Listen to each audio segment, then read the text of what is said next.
Stream, how's it going? Good to see you. Blip.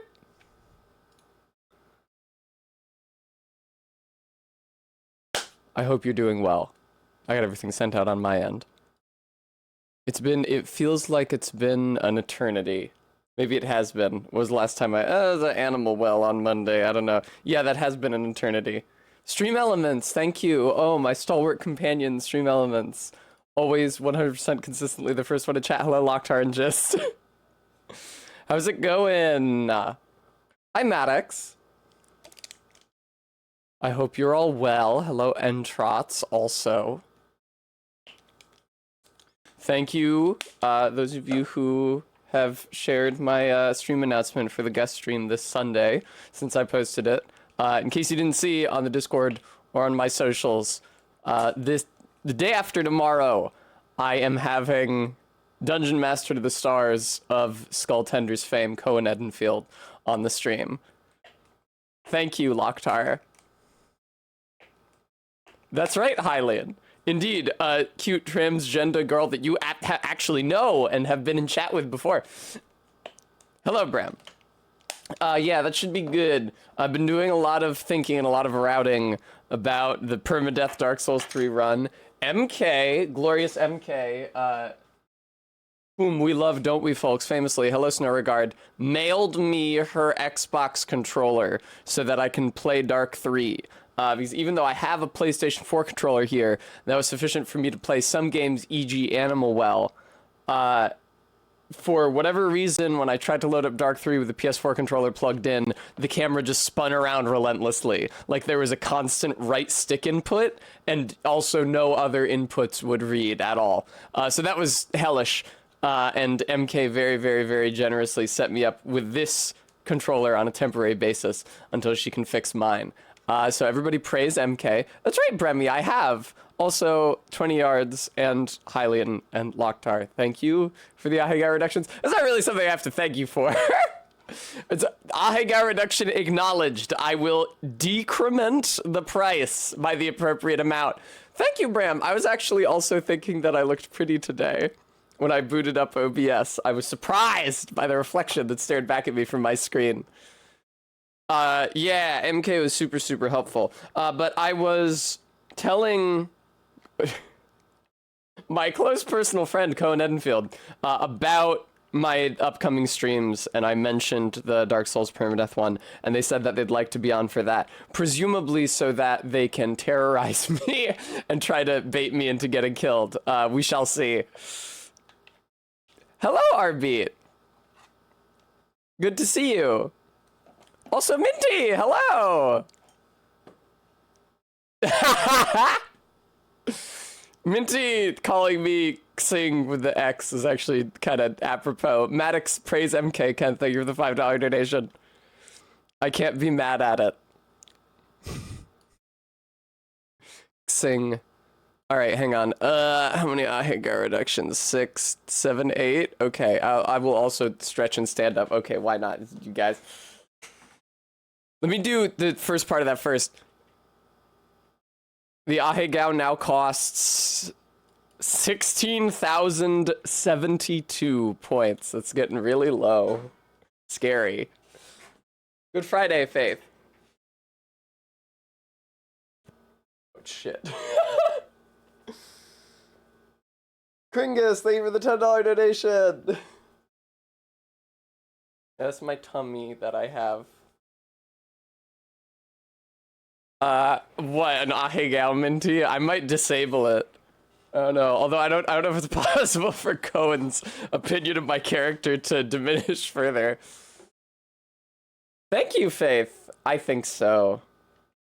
My good friend Ellen got it for me for Christmas because she saw me bitching and moaning about how I didn't have a navel piercing with any cute, I don't know what you would call them, charms, pendants hanging from it.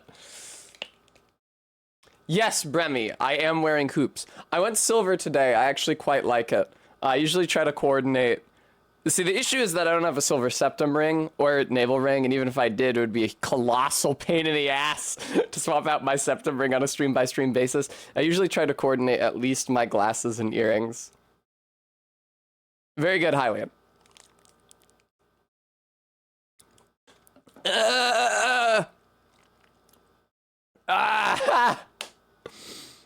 Oh, ain't that a kick in the head, Bram? It's not as though there's another 69 figure every single hundreds place. All right, 67 then. Just so gooey. You guys want to see my treat for Tess? First of all, where's my water?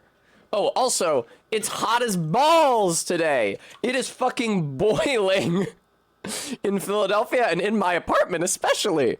Because this is an old brick building and it really traps the heat in. So I've got that air conditioner running in the corner. I'm afraid not, Bram. No, my treat for Tess today is microwave burritos that I would have had for my breakfast, but I didn't have time to eat breakfast because I got up extremely late. Sophian, thank you very much for the 15 months. I will say, though, for once, I was up late for a good reason. Usually when I'm up late, it's just because I'm fucking watching videos on YouTube and I have no self-control to snap out of it and get myself to go to bed. For once, I was up late doing something important. So, thank you for the treats. Gooey, it's a terrible habit. I've had it for years, and I especially need to break it, and I'm going to be moving in with Amber. Because I can't have her going to bed at midnight, and then I'm up for another 3 hours just, like, feeling extremely anxious. It's not good for the relationship. ZJ Mac, thank you for the $25. Also, you might have noticed the Tess June rent figure is all of a sudden a lot higher. Well, that's because Barry's ex-wife found a new place a lot sooner than she had anticipated, so I'm on the hook to pay 3 full months of double rent here at Barry's. And I'm gonna have to meet with her landlord and give the first month's rent and security soon, which is fucking horrifying. So it's very possible that for the rest of the summer, the donation goal is just going to be my fucking rent in both places. I thank you, RB. You'll notice that the donate text has also been updated to reflect this truth. Hi, Model View Gary. Yeah, so I'm more so than ever, anything you give would be greatly appreciated. I am gonna ask Barry if maybe next month we can do a hot tub stream on my channel and use it to fundraise my rent. Which is sad. And alternatively, I could just do a subathon. We'll see how it goes. Faye, thank you very much for the $5 donation. I appreciate that. Thank you, Bram. Yeah, it's gonna be an issue. Also, I already told, because you guys remember I worked a summer job last year, a local game store, running D&D games for kids. It's a summer program they do. And I already told the guy running that program that I wasn't going to do it this year because I didn't have a great time doing it last year. And I was thinking, man, should I come crawling on my hands and knees back to him and beg to do that job again? But no, I shouldn't. And I think that being held at financial gunpoint to do that job would equip me to even less well interact with children than I was last year. Todd, hello, welcome.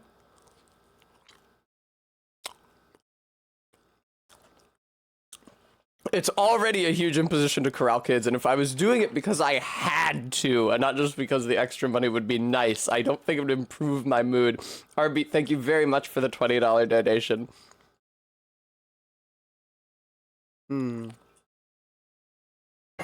What if I had a big net to catch them in? I think that most jobs where you work with kids would be improved by having like a one of those nets they use to clean pools. You just put them put it over the kid.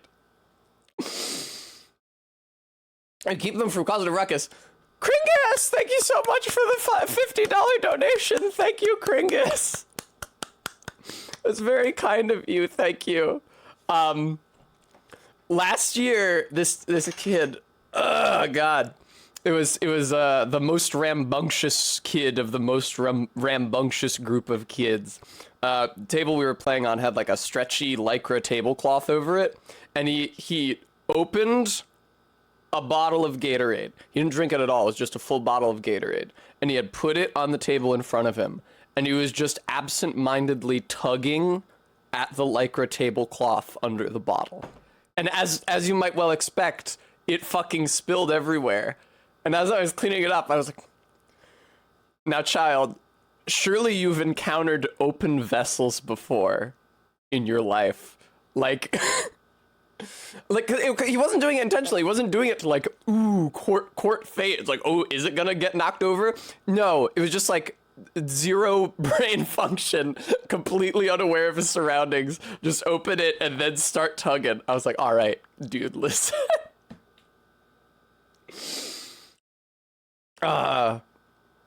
He also, no, there was no goal, Bram. He was not trying to do anything. He was just distracting himself by pulling on the lycra. Also, one day he came in wearing these like, they're like Croc flip-flops. It was like a plastic flip-flop, but it was just one solid hunk of plastic like a Croc. And you might wonder, like, Tessa, why would you let him do that with a Gatorade bottle? It's because the table was full of children. It was like 7 kids between the ages of 8 and 11. And they were all constantly noisy and constantly hyper. And my attention was constantly diverted to every corner of the table. And so if he was doing something quietly, I wouldn't notice. He took off one of his 2 Croc flip-flop things and he stabbed into it. Yes, RV. He stabbed into it with the mechanical pencil, and then he just started like tearing it apart. And I looked at him and I was like, yeah, I feel like your parents aren't necessarily going to be happy with me that you destroyed your shoe in front of me. But fortunately, when his dad got there and I was like, yeah, listen, I didn't see it happening. I'm sorry. His dad was like, it's not the first time.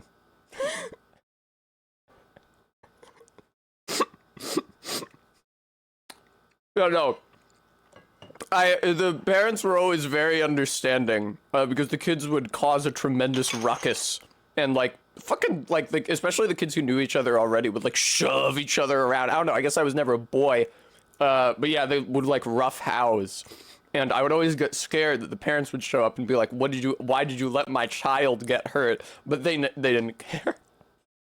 I think they were just happy to get the kids out of the house.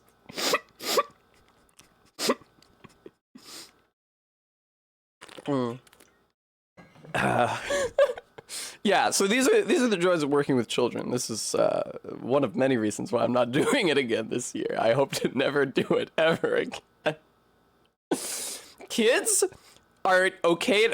For me, listen, obviously there are people, I talked about this before, like when I was working at the grade school before the pandemic, I was so impressed with the teachers at that school who, like, usually grade school teachers will have at least one assistant around to help them with stuff, but a lot of the time they really are just commanding a room full of like 20 kids by sheer force of their own personality. And I always admired how they could go from like the idyllic, smiling, idealized mother figure to like the storm cloud brewing with the vague threat of being in trouble at a moment's notice, and thereby keep kids in line. Or they made it so that the kids were like so desperate to please them but also terrified of displeasing them. And I was like, wow, that's really impressive. I can't do that at all. I would just try to interact with the kids in good faith as if they were another adult. Well, let's sit down and work out how to do your math. Surely if we both apply ourselves to this situation, we could come to some sort of progress. And I don't know, I don't think kids respond super well to that. You occasionally see those posts on Twitter. It's like, oh, you shouldn't put they'll show like one of those boards that kindergarten teachers have where they like move kids up and down in a rank system based on how well behaved they are in an attempt to incentivize good behavior. You just in general see people on Twitter like denouncing any sort of social system in a school that is designed to incentivize good behavior. It's like, we had this at my school and it traumatized me for life. It's like, listen, man, if you had to corral 20 children, like, I kids are kids are terrors, and they have no self-control. And rightly so. We have moved away from directly punitive measures. We don't hit kids' knuckles with rulers no more, and I think that is a good thing. I don't think that children should be hit, but you gotta give them some kind of a consequence or they won't ever listen. And I have to express doubt whether the 20-year-olds talking about being traumatized by getting in trouble at school would be able to restrain themselves from implementing the harshest mode of punishment conceivable if they had to look after 20 kids. Yeah, exactly, Bram. Yeah, what, your parents didn't, you guys' parents didn't have a pit when you grew up? Sometimes you mouth back, you get put in the pit. It's not a big deal. Hung. Faith.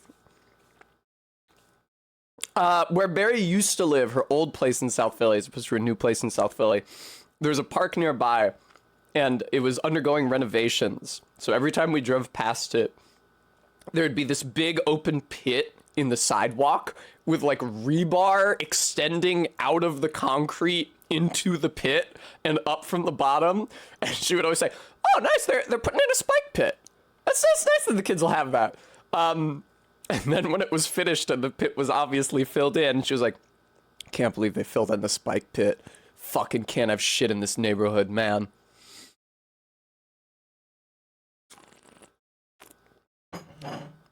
Dakota, I can. Well, I can up to a point. The thing is that once I got to middle school, my depression was so bad that there was really no point to them punishing me because I was already miserable 100% of the time.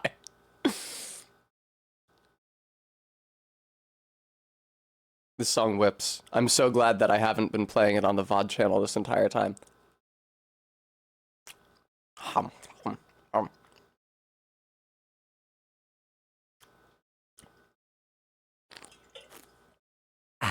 Yeah, not good at corralling children.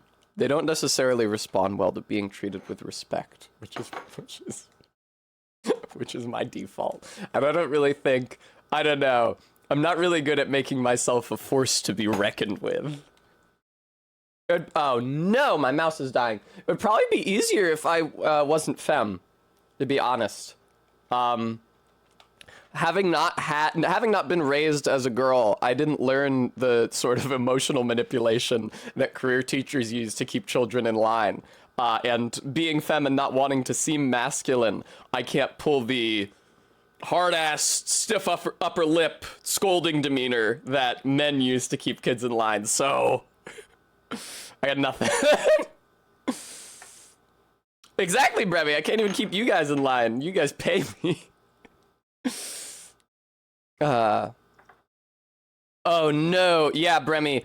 To get to Barry's from my current place, like driving there, takes me past 2 different schools. And if I, as I often do, idiotically, make that drive around the time school lets out, I'm just fucked. Like, it will take me 10 minutes to travel 2 blocks.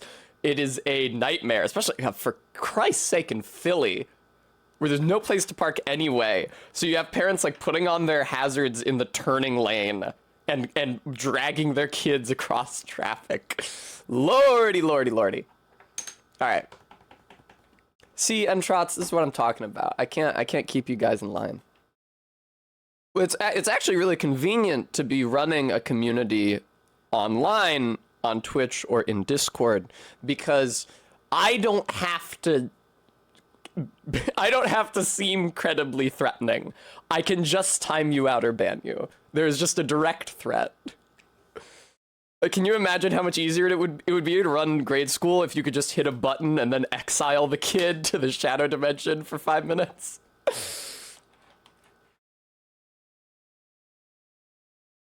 All right. Blip.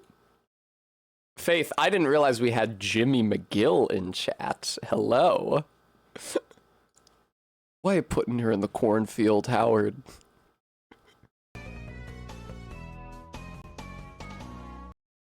Teacher test made me sit in the dunce corner with the dunce hat. I like the dunce box from over the garden wall. Young man, go to the dunce box. Nope, that's the wrong source. Now come on. Come on. Thank you. I set this up before a stream. You better fucking work. RB, that's illegal. I think they might call that abuse. Yeah, I have just like no commanding presence. Children don't respect me even a little. Wow!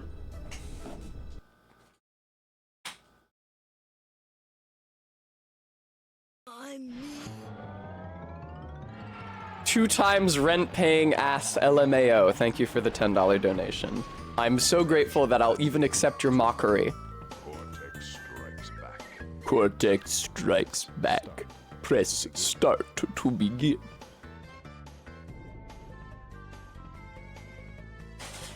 Alright, how are we looking on the green screen? No key light visible.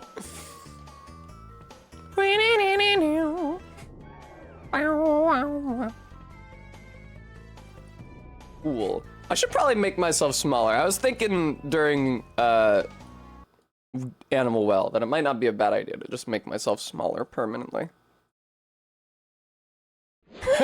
Children don't respect anyone. The only thing they respond to is fear.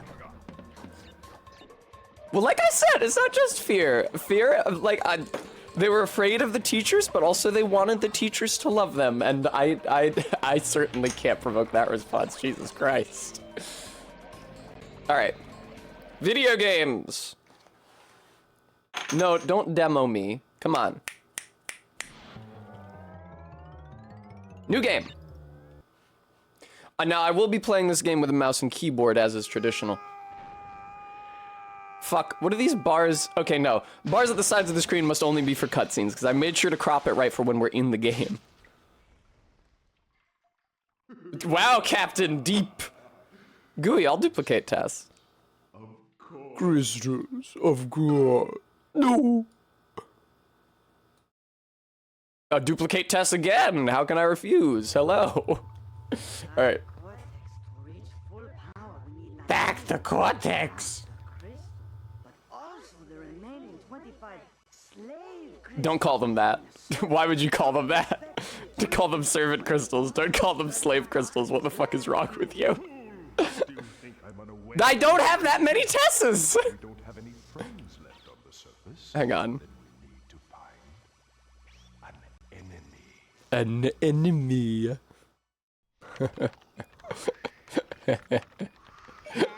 I do like the very tiny Tess. I can't lie. Crash! My battery's fried. Todd said in the Discord that I look very powerful flipping the bird, and that is because I have a lot of practice at it.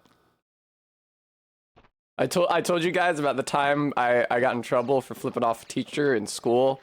But when the principal called me in, he never said the word like middle finger or flipped off. He just kept saying double barrel. And I literally didn't understand. I had never heard that before, so I didn't understand what he was talking about for the entire scolding. What the fuck is this? What are these borders on the screen? I cropped it right, I swear to God. All right. Bum, bum, bum. There. Thank you, KSPPTV. I sent DM to the Stars Co. and Edenfield a number of, because they're, as is their right, they want to know what context their face is going to be appearing in. And so I sent them a number of selfies that I had taken, including the 2 that I had posted. And I was like, yeah, which of these are you okay with me using then? And they, unforeseeably, but fortuitously, chose the one of me flipping the bird, which I thought was the best one anyway. All right, what are the fucking controls here? All right, this is crawl around. What's spin? That's spin. Okay. I might actually have to use the controller for this. I usually use mouse and keyboard for Crash, but that's because In Crash 1, the spin button is next to the jump button, but in this one it's above the jump button. So I might actually have to use a controller. Bam, bam, bam, bam. Thank you. Thank you, Gooey. I'll post the other ones to the selfie channel, the 2 I didn't use. Surprising that Cohen didn't choose the 1. Well. If it isn't Crash Bandicoot. I apologize for the crude means. There's a picture they told me to use. There's a picture they told me to use. I need your help. Surrounding you are a series of 5 doors. Through each door lies a well-hidden crystal. The crystals look like this. Bring me the Haha, Bram. safer now. We will speak again. Bum bum. Ba ba ba ba ba ba ba bam bam ba bam bam bum bum ba bum bum bum bum bum bum bum. I do have Discord server. I'm surprised nobody hit ! Discord in response to it. You never know who might be watching and might not be on the server yet. I actually got a couple follows last night after I posted the selfies. I'm happy about that. Like on Twitch, I mean. And only a couple, like 3. But fuck Turtle Woods. I actually dislike Turtle Woods. I'm also playing it with the keyboard again. I need to use the controller. Oh, I would like a grilled cheese. Also, C-Seer showed up in chat when I was duplicating myself, and I forgot to respond to her, but it's good to see you. Yes, 3 is more than a couple. I wasn't sure if it was 2 last night, and then 1 this morning, or if all 3 were last night in response to my selfie. Okay. Alright, how does this shit work? Like that. Okay, cool. Thanks, I would love to immediately take damage. That seems fair. No, a couple is 2. Here, I'm gonna look up the etymology right now. While Crash is breaking this box. Like, oh, you talk about 2 people who are in a relationship as a couple. Late 13th century, 2 of the same kind or class connected or considered together, especially a man and a woman associated together by marriage or love, from Old French couple, married couple lovers, from Latin copula, tie connection, from Proto-Indo-European co-op, from together, plus op, to take, reach. Cool. So the root sense is actually 2 people who are in a relationship. Which makes sense because I often see, oh! Good job, Tess. It's almost as if you're couth. I often see the English word couple translated as futare in Japanese, which is the counter word specifically for people. Jesus Christ. Ah! Wow, this ice blows. Is this just because I'm on the... Here, let me try it with the mouse and keyboard. Oh man, I might have to use the keyboard. That sucks. Get up, man. There we go.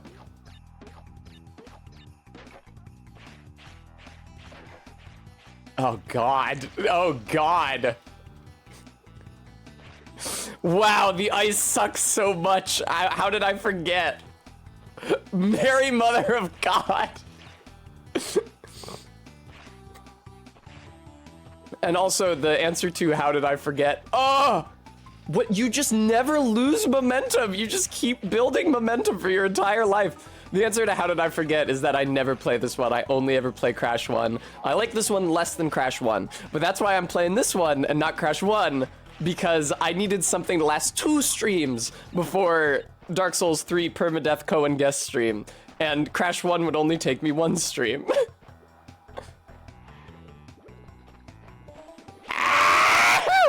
All right, everything's fine, actually.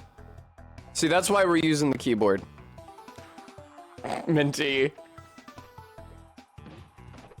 Can I follow you around? I won't get in the way. You're kind of like the adoring fan, Minty. Pew, pew. Shine your boots. Thank you, Saris. Yeah, that is what that is. That's what it do, Yugi. It fucking pulverizes you. Can we have a new exclamation point Minty? We should. Here.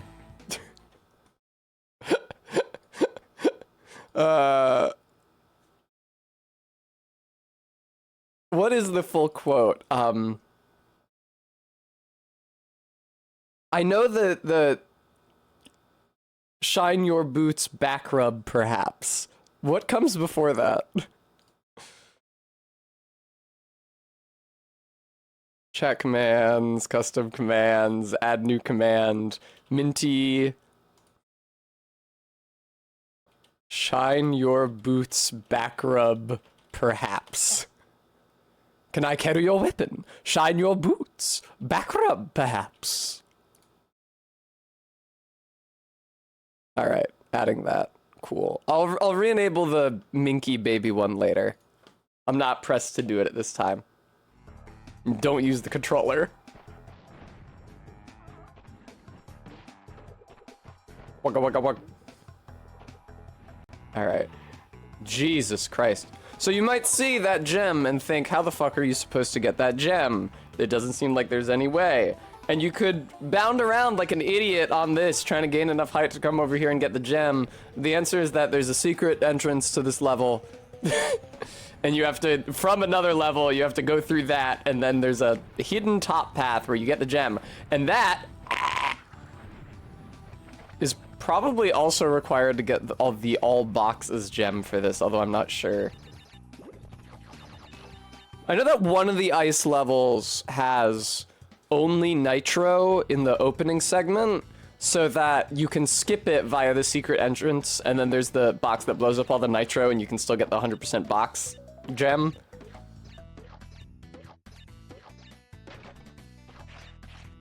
Woo!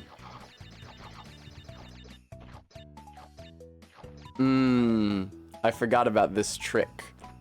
Actually, did I forget about this trick, or is this just fucking impossible? How? Oh god, I don't remember this at all. How? Hi, Sora. Welcome to the stream. I mean... Oh, that you actually jump high enough doing that. Okay. Yeah, you can see... You can tell that I haven't been playing this. Get back down there, Crash. You little marsupial.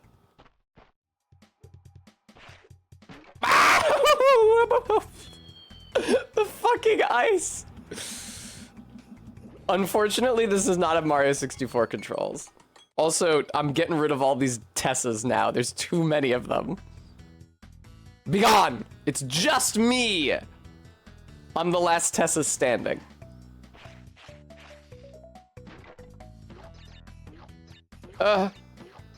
Now Brent is referencing, Flash Gordon. A movie that I saw exactly once. With an NB in my freshman dorm. Please. Please! I'm sorry, Gooey. You can redeem another one.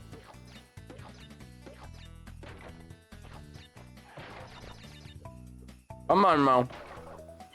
Thank you. That was a really pivotal experience for me. In my college dorm, I mean. Because, I was not sure of this person's pronouns. I didn't want to guess. And for whatever reason, I didn't want to ask. I don't know. It was an earlier era. Asking for pronouns felt kind of gauche. And what I discovered is that it's actually not that hard to just restructure all your sentences to never use pronouns at all. It's there, you can do it.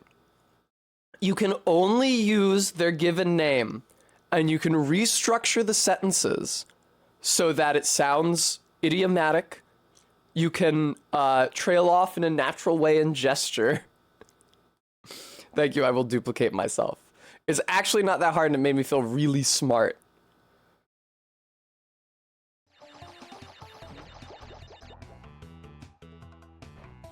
Bram thinks that in most scenarios, pronouns replace proper noun.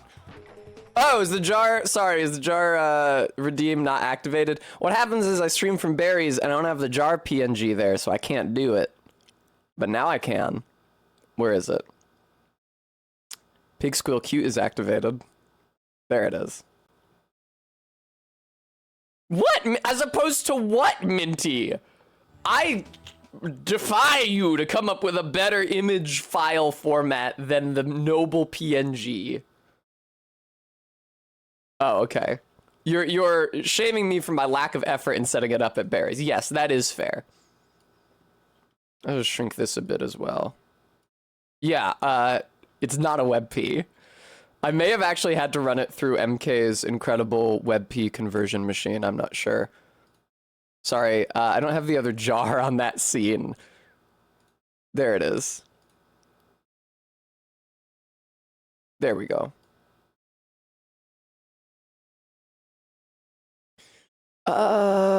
There. Okay, cool. Just use the internet? No, I can't use the internet. The thing is that it's a heavily edited version of that jar from Majora. In addition to like squashing it out so it looks better on screen, the transparent pixel shit is mine. I had to do this to make it work. Am I on top of the bottle? Hang on.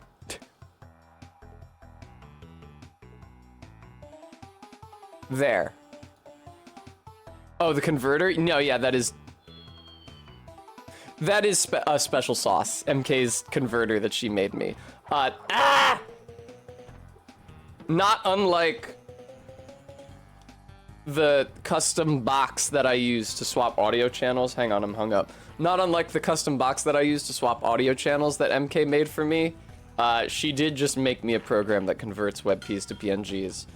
Because you can right-click copy a WebP and save it as bitmap data in your clipboard and then paste it into EG Photoshop. That does not preserve transparency. In fact, turns the transparent pixels black, which is a huge problem. So, MK made a little script, or maybe she found it elsewhere, I don't know, but it's definitely not common knowledge. MK put a little script on my computer that converts WebPs into PNGs proper-like. How did I end up all the way back here? Todd, I do my best. I know, in addition to all of the tech help, she also tolerated my dumb ass getting sick and throwing up everywhere when I got insanely drunk when I was visiting her in New York. Hello, Nitro Box. How goes it? Woo! Oh my god, the ice sucks. Yeah, they're calling her Saint MK. She's actually a boss in the Elden Ring DLC. That's the character with the blonde braids that everybody thought was Mikola. That's actually MK. She's going blonde next season. Watch out.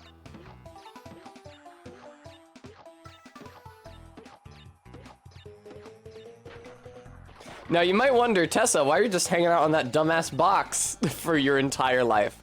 And the answer is that if I do not press a jump button, if I don't jump high, if I jump low, then I get to jump on it 10 times instead of 8 times, which means I get one more Wumpa fruit, which adds up to more lives. And lives are a much more precious resource in this game. Oh no. All right, where did I miss it, you bastards?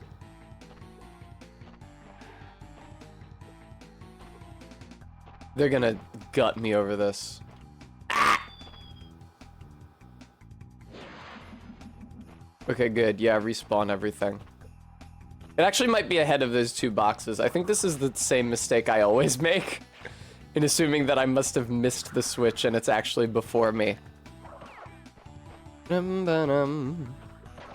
Yeah, Diesel, I definitely have that in Dark 3, which is why I'm even trying to permadeath it. Although I do think it's also just one of the better Souls games to permadeath in the abstract. Short of Bloodborne with the Cum Dungeon equipped is maybe easier.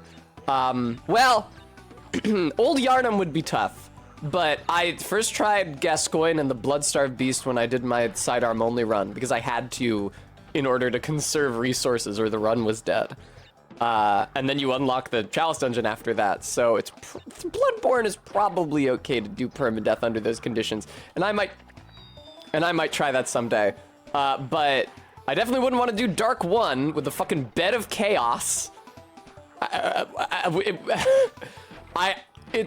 I find the Bed of Chaos irritating when I just have to run back to the room after it swabs me into a pit. I can't imagine how I might feel about the Bed of Chaos if I had to start the entire game over when it swabbed me into the pit. You know, there are motherfuckers, this is true.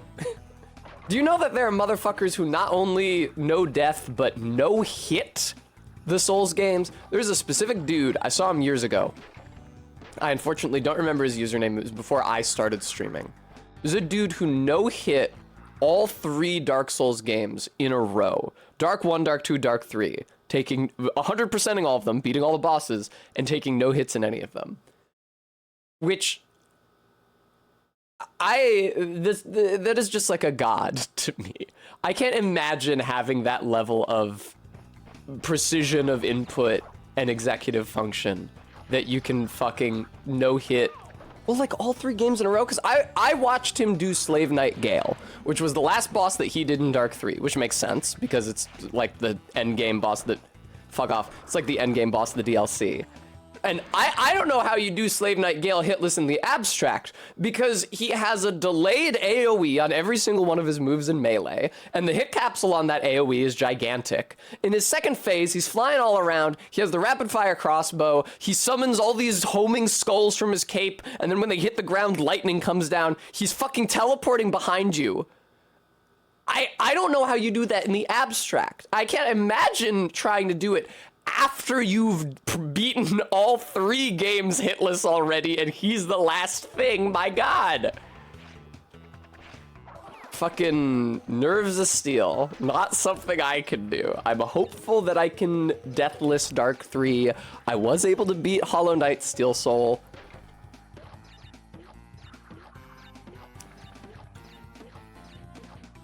And I'm going to be employing a lot of the same strategies for Hollow Knight Steel Soul. As I did, rather, for Hollow Knight Steel Soul, which means getting all the character upgrades and doing 0 non-mandatory fights. Holy shit.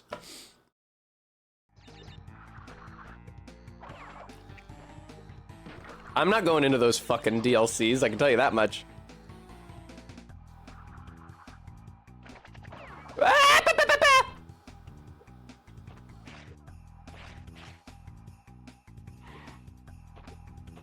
Yeah, I could look into it off stream because I'm sure I'd recognize him if I saw him.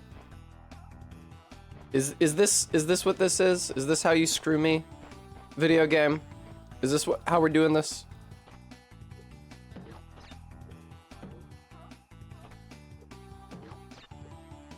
I'd suck at this. Wow. Yeah. Oh! I hit it nevertheless. I think what you're intended to do there is get around and on top of a bouncy box and then hit the switch. But I was actually able to hit the switch just from the trampoline box, so I'm good. I assume these boxes have actual official names. I don't know any of them. Excuse me, Seals. Ah! Yeah, Gooey, I was gonna say that. Unlike Dark 2, which gives a shit if you beat the game without dying or without using bonfires, there's no achievement, there's no in-game reward, there's nothing in Dark 3. I will not be getting anything from my effort from the game. Only extrinsic rewards from you guys' attention and adulation. That's what they call me, Pakoda. I think that the double test timer ran out a while ago and I didn't notice. Ah, that was me! There. Crash, fucking, would you not shiver like a little baby bitch? Wait, I'm still in the jar. There we go. The timer's still up for 48 hours.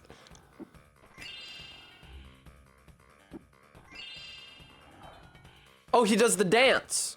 Look, he does a dance here. Believe it or not. There's actually a dance that Crash does under these circumstances. Well done, Crash.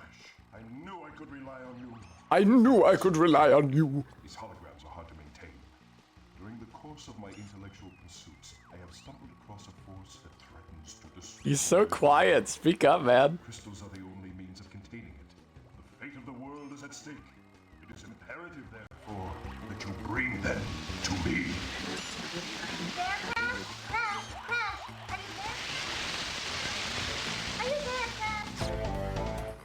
Are you there, Crash? Crash? Crash? Are you there, Crash?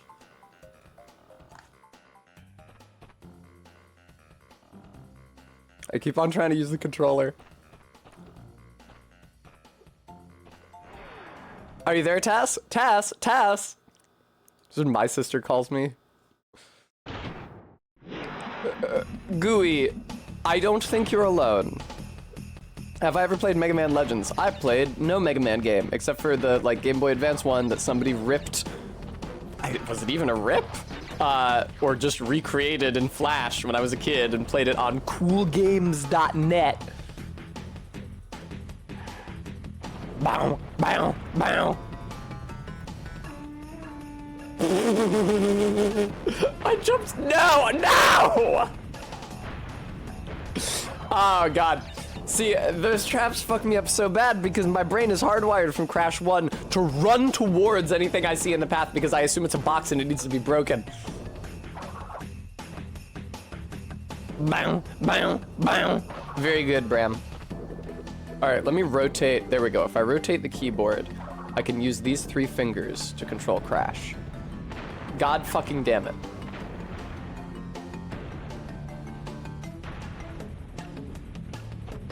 Oh, you! Yeah. These levels are evil. Hey, what the what? You made me, Bow, bow, bow. Yeah, hook me up. All right.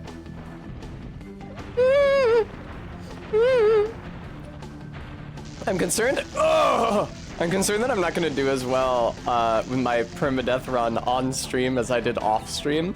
The thing is that it's like, oh, I got to Irithyll before my controller died. Ooh, whatever. Things that you can just like get killed by mobs very easily.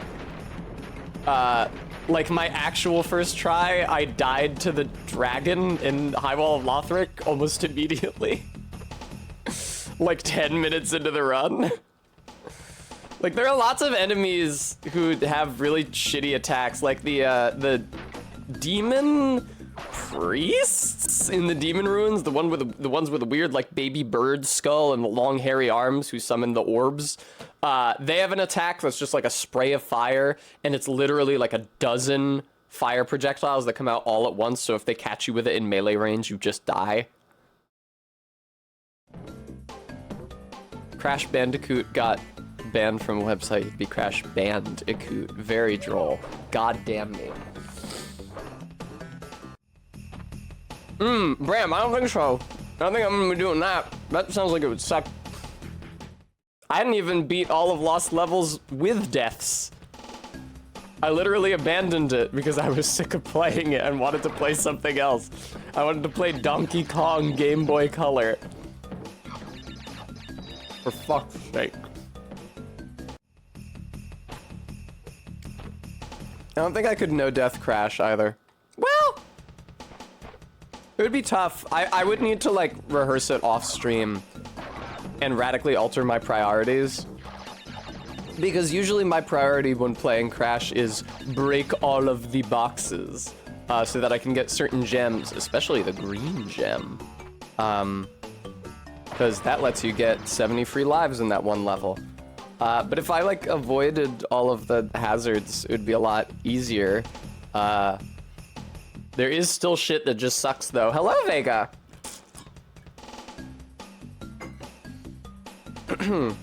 I don't think I could manage Deathless Mario 64. Considering that we did a shot caller stream for it specifically because of how often I do die. I love having Jade over for those, for 2 reasons. First of all, because So the thing is that when I do a shot caller stream with Barry, my girlfriend who loves me, I wish that the 3% wasn't flickering like that. I think that the pause screen here is bugged. When I do a shot caller stream with Barry, my girlfriend who loves me, she doesn't want to shock me if it seems like I am getting upset, because she doesn't want to hurt her precious girlfriend. Jade does not give a shit and will continue to gleefully shock me even if I'm like actively cursing at the game and seem miserable, which is really good for the entertainment factor. Also, it's really funny when I don't die for a while and Jade gets kind of bored and moody. Sitting there with her arms crossed, the remote's not even in her hand, it's like on the desk. I'm having a great time because I feel really proud of myself because I'm playing the game super well and she doesn't look into it at all.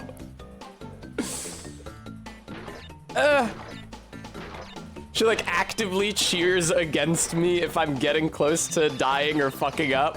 Every time I like miss a hard jump, that fucking level in Dire Docks where I try to get the 8 red coins, every single time I miss a jump off one of those poles and have to swim back for a very long time and try and hit the switch and do the entire platforming section again. Every time I miss the pole, she goes like, yes! Yeah, no, RB, there's nothing to read into there. You know, she's just here to make sure that you guys are entertained. I mean, I don't lose a life if I do this, right? So I should just die so I can get those apples. Boom boom boom boom boom bum bum bum bum boom bum bum bum. It's been a long time since we did a shot caller. I guess since my last subathon. I really gotta subathon again. I'm running out of guests. I can have Barry on, which I actually don't think I've done before, because I live in West and Barry doesn't, and so I usually have Ellen or Jade on because they live closer to me.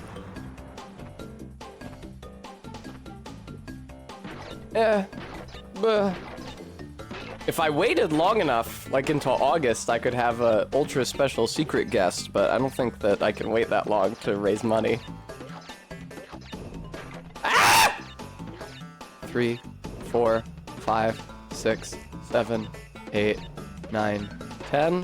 1, 2, 3, 4, 5, 6, 7, 8, 9, 10. 1, 2, 3, 4, 5, 6, 7, 8, 9, 10. Thank you very much. Heartbeat. I mean, this is true that I could have conceivably any human on the stream via Discord. I wouldn't necessarily trust that that would be entertaining, though, unless I already knew that I had, like, a good rapport with the person over Discord. Like, I have faith that... Also, Cohen records an entire goddamn podcast over Discord. So they know what they're doing and how to interact with people. But there are, I think, guests whose utility... is most relevant to in-person interaction. Well, there I go. No, you can't take those apples in the void, I don't think, I think those are there to entice you into killing yourself. Like most apples. God damn me!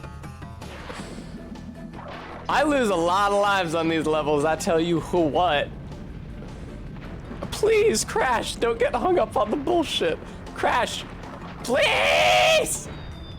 I don't know what I'm supposed to do there, to be quite honest for you. I guess jump well in advance of the ledge? Also, they're not technically apples. I think they're Wumpa fruits, and they might be like texture scans of mango. Chat on stream frozen or hidden? Did I hide it? I think I hid it. I hid it when I was trying to hide the bottle. I'm sorry, excuse me. I'm surprised I didn't see anybody say anything sooner. Oh, I would love a treat. Thank you, Brent. A whole ash microwave burrito.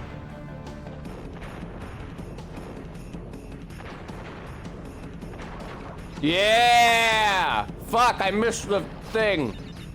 Fuck. Ah! God, these levels are good. What the hell? No! Well, I thought it would fall down into the pit and face me out. Apple, thank you for the $5 donation. It juked me. It didn't fall into the pit like it usually does. I was wondering why it would just let me collect all those boxes leisurely like, or why it would bother with the electric fence. All right, cool. I fucking missed it again. Just don't land on the fucker. Okay. Please. Okay. Slow ride, take it easy. Get behind this thing. Thank you. Ah, fucking god damn it. That's so hard. Oh, am I just supposed to? No. Am I supposed to just run past it and then backtrack through the level after the snow? All right, I'm gonna try that. Hang on. And if I'm wrong, then I can just replay the entire level. It's not that long. And I'm building, oh, fuck me. I'm building proficiency. Bum, bum, bum. Mmm, burrito, yum. Maybe the TikTok NPC girl streams wouldn't have died out if they were actually eating the foods that they pretended to eat. They could attract the feeder dudes, whom they might have already been attracting. God only knows. I wouldn't know anything about that. Ow. Fuck. Mary. That would be an insane amount of food to eat. Well, no, isn't it just usually like, oh, fuck me. I'm thinking of the British one who's like, mmm, crunchy corn. Mmm, marshmallow, yum. You eat some corn or a marshmallow, yeah, popcorn or a marshmallow. That's light.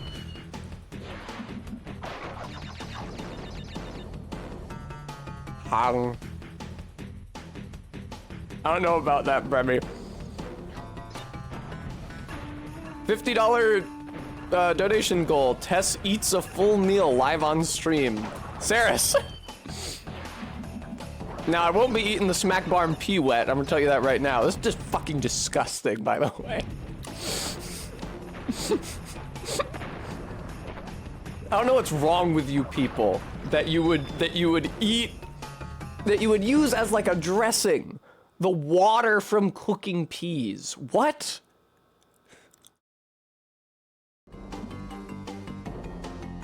I guess that's true, Captain. I don't really know. I never actually watched one of those streams. I just watched the clips. And the porn parodies. Please! Okay. Alright, I'm gonna try running past the boxes and we'll see if this... Actually, I have a huge lead on this thing now, huh? Oh, this is probably where I electrocute myself and die.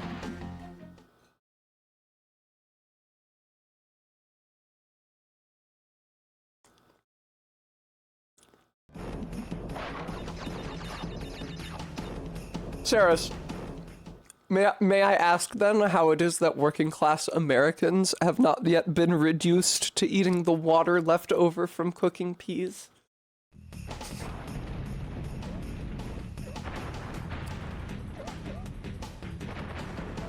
Fuck me! We do have burger! They're still stuck during war time. Yeah, they never got rid of the ration coupons from World War II. Fuck!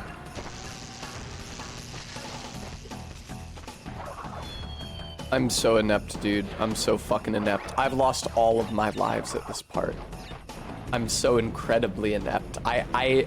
Last time I looked at the life counter, I had 13. I'm sure that's not how many I had when I walked, fuck me, when I walked into the level.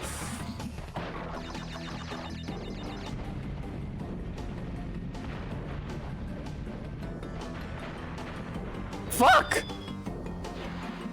You guys remember that video I posted to the Discord of the guys in the East End talking about eels and eel pie and what do they say? Nutrimental instead of nutritious meal it is. One of the most insane things I've ever heard come out of a human being's mouth. Thank you, holy fuck. Thank you, holy fuck. Thank you! Oh my god! Yes! Alright, I gotta save the game when I get out of here. I haven't done that yet. This game actually, there's no auto-saving here. They expect you to be saving this motherfucker manually.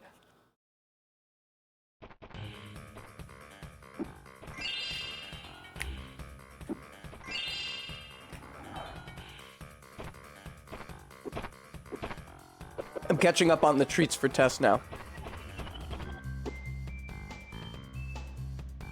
Oh, oh god! Why does he look like that?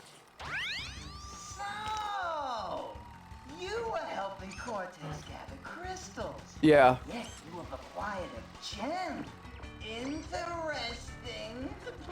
Isn't a gem a kind of crystal? Crash. No, this.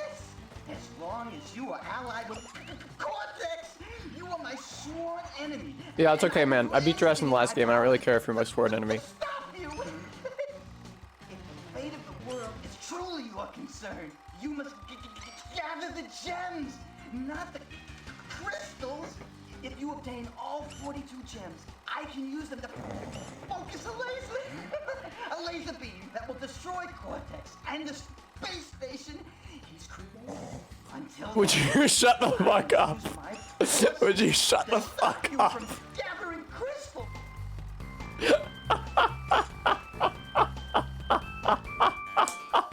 He talks for so long. Oh my god. Also, enjoy that free pig squeal ugly. Speaking of which.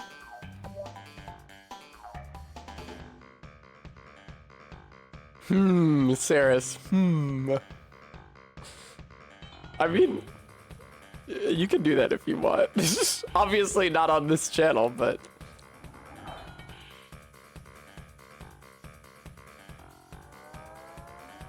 Oh, I'm not clicked into the window. I'm like, what the fuck button saves the game? Oh! Gonzo, huh?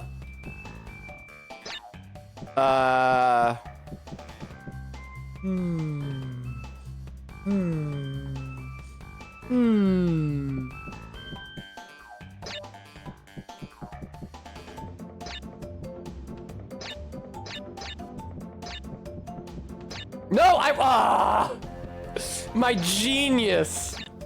Also, you know what? Fuck this. No, no, no. Just save over my old save. I don't give a shit. Wait, did it use the old name? Crash B? What? Whatever. Fuck this. What the fuck are you people talking about? Oh, the game, that sounds vaguely familiar, a game where you play as a mosquito and you bite women and girls. I don't wish to be reduced to a blood parasite. Let me tell you, there are not that many forms of life that I would feel worse about having to live as than me, but blood parasites are one of them. There's like no one balks at killing a blood parasite. Absolutely no one. Even the people who feel bad about killing ants when they're destroying their houses or eating their food won't blink at killing a blood parasite. Okay, Sophie, and here goes.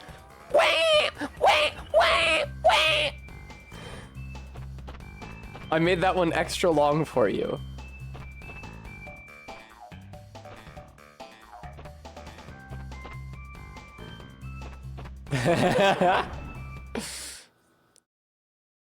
Cheers!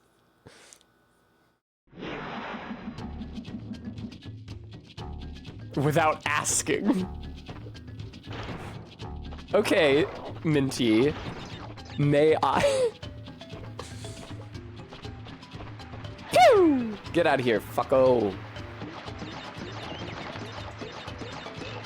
Where? Can you... So, I know that in Skyrim, there is a quest where you'd sacrifice a follower. It's the, what, Boethia Daedric quest, and they're like, prove your tongue can tell a lie. Bring one of your bottom bitch followers here and we'll ragdoll them to the spire. Is there anything like that in Oblivion? Because you could just use the Adoring Fan for it and then he'd respawn. I don't think Skyrim has those infinitely respawning generic NPCs like Oblivion has. Oblivion has so many followers like Dark Brotherhood Murderer, or the Adoring Fan, or the generically named Knights of the Nine, where they'll just die and respawn after a little while. Yeah, but they have like names, right, Minty? They don't have just a generic title and then they respawn after 3 days like Christ himself. Also, thank you, Stream Elements, for reminding everyone. I do have to pay double rent all 3 months this summer as my lease overlaps with my darling berries. It sure does suck a lot. And I would be super, super, super grateful for anything that you could contribute. If names mean anything to me. I know this is gonna sound like it's out of nowhere, but the line that I traveled to get here was Minty saying tried in the hog instead of Hague, and then I thought about places where people are tried, and it was weird playing Pentiment and having everybody talking about Nuremberg when, as the wretched American, I chiefly only know Nuremberg as a place where Nazis were tried. Oh yeah, let's, Master Andreas, let's go to Nuremberg. Lockshield, hi!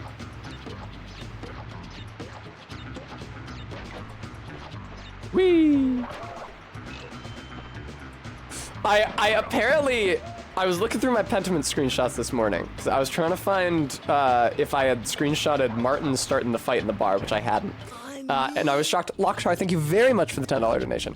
I was shocked to learn, first of all, that I had only taken 16, I think, screenshots for the entire game. Seems like a failure on my part, but I must have been immersed. And also that the final one was Caspar saying, "I will never let you down, Master Andreas." Broke my fucking heart. Oh, Caspar. Oh. See, if I had ever had a student like Caspar when I was working with kids, maybe it would have improved my estimation of the profession. Ah! That did actually happen, Saris, yes. Fun fact, you need to crush these turtles into oblivion. You just atomize them. Oh, God. Checkpoint in the bonus level?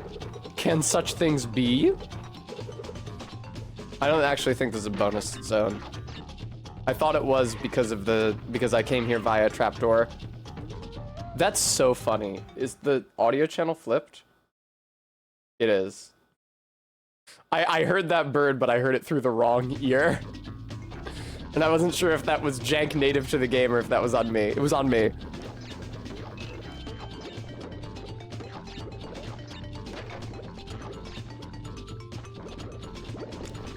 Now, Gooey, I assume that you're talking about the library when it was burning, but we've done so many Caspar calling to Andreas from Beyond the Grave bits that it made me think you were describing him in hell. And that hell is full of books because because we didn't learn from the lesson of the Globglow Gabgalab. Which is that learning is bad and you shouldn't do it unless it's learning that is approved by the church. Hell is where the books are. But you have to jump off of that ostrich's fluffy ass to get up here, or you literally can't get here without dying. The ostrich will permanently put its head in the ground, and it will never emerge. Bye! All right. It's fucking ostrich. It's nice that you can't kill the ostriches. It's nice that there are some things in this world that are inviolable, which Crash cannot destroy. Because God knows he destroys a lot of it. That's kind of his MO. Agent of destruction. Hello. Alright, get me out of here. Who's texting me? Brent, thank you so much for the $20 donation. I know, and shots. Weren't they considering naming him Bash or something? Hang on. I think Cohen may have shared the post. Bum, bum, bum, bum, bum, bum, bum, bum, bum, bum, bum, bum. Cohen described himself as a dyed-in-the-wool antagonist stream partner. I read that correctly? Antagonist gamer co-pilot, yeah. That seems truthful.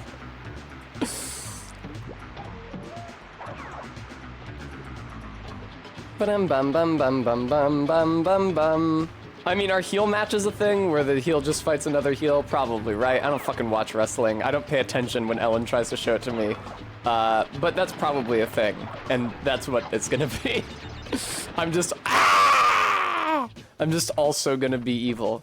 Look at me, I'm so evil. That's why you guys are always threatening to cancel me, right? That's why you guys are always taking me to task for all the chauvinist shit I'm constantly saying, right? You wouldn't just let me say that shit and get away with it.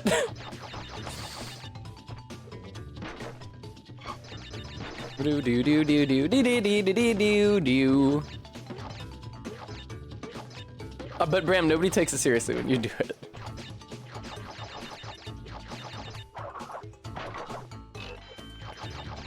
You guys let me say the shit I said during Kill la Kill. You guys watched it with me. Saris, my concern is that I would not have the sufficient perspective on 90s cartoons. Because I don't really remember any of the 90s. Woo! Do do do do do do. I have had it too good for too long, and I think that you guys should start dragging my good name through the mud.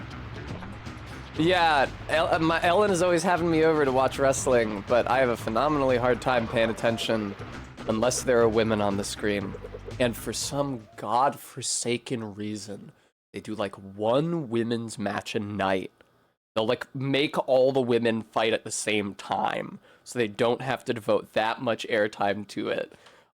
Listen, it's just like a thing about my types, but I'm not that attracted to too many of the male wrestlers. And then they finally get some women on screen. It's like, all right, put them in a box, fight, fight. Oh, ass to the face. All right, get out of here. No more women tonight. Go away. It's, ugh.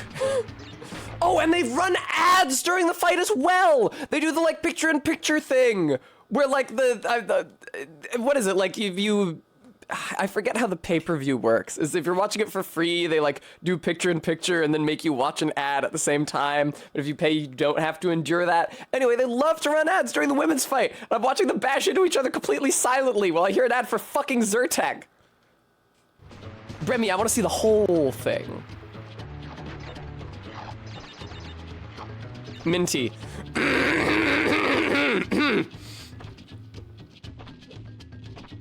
Is the Ultimate Warrior still in contention? I'm sure I don't know.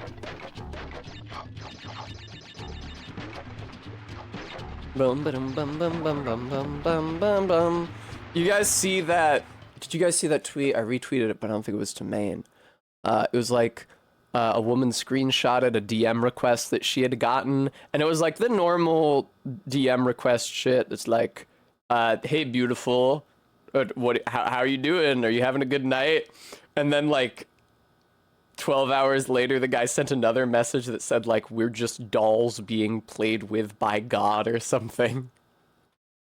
I was like, oh, this is relevant to my interests. Also, listen, I don't mean to come down on simps, such as they are, but since I posted that selfie, I got a bunch of DM requests, and that's fine. Why would you DM request someone without following them first? Like, I got like 4 dudes in my DMs being like, "Ooh, hey, beautiful, you having a good night? What's going on?" None of them followed me. Why would I answer you, you stooge? Hey, beautiful, what's going on? I'm not willing to contribute anything to you whatsoever, but also, hello, would you like to make me feel sexually gratified? Oh, fuck. Please! I got it, awesome. Hello, Gorgus. See, Diesel? Alright, fucking RB. Here, let me, I neglected to do this. Whoop!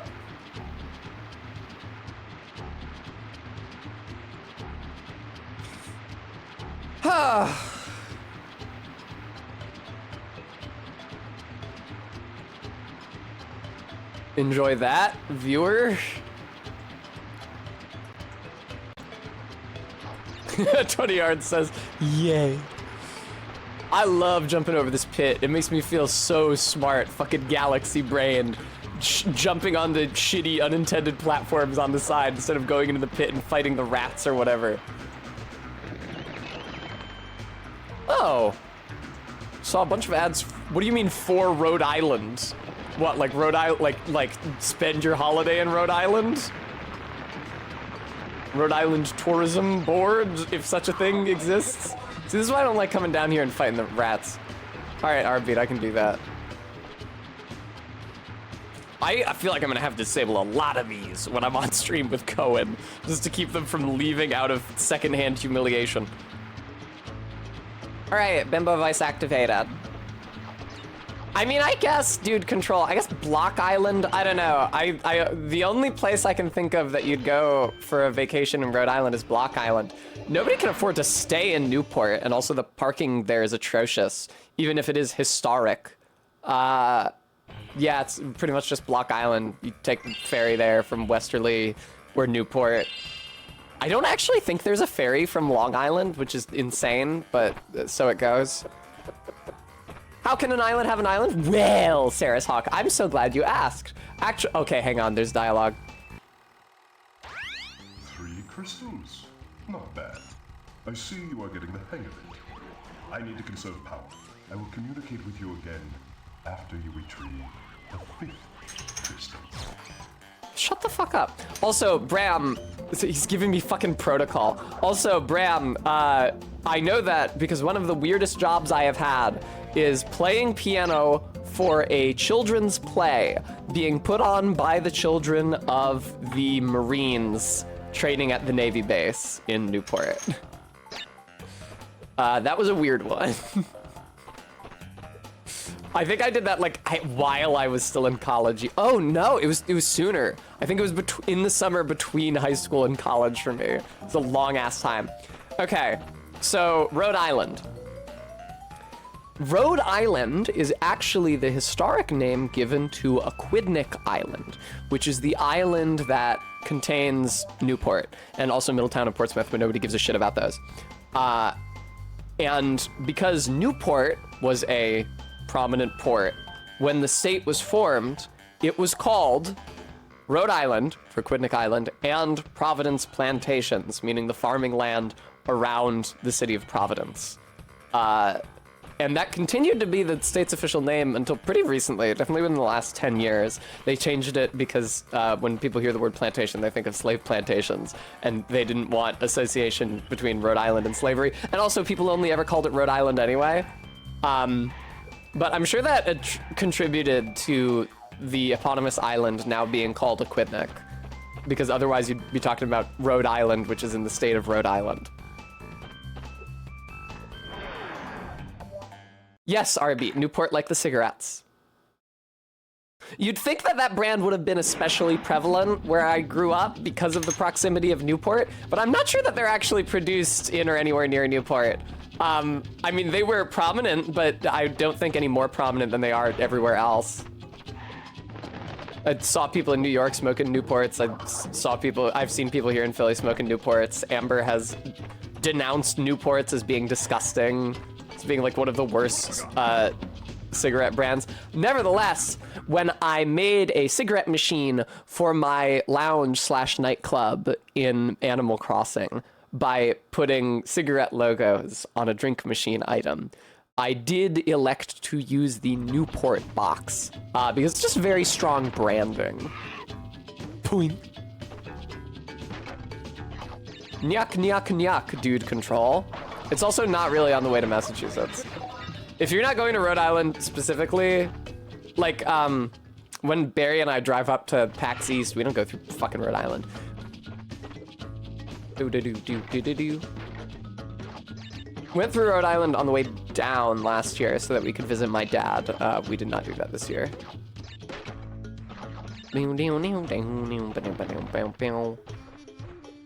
Wow, wow, wow. I like that. Is it just a clarinet? It reminds me of Zoombinis. Maybe I should stream Zoombinis, huh? I'm actually skeptical that I can beat this game in 2 days. But if I, by some miracle, not only beat it, but have time left over at the end of tomorrow's stream, I could see myself playing around with Zoombinis. It's been long enough. We can bring back the Zoombinis. I'm pretty sure I've still only rescued like 120 of them. Like a tenth of the maximum number of Zoombinis.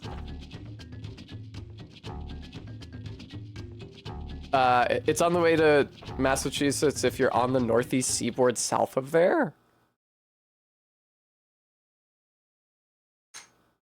I guess so. But at that point, like if you're talking about being in Connecticut on the Rhode Island border, then yes, by default. No, Bremy! I made sure that they're planting diversified crops at their new home in Zoombiniville so that they have orange trees and won't die of scurvy. Also, I no longer need to be speaking in the bimbo voice.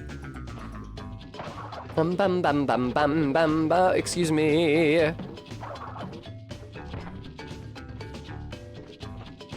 I wish I could remember what specific menthols my ex-boyfriend smoked. Because they were definitely not Newports. I'm pretty sure he also talked shit about Newports. And the ones he did smoke were frankly disgusting to inhale. When I was hanging out next to him, they would make me nauseous. I did like how they smelled when he came back inside. And Edgelord, thank you so much for the 10 months. That's right, Edgelord. Yeah, don't worry. Truth in advertising, I will be dressing like that on the stream on Sunday. I didn't just get dressed up like that so I could convince you guys to watch it. I will in fact dress like that for the stream. It was really weird. Camel number 9's in a pink and black box. Would that be your vote for the best menthol cigarette?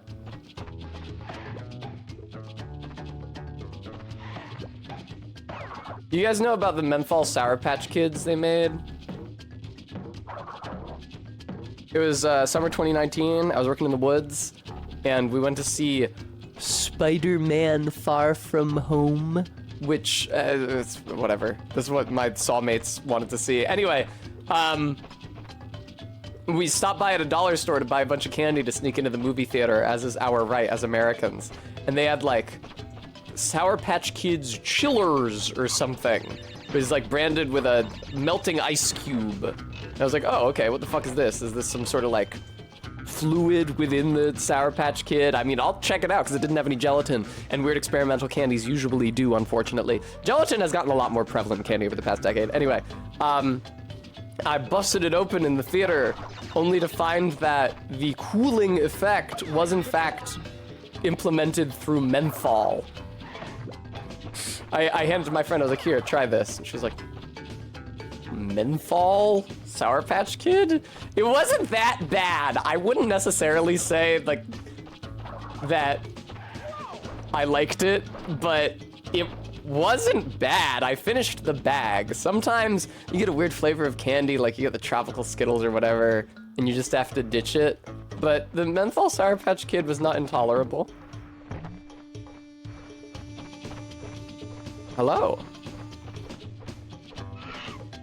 Oh, when I was in college, the Korean girls, which I'm mentioning because I think that these cigarettes were not sold in the US, had these gorgeous, gorgeous, gorgeous, no filter, pastel pink cigarettes in a box of the same color.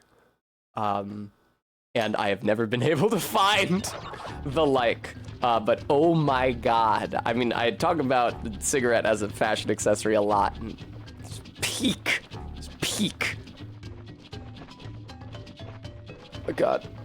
Oh! Hello. Phew. I inhaled a lot of secondhand smoke when I was in college, because although I did not smoke, and although I got and still get nauseous hanging out with people while they're smoking, all the hot girls smoked, and so they would all go outside at the same time to smoke together. And I wished then as ever to be around hot girls. And so I would also sit there. I discovered to my dismay when I was back in New York visiting MK that my school had actually removed the bench that we used to sit on and smoke outside the fine arts building since I graduated. So that's a part of my life that's just irrevocably gone forever and I'll never get back. That being said, it was actually kind of surprising how little New York has changed since I was in college. I really haven't been back there since. Like, I got fucked over by the MTA just like I was in college, and I ended up having to transfer from the J to the F like I did a bunch of times while I was in school because I lived on the J line, and it was like, man, the station is exactly the same. And it's not like, oh, they prefab these stations and all the stations are shaped like this. So yes, it feels very familiar, but it's not like it's the same tile. No, it's the same tile. It's the same tile, it's the same concrete, it's the same benches. They're all still there. It was eerie. It didn't seem unusual to me at the time, but now, like, living in Philly with its much less robust public transit system, fuck yes, double kill. With its much less robust and less heavily trafficked, as a result, public transit system, it seems insane to me that, like, millions of people can be passing through this shit constantly, and the tile just endures. The benches endure. The tracks endure. I don't think they endure that well, because the shit is constantly breaking down and they don't put enough money into the MTA, but... Fuck yes, dude. Oh yeah, our beat in Philly, absolutely. Well, I also took you back to the hotel extremely late at night, at like midnight. Ah! Also, that Greek girl from Ireland no longer works at that bar. I'm heartbroken, but that's okay. Life goes on. I know. I've stopped going to that bar because, like, the last few times I was there, I didn't... Oh, for fuck's sake. Last few times I was there, I didn't see her. And I haven't seen her walking past it. And I walk past it fairly frequently because it's close to me. And also, last time I did go there, the server was super rude to me. So I was like, fuck, I guess I'm just not going here anymore. Okay. I hit that checkpoint while I was moving backwards. I was distracted talking about pastel pink cigarettes and hot girls. Shocking!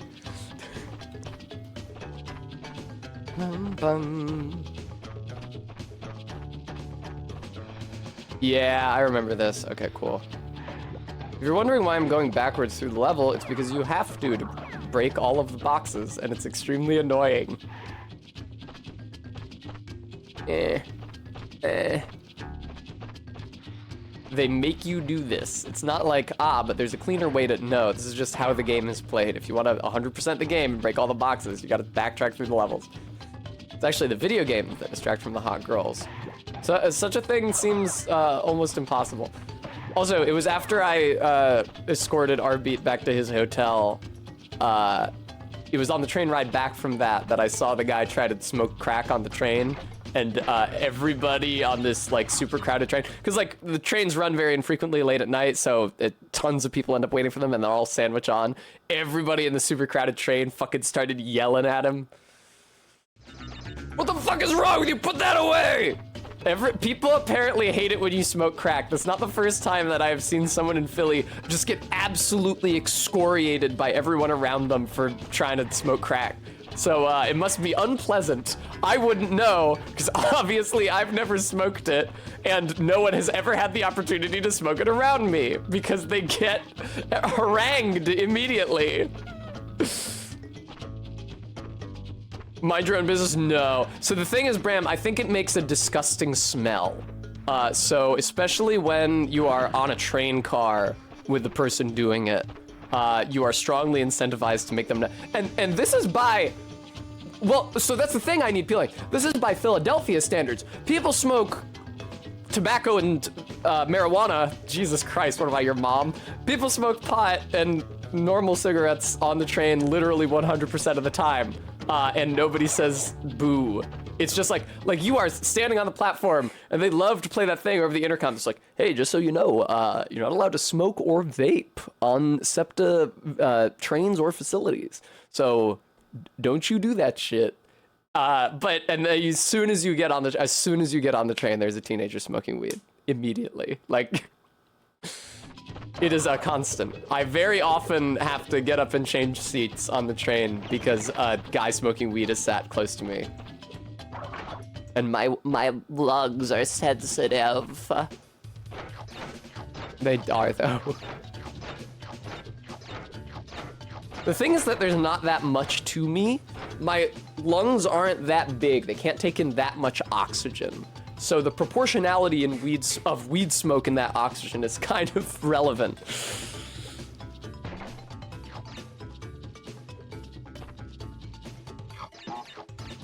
So clearly crack must be significantly worse.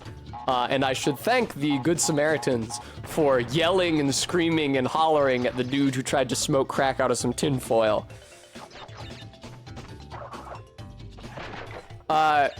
If you're watching Smiling Friends, you may have learned from, was it the most recent? No, the second most recent episode, the presidential one, that they apparently live in Pennsylvania. I contend, however, that they do not live in Philadelphia because DJ Spit, the guy on the street who wants to be a SoundCloud rapper in the Frowning Friends episode in season 1, is way too coherent to be a crazy guy from Philadelphia. Like, they walk up to him and he's muttering under his breath. He's like, knock your head off if you ever insult me again. I'll roll around and knock your head off, man. But he's saying it under his breath and facing away from Pim and Charlie. In Philly, the insane, raving, crazy guys will just shout their words of wisdom. And they'll just like stare right through you while they do it. There's no restraint. They're not like privately or quietly crazy. When I was going back to my place on a Monday morning a couple weeks ago, there's a guy outside of City Hall who was yelling, I initially thought at me, but then it transpired he was actually yelling at the cop on the other side of the street that I was crossing over from. It was yelling that he was gonna take his gun and shove it up his ass. He called him Law Boy. Fuck!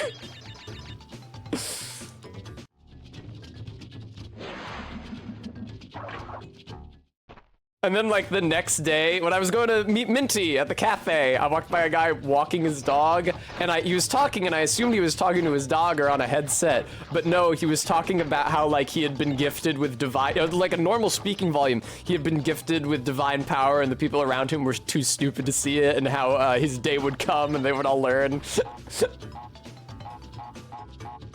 It was a really banner couple of days for insane people raving on the street. That guy was surprising because he wasn't like... He was doing something, like he was conducting himself pretty normally, like walking his dog, but he was also being insane verbally. There we go. Power, Bram? That's Philly, baby. I ever tell you about the time that both my sisters live in Philly, and one of my sisters complained that she wanted to move because she said that Philly was, quote, ugly and full of assholes. And I read that text out loud to my friend Ellen and her wife because I was at their place, and Ellen's wife said, hey, it's not ugly.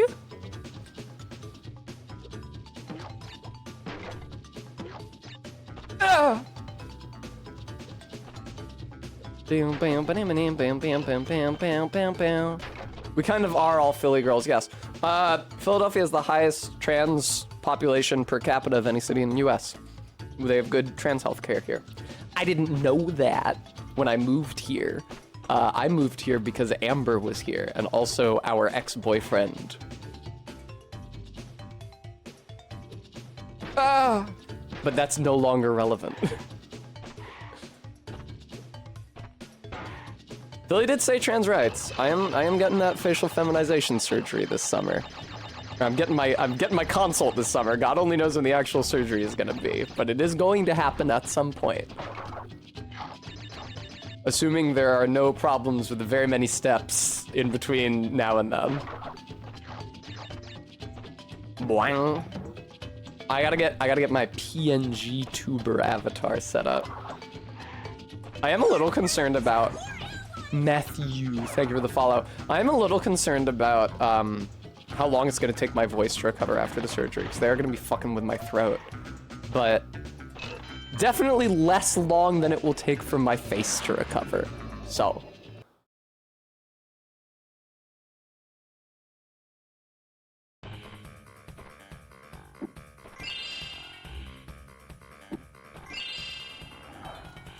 I'm gonna look like the...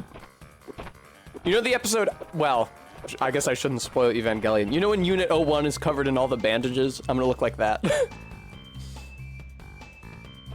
Ah!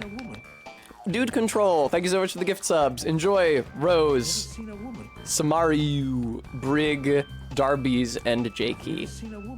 Thank you, dude. I've never seen a woman. Oh God. Facial Gundamization surgery.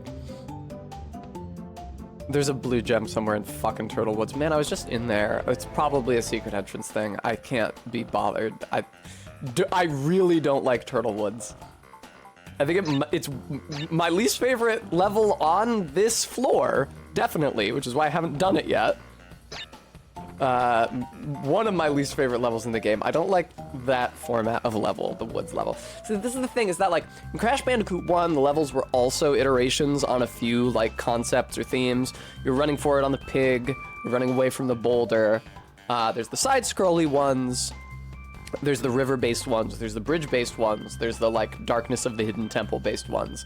But I liked all of those. Like there wasn't any of those themes that I was like, oh, another side-scrolling one, fuck this. Like no, I liked all of those different iterations on the format. In this game, I don't like all the different iterations of the format. Some of them I think are less good. Like Turtle Woods, or the one where you're on a excuse me.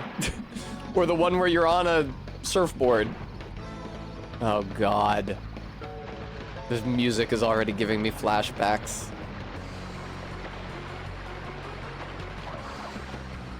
Oh, the music, no!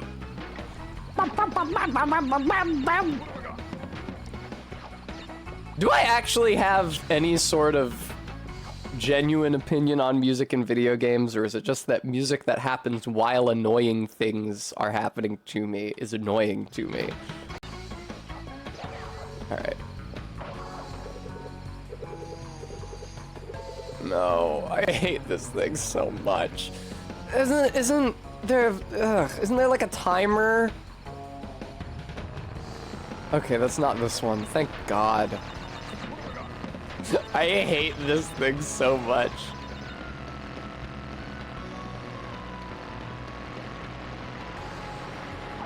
Alright, that's fuck off. Okay, it's like Crash 1 controls. Both the spin and the crouch slide you forward. Very good, thank you. Oh my God almighty. Okay. I'm probably just conflating this level with the later level that shares the same theme, is what's happening. Because that was not painful at all, but I guess we'll see. I shouldn't speak too soon. Oh, Mary! Okay. Wait, I want the Wampa fruit, thank you. I really love crawling around as Crash Bandicoot. He's like a little baby.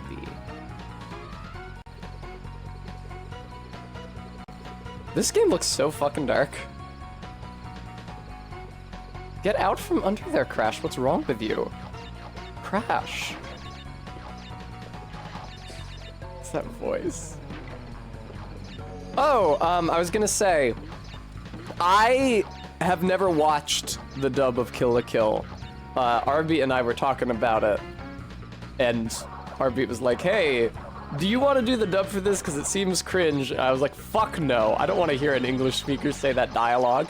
I reviewed the dub for a bit, and it's not as bad as I thought it would be. I think that it chiefly falls short in the male casting and performances. I think that all of the female performances are pretty good. And it pains me to say this, and like this isn't the standard by which I judge something like Cowboy Bebop, but good for a dub. Fuck. I thought Ragyo was good. I thought Mako was good. I thought Ryuko was good. I thought Satsuki was good. I was shocked by how good Ragyo's performance was. Because that struck me as something that it's like very hard to localize into an English language performance. And I think that a lot of time English speakers run afoul of the cringe factor when they have to record dialogue for anime, where it's like, oh God, what are you making me say? I have to say what? Oh, Mary. And I detected no cringe from Ragyo's dub voice actress, I have to say. Very well done. I watched the scene that you're thinking of. She did a great job. Yeah, Arbeat, it's tough, because we can't do the... We can't do that shit in English. I tried, because like I have a reasonably deep voice and I can make it raspy, and I was like, all right, let me see, can I do Gamagori? Not really, it's tough. It's tough to localize that performance. You can't, there's no way to talk like a Yakuza in English. Ah! I don't know why you would make me do squats. Dude control. I am emulating the PlayStation console because with no PS1, I have no other way to run the disc copy of Crash Bandicoot 2 that I'm playing for you guys. I have a PS2, but it's the fucking model of the... Yeah, I know, man. I passed the blue platform. I have a PS2, but it's the fucking model of PS2 that couldn't play PS1 games. It's insanely disappointing. I was so bummed when my friends got it for me in high school, and I was like, oh shit, this thing plays PS1 games, doesn't it? I can play my disc copy of Symphony of the Night that I bought in high school, even though I didn't have a console for it. It's like, nope. Guess again, fucko. Listen up. Listen up. You are not without enemies. Some of them you may even recognize. Although they cannot harm you inside this warp room, they can attack you on your way to the next way. Oh, okay. To get to the next warp room, use the platform that appears in the center of the room. Good luck. Symphony of the Night whips. I need to find a time to stream it again. I've already decided that I'm going to start another Mario Odyssey playthrough on my birthday this year, because it'll have been 2 years since the last time I streamed it. Oh, you have to stare at the wall and do nothing to save in this game. Of course, very intuitive.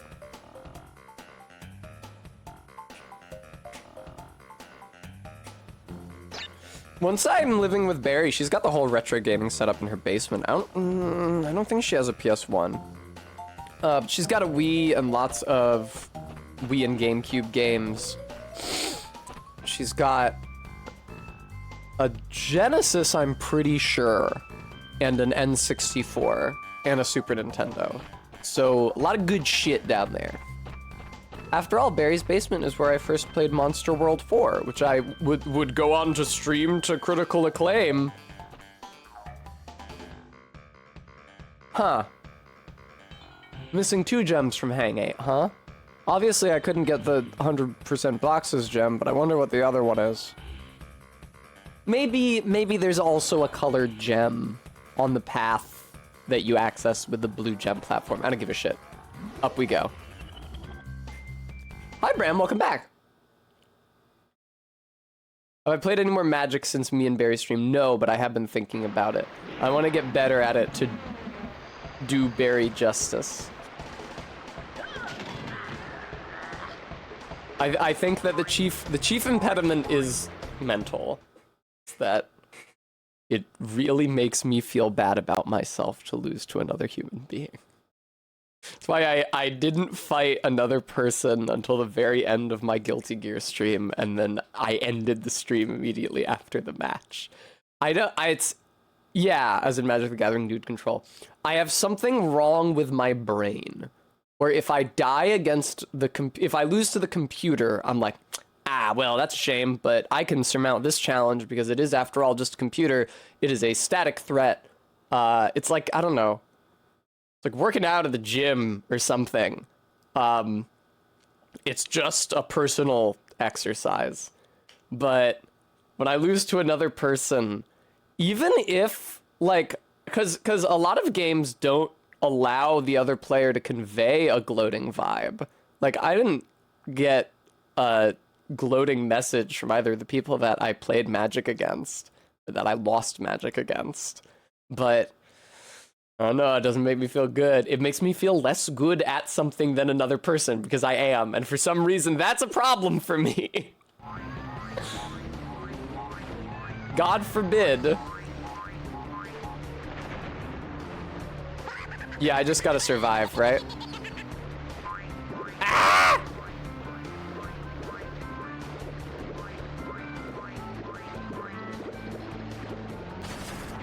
Cool. Oh, I see. I have to wait for him to do nitro. I have to wait for him to hurt himself on his own nitro. Then I have to attack him. Very good.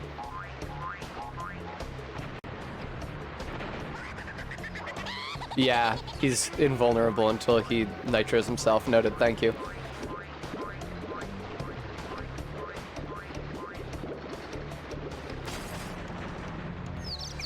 I see, and the nitro explodes from him out, but the TNT explodes from the beginning to the end. This is a bad place for me to be, I think.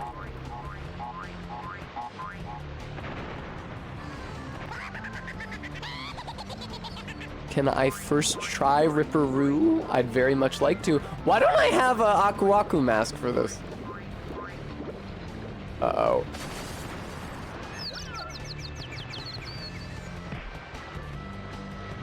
Wow, I first tried the extremely easy boss that you only have to not get hurt in order to beat. Hooray!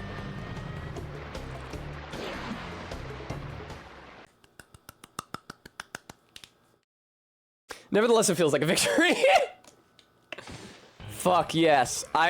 Even though they're extremely frustrating, and even though the ice momentum is completely fucked, I do think that the snow levels are my favorites in this game. I see that Ripperoo failed to prove much of a challenge yet again. But back to business. There are crystals to be gathered. 20 to be exact. The planet's You know what smells disgusting as cigar smoke? There's some guy that wanders around my neighborhood, Minty, I don't know if you've ever seen him. He wanders around just like chomping on a stogie. I think he has a beard, he's a white guy. I am occasionally placed in the position of walking past him on the way to the train station. It fucking sucks.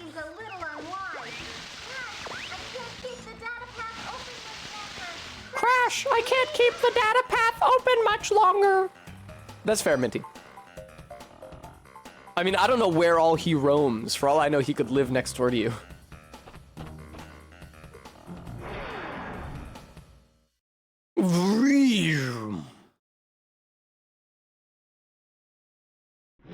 One time I was walking back to my place from the train, and I was walking past, I was obliged to walk past a pile of garbage, as is not uncommon in Philadelphia.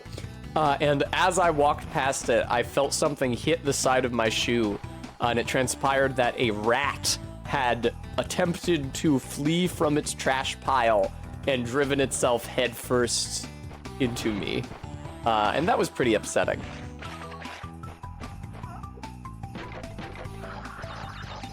I put the shoe in a sealed plastic bag when I got home, just in case.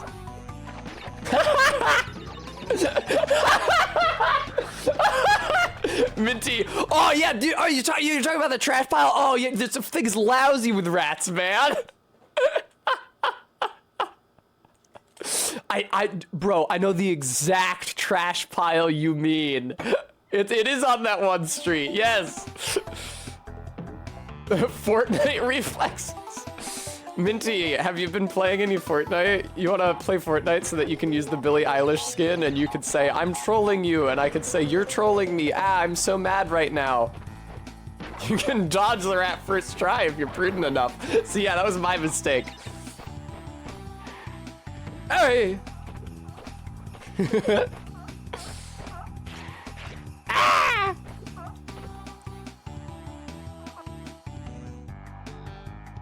Don't take me back.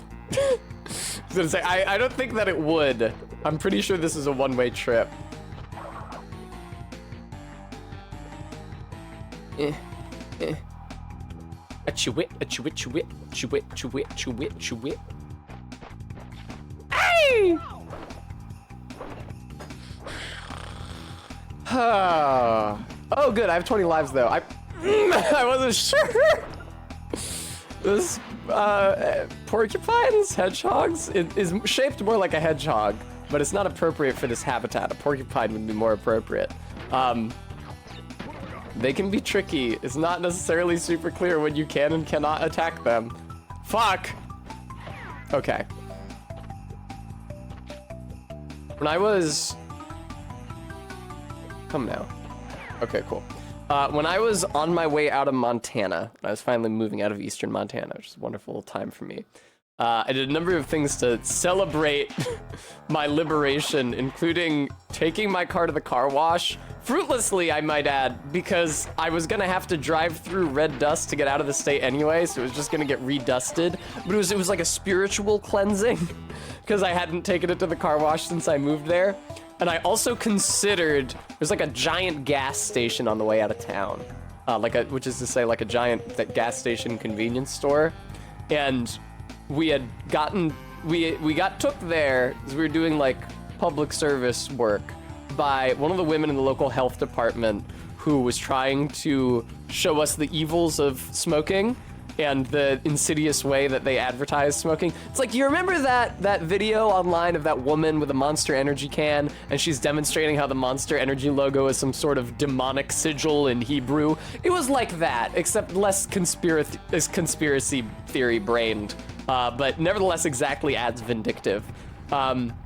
Because I was intimately familiar with their stock, I considered buying a flavored cigarillo to smoke out of my car window on the way home. But I ultimately determined that that might make me nauseous and that I probably didn't want to make myself sick while driving.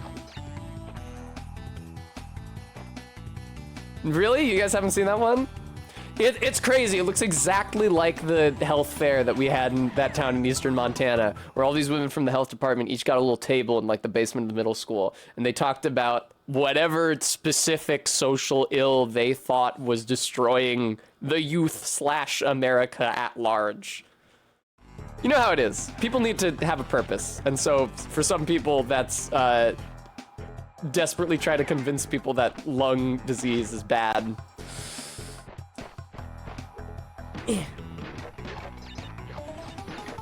They had like a shitty little rubber, it was functionally a puppet. It was not intended as a puppet. It was like a shitty little rubber head with essentially a pair of dentures attached with like hard teeth to demonstrate tooth decay that can occur from dip or from smoking cigarettes. It was like all fucked up and gnarled teeth. And I amused my compatriots by puppeteering it and having it speak with a southern accent. Now listen up, y'all. You don't snus. Oh god. America's rotting from the inside out. It's whatever. I can't do anything about it. I can't even leave because I don't have any money. Ah! No. Excuse me. Oh, what is this? Let me up. There we go. You have to mash. Oh my god. There, no, please. Yay! I can't even leave because I don't have any money and can't speak German.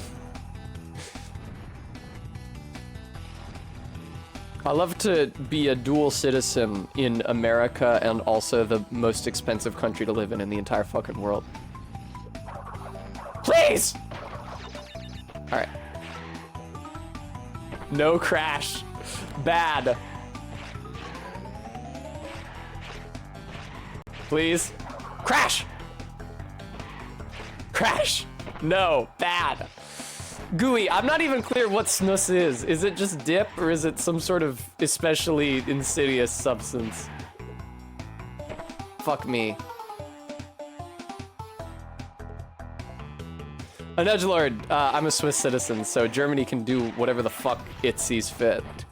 That's kind of Switzerland's thing, is that they don't give a fuck what happens to anyone else, which is not, I would not say has great optics.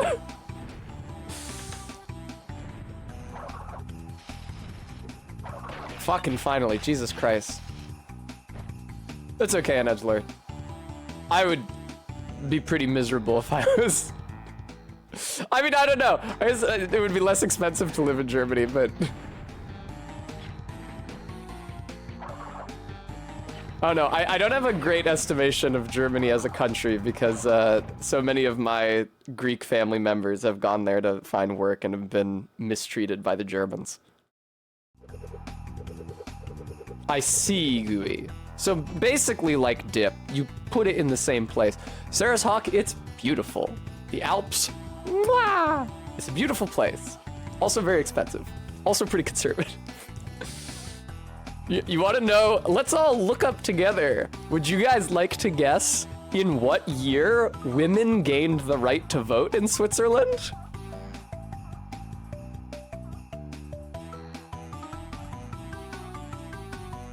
No, not that recent. No, not that recent. 2025 is a good joke. All right, you guys are all guessing more recently than it actually was. It was 1971, but that's pretty late.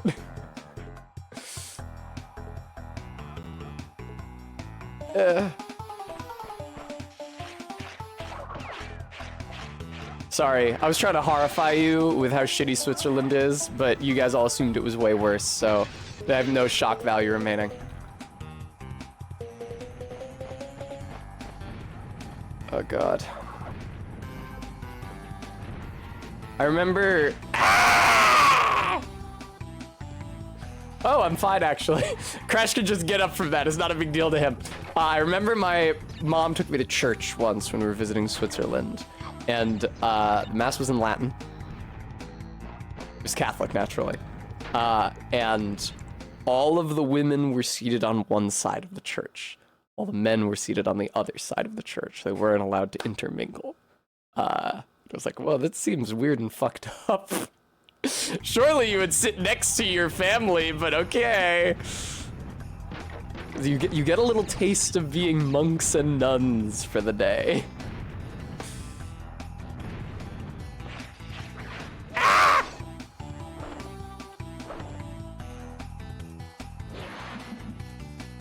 All right, Crash. Oh god! For a second I thought I was back at the slope with all those boxes in the air. I was terrified. You can die real fucking quick in this game. Hey, I tell you what. They love to put some perilous shit very slightly downhill from you. Okay, cool. Wow. I can't tell you guys how long it took me to understand that it was The Simpsons, that The Simpsons were a different religious denomination than me. I did not understand that types of Christians who were not Catholics existed for a really long time, I think. I was confused by the title Reverend, and also that Reverend Lovejoy had a wife, which I was pretty sure priests weren't supposed to have. Hey! I would say that experience is probably not common for cults. No, it was just Catholicism. Which is, at the very least, a big cult. Yeah, I don't think that experience is common for Americans who are virtually universally Protestant. The thing is that, at least in the part of the country I'm from, it's not true of the entire country, people don't really talk about religion or church at all. Maybe they mention going to church on Sunday, but like, I really didn't know anyone for whom their Christian denomination was a big part of their identity. Certainly no children. I was shocked when I went to confirmation class in high school. All of a sudden I saw all these people I knew from high school and I was like, you're a Catholic? I don't see you at church. Like, really? Okay. Oh, the kids with Portuguese or Irish last names. Ah!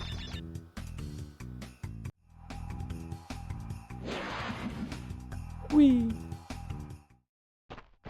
Which really just put the lie even more thoroughly to the idea that we were promising to be in the Catholic Church for the rest of our lives. It's like, motherfucker, these people aren't in the Catholic Church now.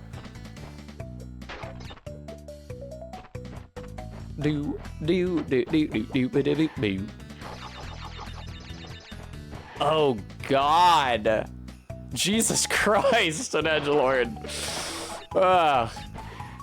Yeah, I don't think I was in college until I saw a website that said that Catholics worship Mary because she is a embodiment of a demonic moon goddess, and they're going to hell for it. Which I found frankly misogynist. God forbid that we have one fucking woman in the religion. God forbid. Oh my lord. Fucking sausage party with Jesus and Peter and Paul and everybody else.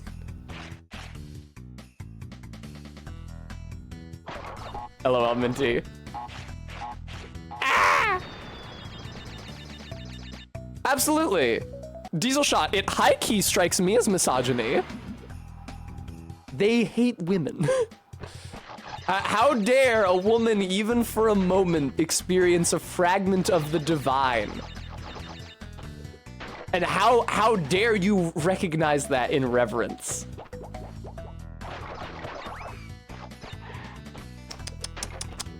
Wow, it's so hard to be the only person who is actually based in their religious ideas and practice in this world. Bremy, literally, Mother of God. That's what we call her. Okay.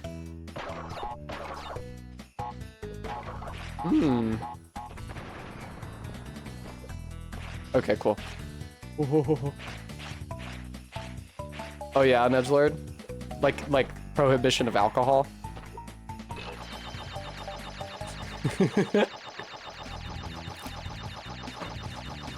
There is a certain amount less swag, Minty. Pentiment made me actually think for even half a second. Fuck off!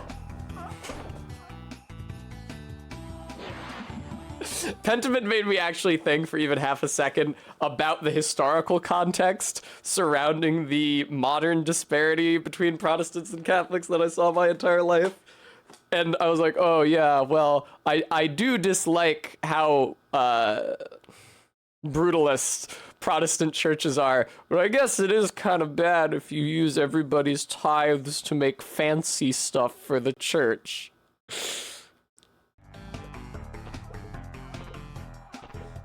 Arby, God is a chimera of a couple different, I guess you could say Mesopotamian deities. El, who is like a all-father, friendly type dude, kindly God, merciful and loving, who is part of a pantheon and had a wife. And Yahweh, who was a storm and war god of a nomadic people in the Arabian Peninsula, who later became a sizable minority in the Western El-worshipping cities of the peninsula, and influenced and eventually displaced the native Mesopotamian polytheism. Well, I guess, yeah. And so that's why that it explains a lot of the weirdness in the Old Testament. Fucking goddamn seal, dude. I can't get past this thing. Explains a lot of the weirdness in the Old Testament, like how God is sometimes described, his mercy and his forgiveness and his light is never ending, but also those who stand before him will be crushed and their families will be obliterated and there will be no sign of them left on the earth. That's because those are two different gods. And also, the like power struggle between those two different religious factions is preserved in some stories in the Bible, like the story of the golden calf, because golden cows, bulls, were a part of El worship, and were like specifically verboten among Yahwists.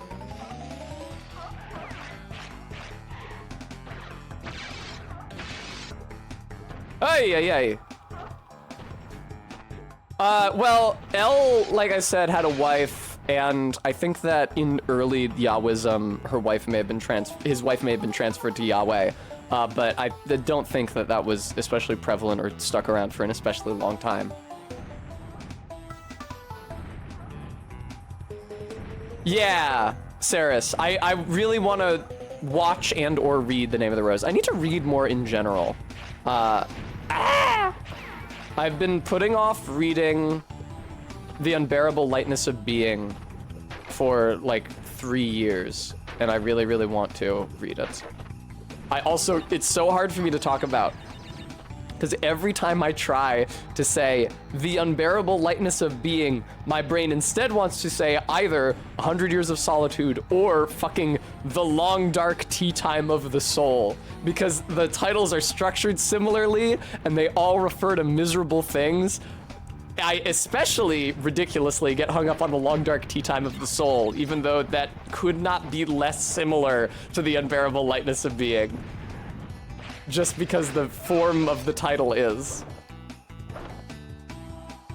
I do not know, Gooey. Sorry, I can't help you with that. Oh.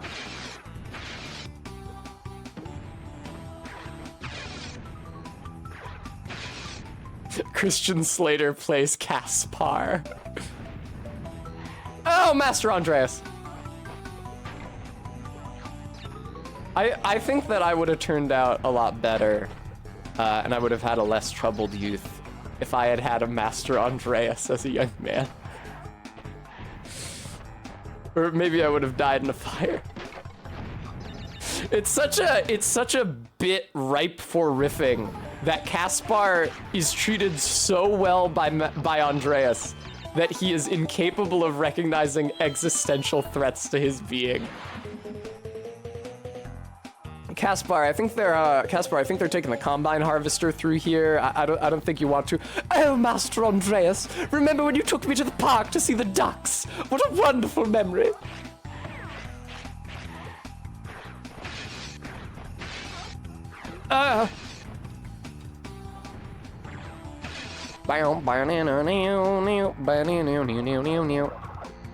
Naturally an edgelord.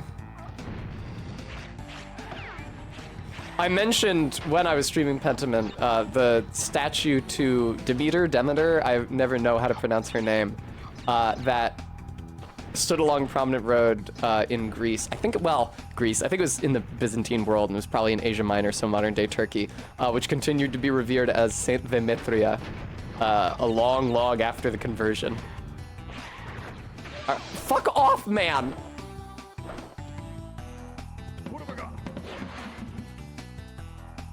Demeter? I don't know about that.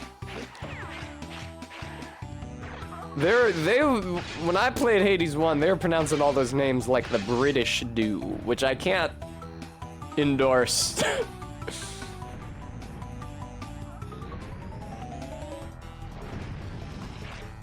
Woo!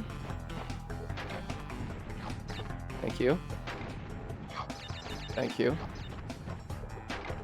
Demeter. His name is not Jove. Yeah. What's up, bro? Did I already go down here or something?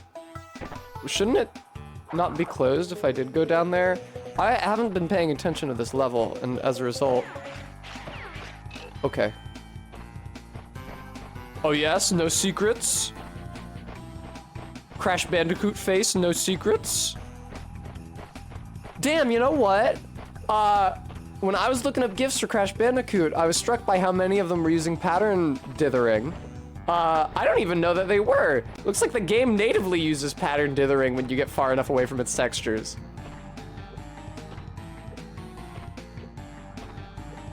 Yeah, no, I know I did R-Beat, but that was because the lift was already not working. Got the secret hot coffee mod for Crash 2. Yeah, I can see Crash fucking Tawna. I'm sure a lot of people would love to. There is no doubt in my mind that you can find that online. There's an account I used to know on DeviantArt, but DeviantArt doesn't exist anymore, that chiefly drew Crash Bandicoot fan art. And you have no reason to believe me, but I do contend I'm not a furry. It was just nice to see someone drawing those characters, because Crash Bandicoot was a prominent part of my childhood, because of how often my cousins played it in front of me and wouldn't let me join in. And it was just nice seeing someone drawing them. Yeah, Minty, but they had like a Tumblr-esque porn purge almost, where everybody on DeviantArt, they were supposed to, like, spoiler, essentially, their artwork, like, put it behind a warning if it were in any way explicit, and if they didn't do that, it would just get deleted. And so a lot of DeviantArt's library, like Heritage Library, just got deleted because it was made by people who don't use the site anymore and weren't gonna see the notice or log in to tag their shit. Hi, AK. Damn, I missed a lot of boxes. Thank you for the 6 months.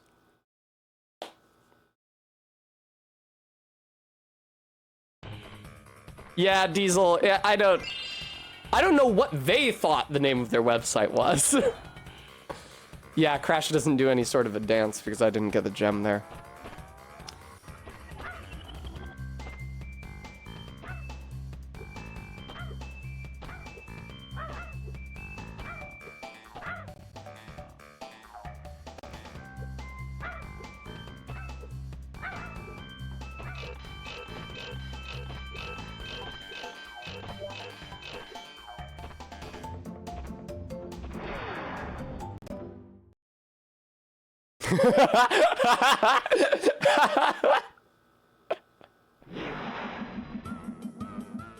It gives you lives. I'm sorry. I'm sorry. It gives you lives.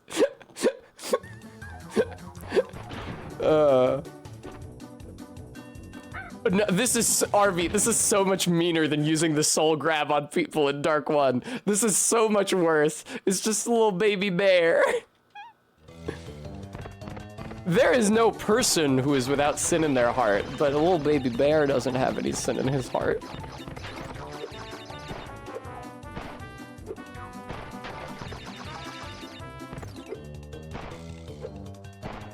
Please, oh, fuck me. That's right, Diesel.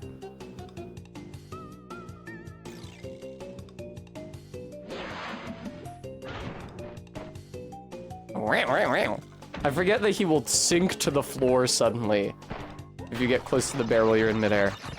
Bars.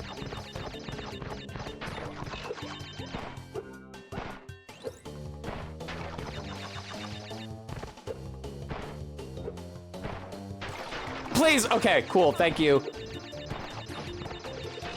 Thank you. Also, sorry for saying that there's no person who does not have sin in their heart. Speaking of Catholicism, that's like my most tradcath opinion that I have.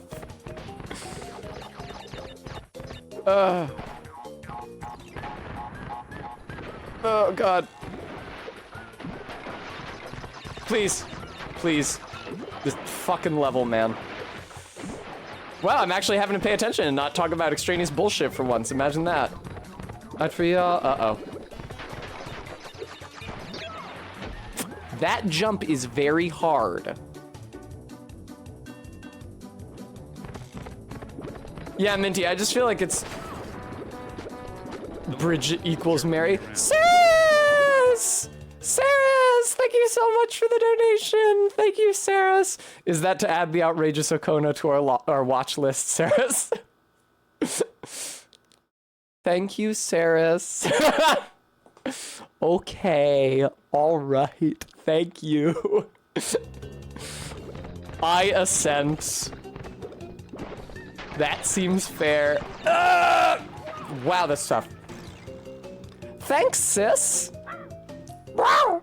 Thanks, Nachon.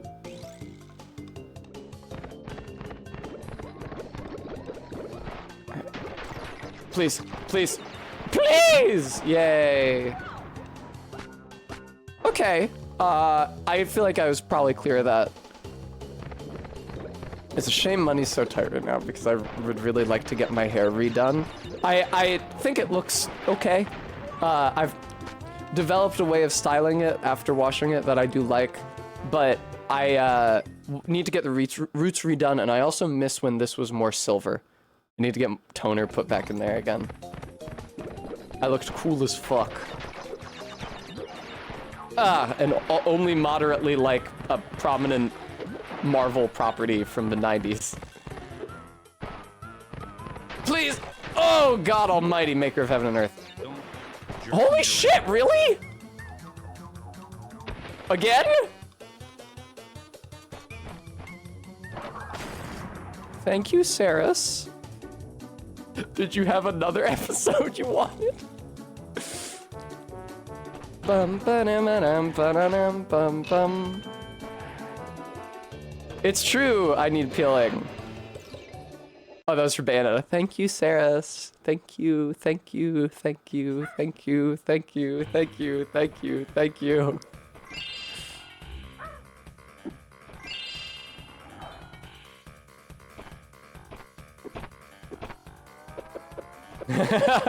I don't want to add the annoying episode, Saris. With, what's his name? Lloyd Braun is the character that actor plays in Seinfeld. That's how I will always know him. He wins the Costanza's water pick. He gets a bunch of gum for Jerry. How do we get Oblivion to happen since that game is so long? Right, well, Minty, that's the thing. Sure would be very long. It sure would be a big goal. I'll do it eventually. It's just, it's a lot. Hair is more gem in the holograms too, especially with the earrings. Thank you. Yeah, Rogue's hair kind of goes up because I've seen a bunch more pictures of her lately. I got followed. Apologies if it's one of you and I didn't notice. I got followed by somebody on Twitter who chiefly seems to draw and retweet fan art of Rogue in her 90s X-Men design. So I've been seeing a lot more of that lately. What, Brevy? I'm sure, listen, I'm sure there's no correlation. Anaj Lord, thank you so much for the $20 donation. You guys talking about Tomb Raider? Oh, go away, Light. Why are you being like this? Misa be like. Actually sounds more like something Ryuk would say. Come on, Light, let's play Mario Golf. I don't know what Ryuk sounds like in the dub. I never watched the Death Note dub. That's how I imagined him sounding. I sort of imagined Ryuk having like a Krusty the Clown voice, because he kind of looks like an evil clown. Light, let's play Mario Golf. The eel deal. You do. Naturally, Bremy, who wasn't?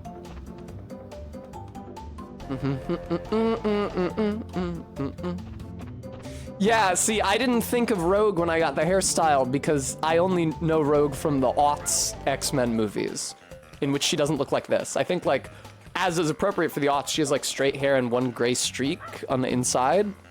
That's the image I have of her. I haven't seen those movies in a very long time. Captain.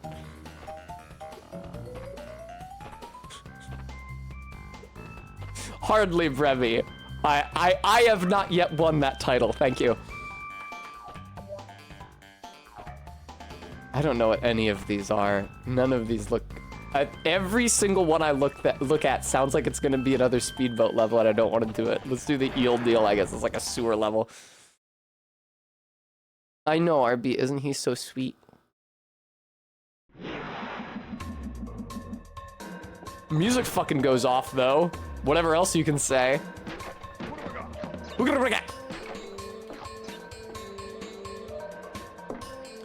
Yeah, I really didn't have any... Oh, okay, that water is safe to be in. I really didn't have any superhero media in my childhood at all until they made the aughts Batman cartoon that they called The Batman. And that was how I learned about a lot of the Batman staple villains that I didn't know from, like, the Jack Nicholson Joker movie, like Clayface or Man-Bat, or... I feel like I knew Harley Quinn just from cultural osmosis, living in the aftermath of the 90s and Batman the Animated Series. But, definitely didn't see any Batman the Animated Series until MK showed me.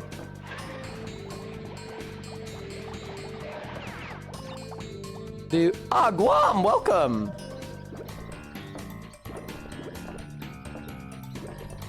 Whom practical, the Joker?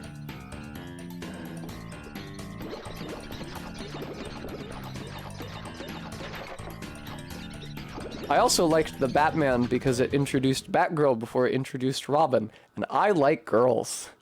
That has been a consistent feature of my character for a very long time. Alright, this thing is evil and sucks.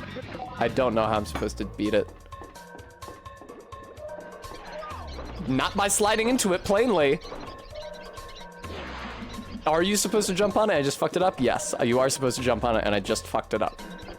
Whoa! Please. What? It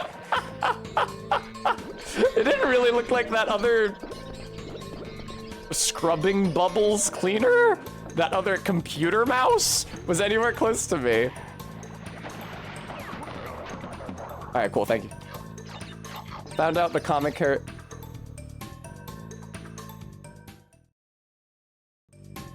Sorry, Bremy? No, God. Oh. No. No, first of all, it'd be a colossal pain in the ass to get my entire head back to platinum now. Second of all, no. I don't think that I would look very good with pigtails like that either. Twin tails, as we say in Japanese. Tsuinte. What's back here?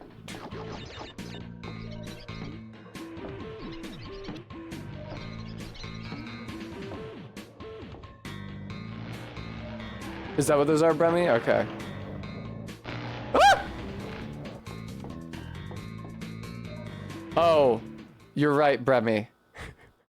You didn't misspell anything. That was just my poor reading comprehension. Apologies. Oh, also here, guys, look. Ah! Guys, look. You like my nails? I did them black and sparkly. I got a black sparkly nail polish as part of a set that my stepmother gave me for Christmas. I have the sparkly one here. I can't find the monocolor black that I used as the undercoat. It actually worked really well. This is too thin to use as the undercoat, but I did like a normal coat of black and then the sparkles over it, and I think that it worked out very well.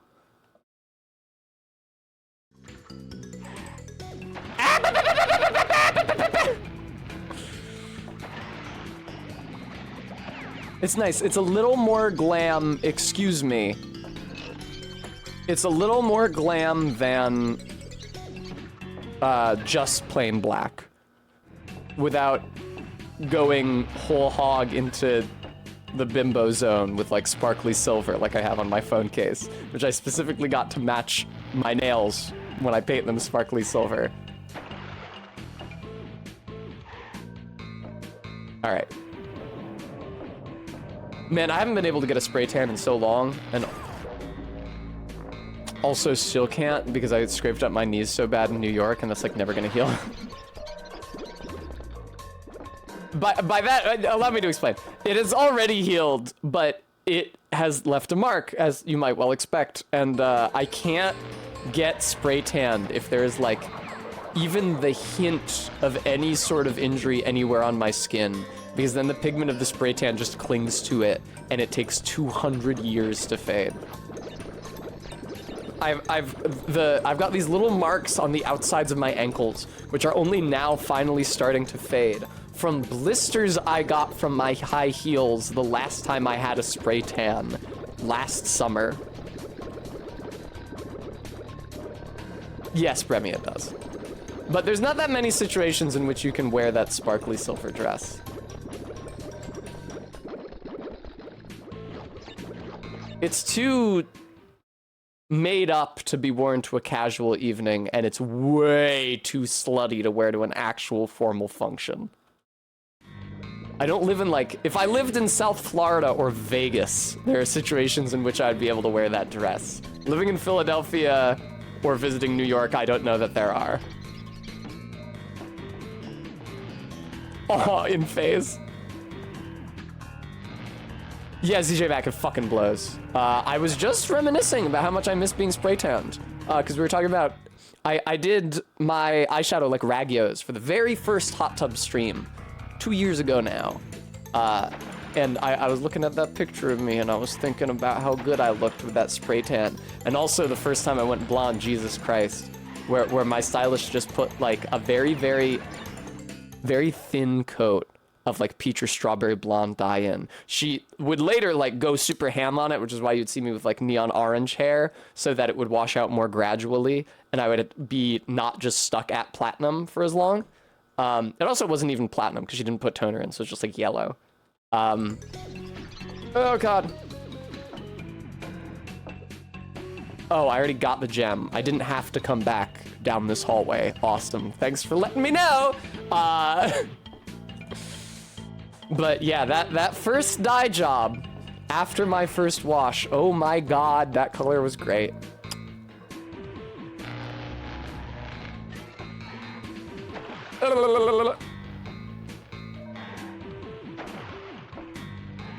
Bremy, you mean the sparkly silver dress? Not really. I just think that it's too dressed up, even for stream.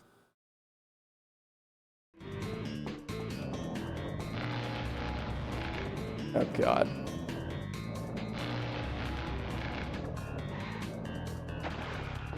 Ah, for fuck's sake! Okay, whatever, I have a Aku Aku.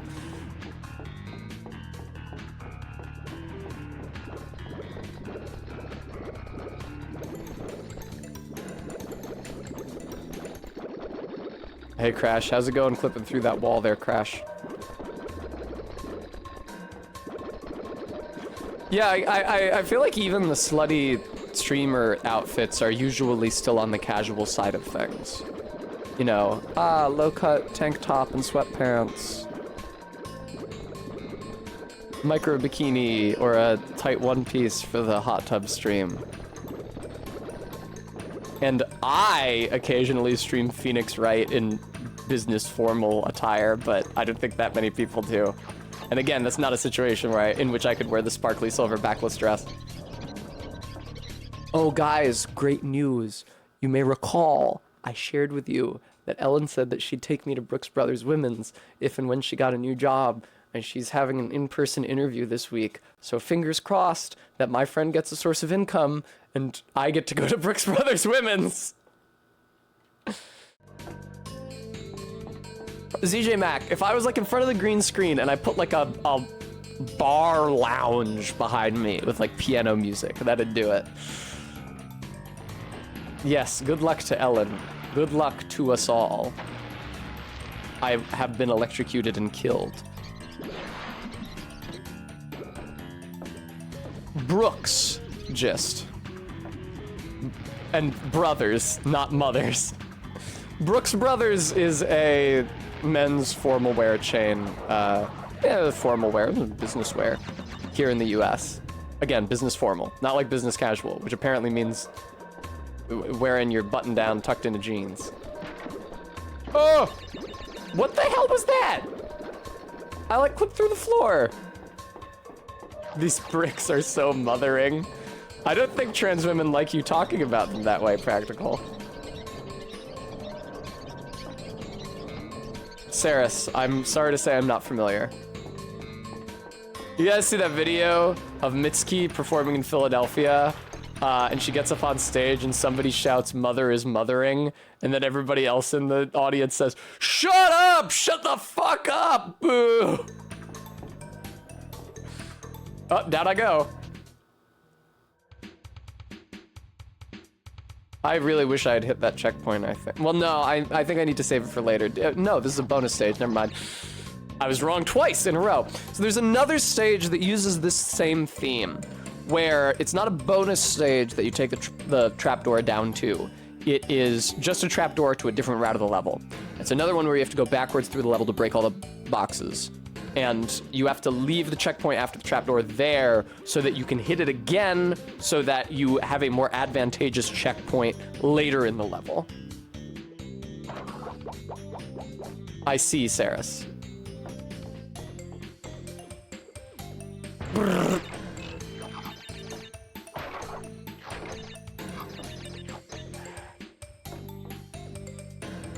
So kind of like when Shrimpo Jones won those debates in 1980 and went on to Landslide. Oh god. Some sort of nightclub visual novel? I could be the next Shrimpo Jones.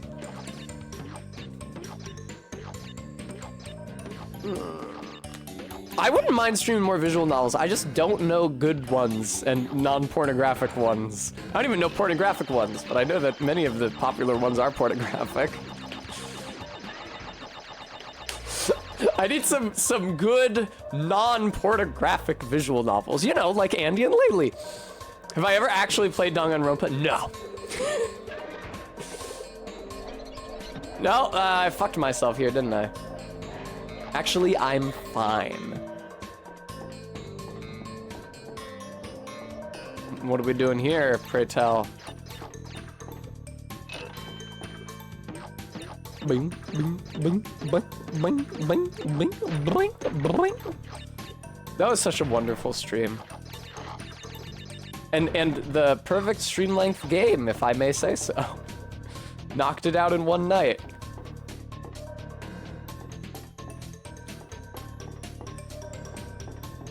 Bye, AK.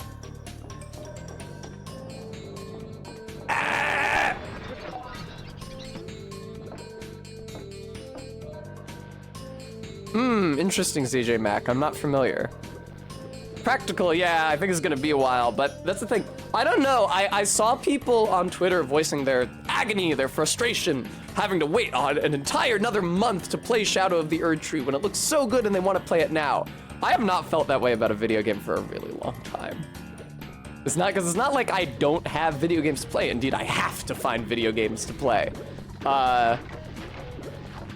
So when a cool new video game is coming out, it feels less like, oh man, my life will feel hollow until it's in my hands, and more like, oh, okay, let me write that into the scheduling block. When's that come out? The 21st? All right, so there's 2 weeks before that probably, I'm gonna be streaming Elden Ring.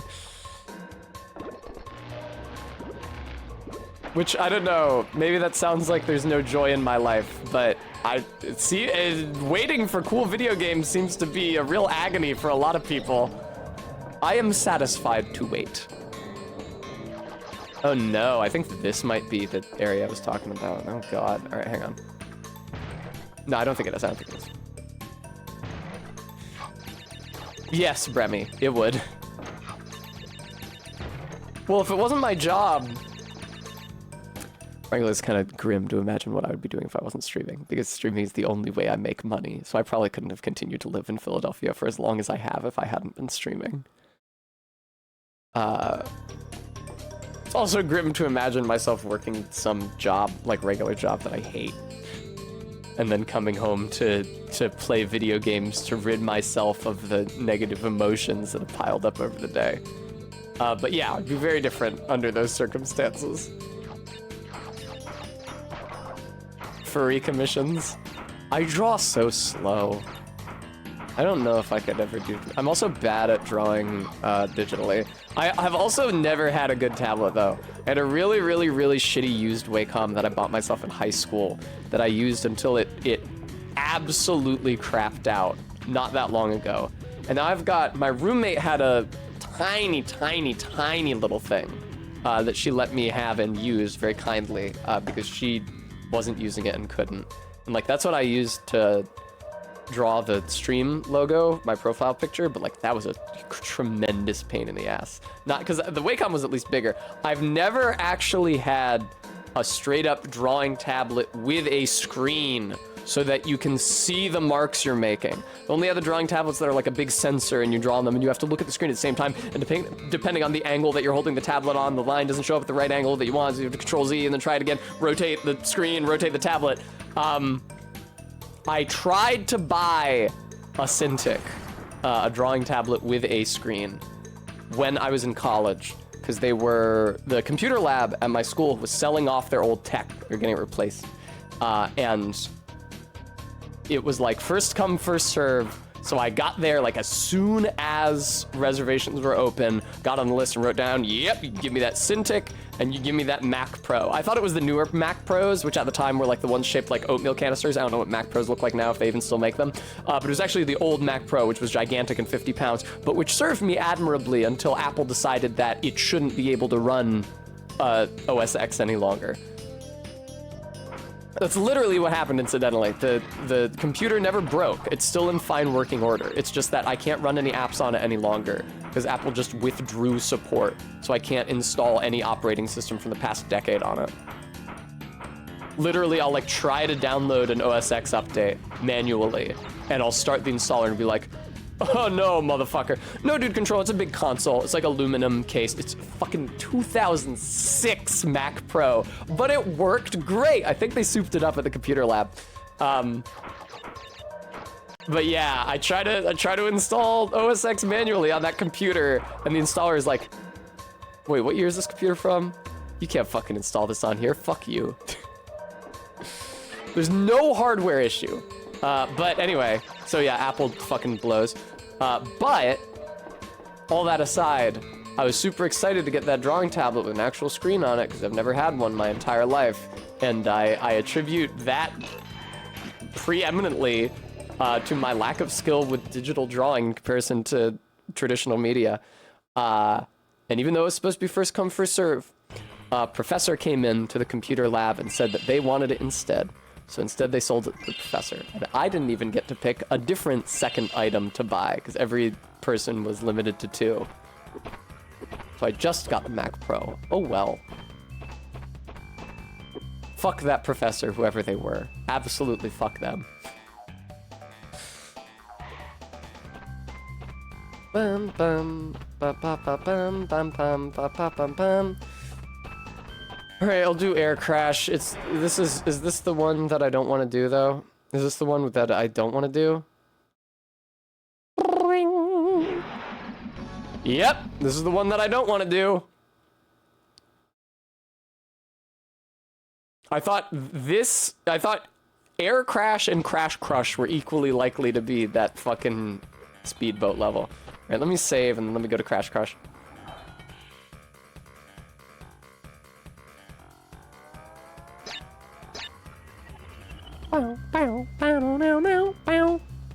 Nice case, BPDB. MacBooks are a lot harder to keep running, but that Mac Pro, like, it was still an Apple product. So like, when I bought it, it didn't have a Wi-Fi card. I had to manually install it, and my God, no human being was ever intended to see the inside of a fucking Apple product. Jesus Christ. I cannot describe the insane bullshit I had to do to install that Wi-Fi card. It wasn't even shaped like... Because I know what a board, it's like when you slot RAM into your board. I know what that looks like. I know what it is supposed to look like when you slot something into your computer's motherboard now. That fucking Wi-Fi card, instead of slotting into something, it connected via these 2 little wires, like very thin, with tiny little nubs at the end, which had a minuscule, almost invisible indent in the center for a needle on the board. And so you had to line up this cap with the needle. It was like fucking birds having sex. It was like cloacae. You had to line up the cap with the circle on the board that had the little needle on it. And you had to snap it in, but be careful. Make sure it's actually aligned before you apply pressure. Because if you apply pressure and it's not exactly aligned, you'll bend the needle and then you're just completely fucked. And it was one of the most miserable things I've ever had to do.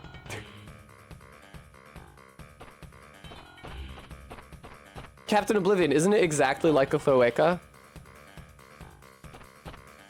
All right, crash. Anyway. No!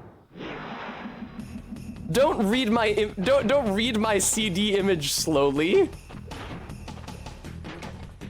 God, I wonder if that's because I'm running it off disk. Whatever. The level seems to play fine.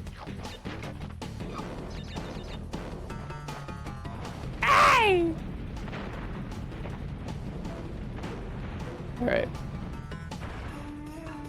Ah, I'd suck. Immediately. I'm gonna die, I think. Joy-Cons have those connectors? Shit, really? I don't remember. I did a case mod on my Joy-Cons so that I could have atomic purple ones. Here, check it out. I did a case mod on my Joy-Con so I could have atomic purple ones. And I don't think that I ever would have been able to do it successfully if the plastic hadn't been transparent, because the shit inside got jostled around and misaligned so easily during the process of putting the cases back on. And also, these cases are poorly made because they're kind of bulging out on this one. Here, let me see if you guys can hear it, the click as I compress. It's not that loud. Anyway, this one doesn't quite fit because they're third party, but even I do not remember seeing those pins inside these when I case modded them. Yeah, I also thought they were ribbon cables. Oh, now I just have a Nintendo Switch. The Nintendo Switch looks so horrifying without the Joy-Cons connected to it. It's just like, oh, I didn't think I had an e-reader. It's like a phone in a really grossly exaggerated way. It's sort of uncanny and intimidating. The brutality. Yeah, the brutalism of the rectangle. What do you guys think the Switch 2 is going to be like? What do you think the Switch 2 is going to be called?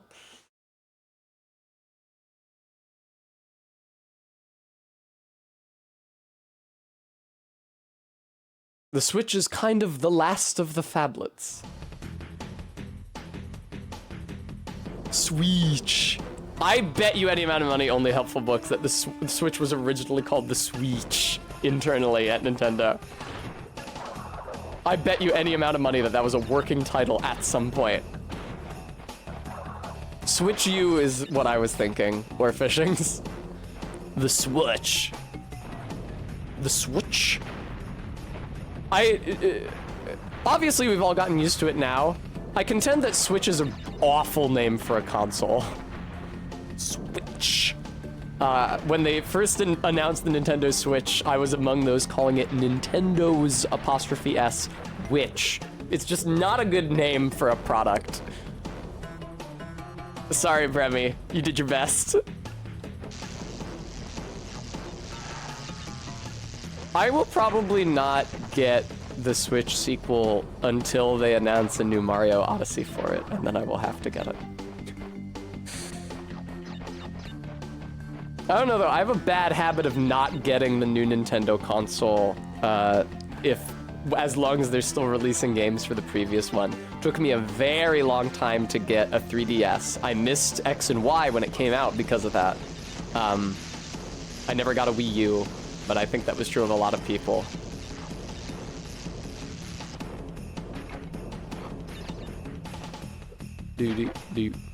If it's at launch practical, then I have to get it. That's just the situation. Mario Odyssey is my favorite fucking video game.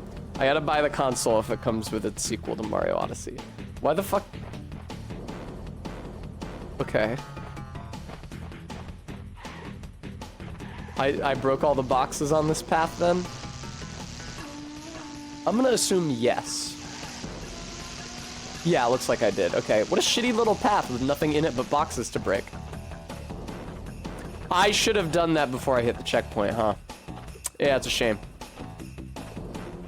Yeah, I really should have done that before I hit the checkpoint, so I have to go backwards every fucking time.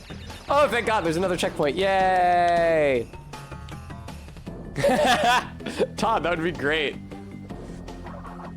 I remember a while ago seeing a quote-unquote leaked design that included a fucking camera, and the person who retweeted it was like, listen, it makes no sense to include a camera on the sequel to the Switch. No one is asking for it in the entire world, which is what makes me think they're going to do it. They could, like, put the 3DS technology on there. Oh, thank you for the follow, hopefully. It indeed does not sound like that was part of a follow spam. Contractor, thank you for the follow.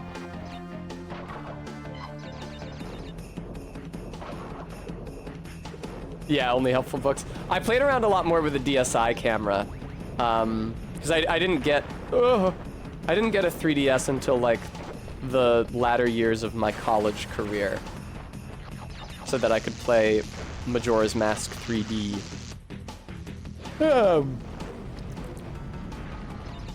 So I was no longer a child and interested in such childish things as taking pictures.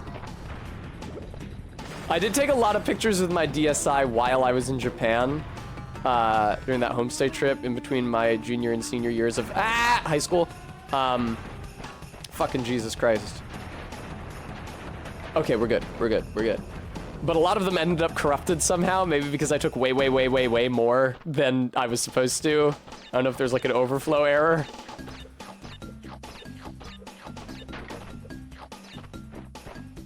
"3D pictures. They're pictures for grown-ups." I do have like a couple 3D photos on my 3DS of me and my erstwhile friends. Ooh, delicious. Simply delicious. I majored in Mask 3D. That's pretty good, Practical. It was a good joke. Gist says, I want a Wii U Switch combination. Portal, but also possible to use a TV screen and the portable screen at the same time. I feel like a lot of people were disappointed that you couldn't do that. And also annoyed because Breath of the Wild was clearly designed with that intention, with that functionality in mind. And then they scrapped it so that it could simultaneously release on the Wii U and the Switch.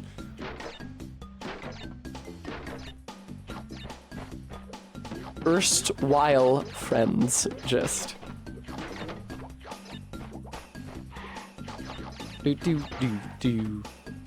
That would be ridiculous, Captain. That would represent such an incredible level of boneheadedness on the business end of Nintendo. To scrap the only thing that distinguishes their product from the much more technologically advanced competition, the fact that it can be used in either handheld mode or attached to the TV. That being said, competition isn't much of a competition anymore, because the PS5 has almost no exclusives and is purportedly nearing the end of its life cycle, and nobody even knows what the current Xbox is called. And I understand that they have now lost their exclusives. Such as they were to fucking begin with. Jesus, Mary, and Joseph. Now, I know the reason they're giving me this much space in front of the snowball is because they're gonna make me, break some bullshit boxes. There I go. Can't believe the Xenoblade X and the 2 Zelda remasters are stuck in Wii U jail. Brutal. Oh yeah, which, is that, Twilight Princess and Wind Waker? Are those the remasters stuck in Wii U jail? You know what I've never played and would like to is, Link Between Worlds. That's the 3DS one, right? Yeah, Link to the Past is the SNES one. I really like the character design. I really like the character design in Link Between Worlds. All the characters are very chibi and cute. I like the Zelda design from that game specifically. I felt like that Zelda design never got a day in the sun as the canon Zelda. I felt like it got overshadowed by Skyward Sword, like the canon character Zelda. I feel like it got overshadowed by Skyward Sword Zelda, and then, which was then immediately supplanted by the very good Breath of the Wild Zelda design. And nobody ever had any time to think or care about the Link Between Worlds Zelda design. I contend to this day Yeah. I can fuck off, and then another 2 boxes on either side of the thing, huh? I see, Captain. I tried playing Link to the Past on the 3DS. I bought it on the Virtual Console, and I did not enjoy it. I'm sorry to say. I abandoned it. Anyway, I maintain, design-wise, the character of Zelda in Breath of the Wild, and especially Tears, has never looked better. There's a reason everybody went insane retweeting that version of her, the, like, prototype Zelda with short hair from the sheet of all the prospective shorter-haired Zelda designs for Tears. I mean, that would have gone off. Nintendo has no balls. They're too homophobic to put a woman with hair that short in a video game. But that absolutely would have gone off. It's a great character design. Visually, never been better. Actual, like, character writing-wise, Breath of the Wild and Tears Zelda leaves a lot to be desired. I don't like her at all. But she looks great. Sometimes that's enough.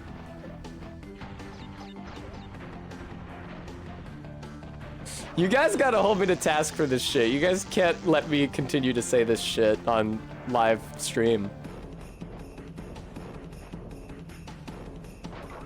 Nah!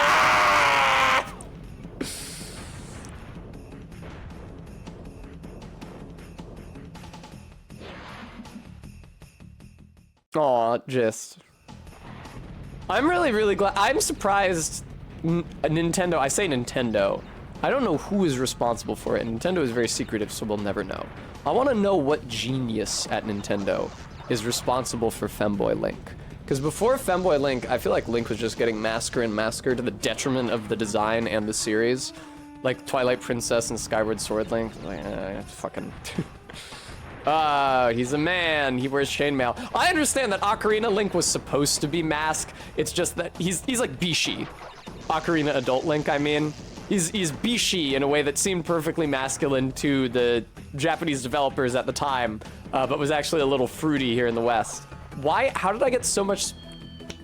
I had so much space between me and the goddamn snowball that time, and I completely wasted it. I flung myself down a pit. What a miserable experience, dude. Oh, Remy, that seems scary. Also, I think TikTok comments are transphobic. I don't really know. I have never read a comment on TikTok. I barely use it. And when I use it, I'm definitely not looking at the fucking comments.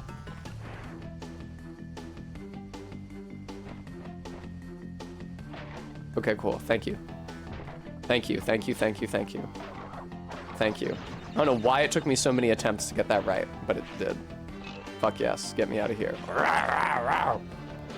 Yay!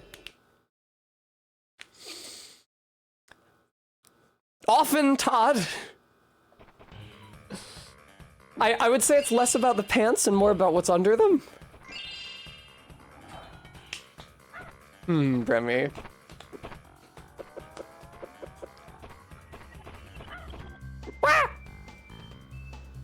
Hey, baby. You're so cute. They should give me a pet option. Oh, there is a pet option, look! Look at him! No, oh shit, I'm standing on him. Look at him! Oh. This morning, Echo eventually stopped causing a fucking ruckus. I'm sorry, Saris. And came into my bed and snuggled up next to me when really I should not have been in bed. I should have been getting ready for the day, but as I mentioned, I was up late.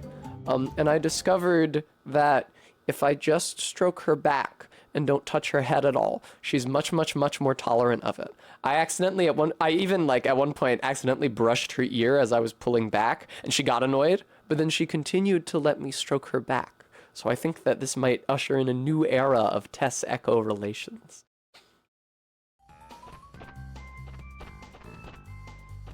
She does not like her tail touched, though. It's a very narrow length of her spine that she will assent to have touched.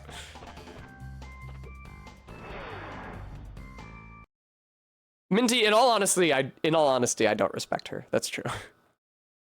That would be a fair cop. if that was the reason why Echo has always been so hostile to me, is because I don't respect her. Yeah, that's fair. I don't.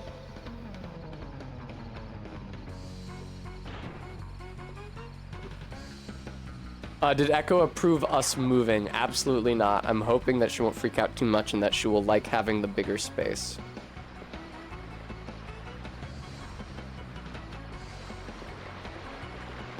I'm also hoping that she doesn't try to trip people on the stairs. She hasn't lived somewhere with stairs since she was a little baby kitten. She was, stray. Not, I don't think exactly a feral cat. I mean, there's no way for us to know whether or not she was born on the street. But she was like, she would get fed by various people before a friend of my roommates took her in. And they, like, got her... Actually, no, they didn't get her fixed. They just cleaned her up and passed her out to my roommate. My roommate had to get her fixed once Echo being in heat became intolerable. I remember seeing the video of Echo drugged out after she got spayed.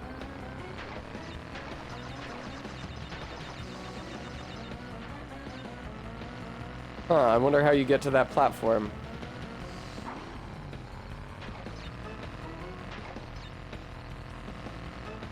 My roommate is also moving with me, Gooey. My roommate is also moving in with Barry. It's gonna be the fucking streamer house. Oh, God. Yeah. Ah. But yeah, I honestly kind of hope that she is kind of uneasy around stairs, because she's already fucking constantly tripping me, and she could actually fucking kill somebody if she tries that on the stairs at Barry's house. Yeah, I know, Arbeat. I'm sorry for not boosting off of them as the game plainly intends for me to do. Okay. That was weird. Whee! Every single fruit. Look at that, motherfucker. Beautiful. First try, as a matter of fact. Well. It'll be the Bloomsbury set of Philly. I'll have to take your word for it, Maddox Kent. Americans cannot comprehend this, and it's the word Bloomsbury. Thank you, I will have a treat and hydrate. They're calling her So Fruity Tess.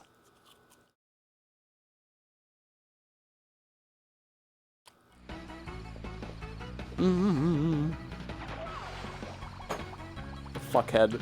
I thought that those were sink under the water. What the fuck? Oh, they were cooking when they made this game. I thought those were sink under the water after you've stood on them for a little while platforms, not move up and down on their own platforms. Bremy, they go so fucking hard.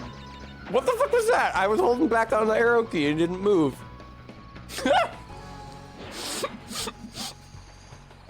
The crash drowning animations are really, really good. They remind me of the drowning animations in Sonic Adventure. Imagine if Crash could swim, no ecosystem would be safe. I am the world's biggest dickhead. It's Crash, why do you take so long to die? Oh, thank you, Maddox. I should have known that.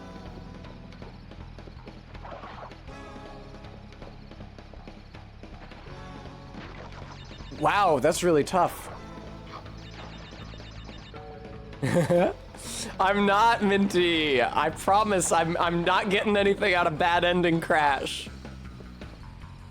It'll be a shame. I won't be able to show you guys that when I stream Dark 3, because I'm not allowed to die. There's that one enemy in Dark 3 in that awful, awful, awful part of the Profane Capital. I feel like Dark 3 might be a record for the number of just fucking miserable and atrocious areas in a given game. The goddamn toxic swamp down in the Profane Capital with almost nothing useful in it. There's like one unique weapon and that's it. And it's full of those centipedes and the awful fat monster babies with hands for heads that grab you and suck the souls out of you?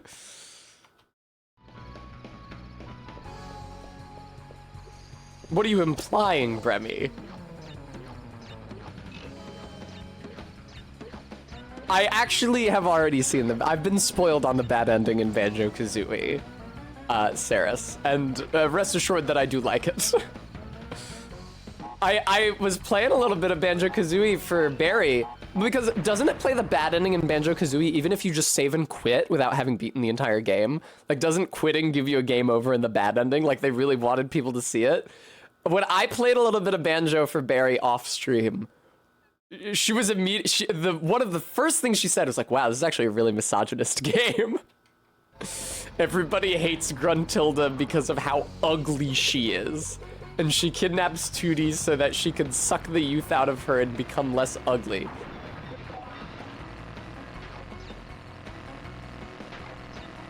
Okay, fuck this, kill me. There we go. Bremy, what, oh my god, Crash, what other instances are there besides rare, specifically?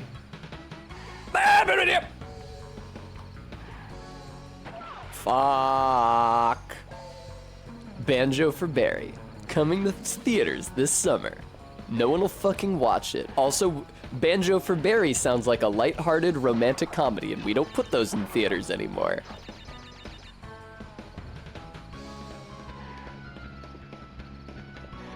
I can't believe the latest film vehicle starring Ryan Reynolds, a man who is now primarily known for very irritatingly selling you insurance before YouTube videos, didn't do well. I'm shocked, viewer. I'm shocked. How can this be? I'm sure he's in shit. But let me tell you something. As somebody who does not watch movies, I have not seen anything Ryan Reynolds is in. Is he Detective Pikachu? Detective Pikachu? I didn't watch that. But boy, have I seen those goddamn Mint Mobile ads. Also, it's not insurance, it's Mint Mobile.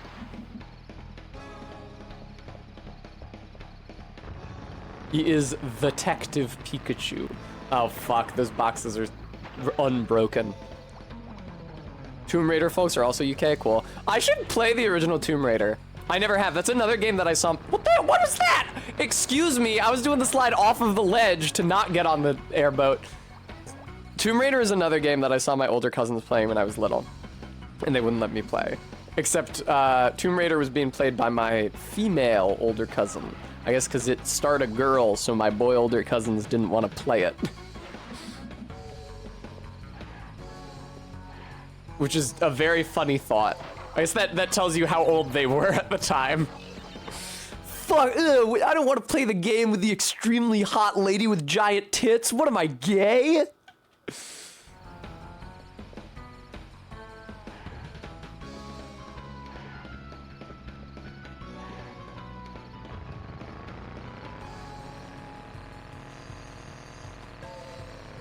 Very good. What, Bremy, the entire thing or just me saying, what am I, gay?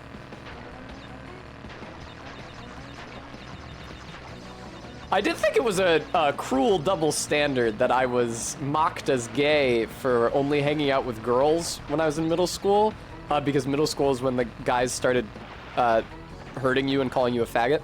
And I was always thought, like, don't you nominally want to have sex with women? Why are you making fun of me for spending time with them? But there's no reasoning with a bully, contrary to what literally all children's media tells you. There's no way to outfox them. You can't just ignore them and expect them to go away. I always found that, fucking stop snapping me onto the airboat. I always found that narrative fascinating. That if the bullies are just trying to get a rise out of you, and if you ignore them, they'll go away. No, they're not trying to get a rise out of me. What they're trying to do is gratify themselves by hurting me. And they can do that whether or not I'm reacting to them hurt me.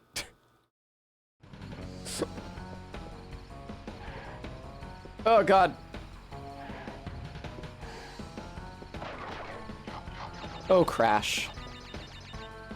It's just the kind of bullshit you say to kids because adults don't actually want to have to deal with it. It's like, interpersonal conflict between two kids. Well, It would be a lot of work for me to try to adjudicate this shit. So just don't react. Just be very quiet and don't disturb me, and I'm sure eventually it will go away. Lockhart, thank you for the treat. You guys want to hear another very sad story from my youth? I know you guys love hearing all the extremely sad stories from my youth. I learned early that the only language bullies understand is violence. Well, see, Brevy, I'm not gonna do it because you said ugh. Woo! All right, finally, Jesus Christ. Excuse me, video game, could you maybe give me a checkpoint? I feel like I've been through a lot of shit that you should. Okay, it's just the end of the level. Cool. Ugh. I think there's a secret exit from this level. I'm gonna play it again. I can't tell us and not okay. I was in Spanish class in middle school. And okay, wait, never mind. The video game is talking. 10 of 25 crystals. You're on your way. I'm running low on power, so communication from this point will be difficult. Again, be wary of the pathways between warp rooms. Remember, I'm counting on you. I'm counting on you. Yeah, Todd. They are a little annoying. Yeah, I was in Spanish class in middle school. Must have been like 8th grade. And as was so often the case, in Spanish class, they have you pick like a Spanish language name to go by instead of your regular name to try to immerse you in the language experience. I think that's kind of fucking stupid, but like, motherfucker, when I did the homestay thing in Japan and we took Japanese classes, they didn't start calling me Takashi, but I chose Giovanni, like the Spanish version of Giovanni, that's how it's pronounced, probably because of Pokemon. And when we went around and all said our names, I said Giovanni, and then a kid at the other side of the room said, more like Giovanni, like she, the feminine pronoun, as if to suggest I was gay by calling me a woman, which was pretty standard for the time. I was like, and that didn't really bother me at that point. It's like every single day at middle school was a constant emotional and often physical assault. So I was like, all right, man, whatever. But the teacher laughed. The teacher laughed at my peer calling me gay. I was like, what the fuck is wrong with you? And she was like, so listen, sorry, it was funny. I was like, fuck you. No one has ever respected me for my entire life. All right. Let's go up to the next. Oh, no, right. I wanted to do air crash again and find the secret exit. I was thinking about that recently. I think because I encountered the name Giovanni. I'm sorry that I have so many miserable memories from my childhood, but a lot of bad things happen to me, and also I physically can't forget them. They just come up and keep popping up non-stop whenever I encounter any stimulus that reminds me of them. They just keep triggering. Oh, thank you, Bremy. Yeah, if you'd like to comfort me in my shame. All right, where's the secret exit?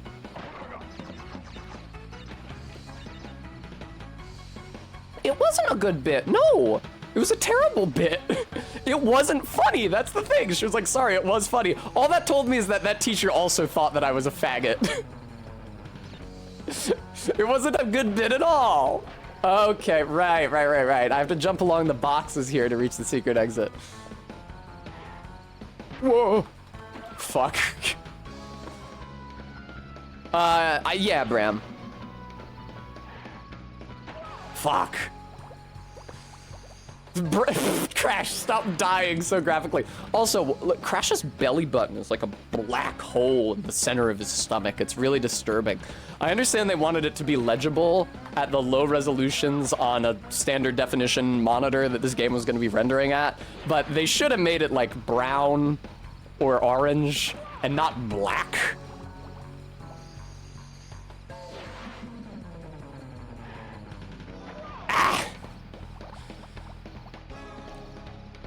Anyway, I got in trouble for mouthing off to the teacher, as you might well expect.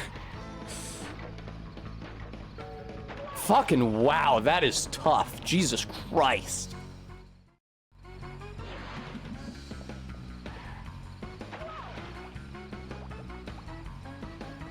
Yeah, it happens. What are you gonna do? The important thing, as ever, is that I learned that no human being in this world will ever grant you respect willingly. And also that there is no earthly authority that has earned your deference. None.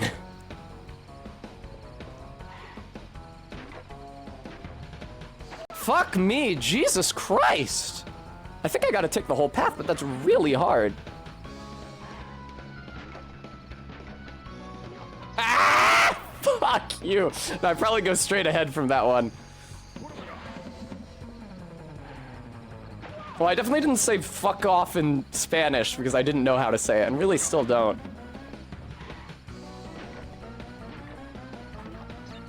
Oh god! Well, I'm so glad that I lost all of my lives doing this. Have I considered being a Souls boss? No.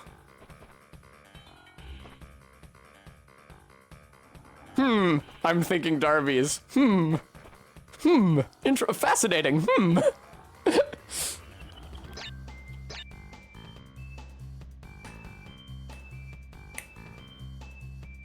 Alright. Get me out of here. Okay, at least I found the secret. That makes sense that this is the secret entrance to Snowgo, because that's definitely the secret entrance that I understand the best, and this was the secret exit that was easiest to find. So it makes sense that those would be part and parcel.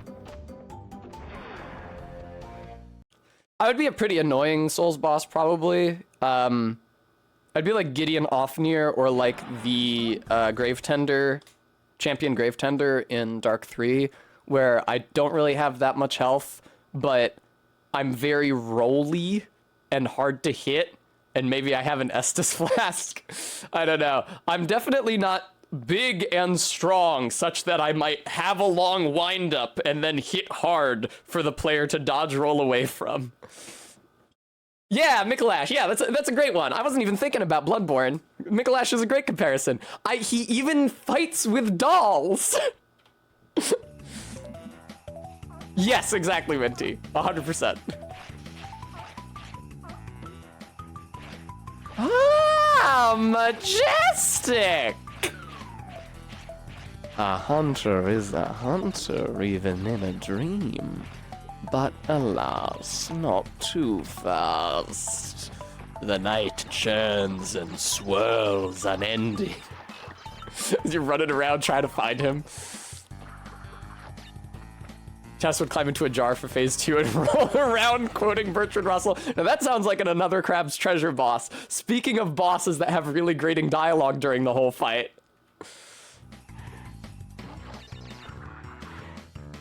What do you guys think is Bertrand? Oh no, do you drop down on this from the above? I hope not. What do you guys think is Bertrand Russell's cuntiest line? Now they specifically do not, yeah, they specifically do not make these boxes, these crash heads, because they're virtually impossible to reach. I'm muting my boss theme to play the crab one.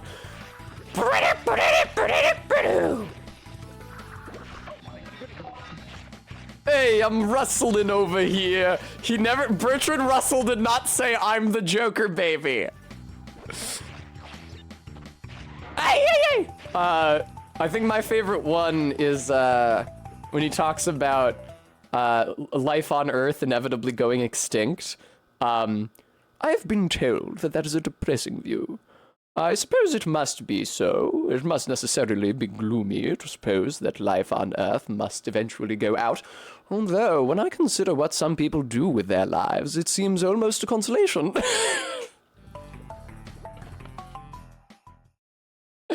What a fucking asshole! He just says it. He just says it. There's no pause. There's no smirk in his voice like there was a smirk in my voice when I said it just now.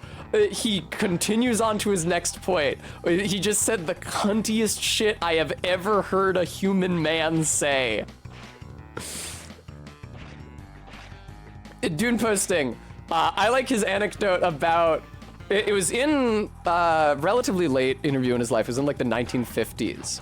when he was all hung up on communism, and he says, my grandmother used to laugh because at one gala or whatever, she said to the Russian ambassador, perhaps one day we'll have a parliament in Russia, to which he replied, God forbid, Lady Russell. Except for the first word, the present Russian ambassador might say the same thing. Because they're atheist. He is also atheist. He has no grounds to criticize them for that, but it is a funny line. I don't think Bertrand Russell said that. I don't think any of you guys have ever heard a single word he said. Guam is, I think, the only person who has actually clicked on or watched any of the Bertrand Russell videos that I've put in the Discord. Whoa! All right. Hello. Whoa!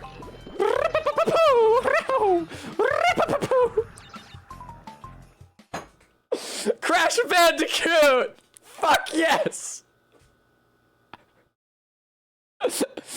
Who could forget Bertrand Russell's famous quote, "My wife."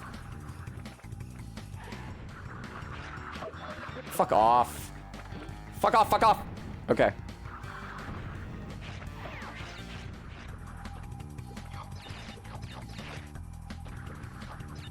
So if I remember correctly, you have to go backwards through all that shit. All of the nitro boxes. Whoa! In a second here, I'm gonna hit an exclamation point box that's gonna exist. Oh no, I'm not. Okay, never mind. Ding! I must be thinking of yet another snow level. There's another snow level where you pass through nitros from left to right, and then you have to pass through them again from right to left because there were invisiblocks at the beginning, and then you hit the switch that makes the invisiblocks visible, and you have to backtrack. My boy! That does sound like something Bertrand Russell would say, although admittedly not in that delivery.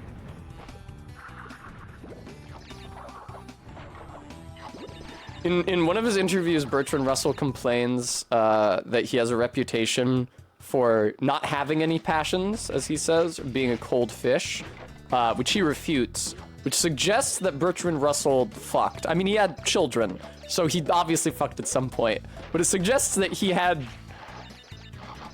a personal interest in sex beyond the act of reproduction, which is not necessarily guaranteed when you're talking about old ass, very socially conservative British guys. So I wonder what his sexuality was like.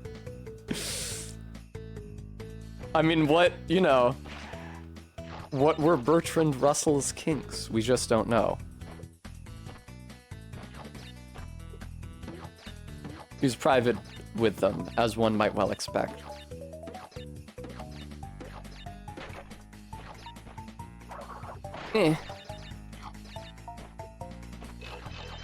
We can only speculate. Silently and privately.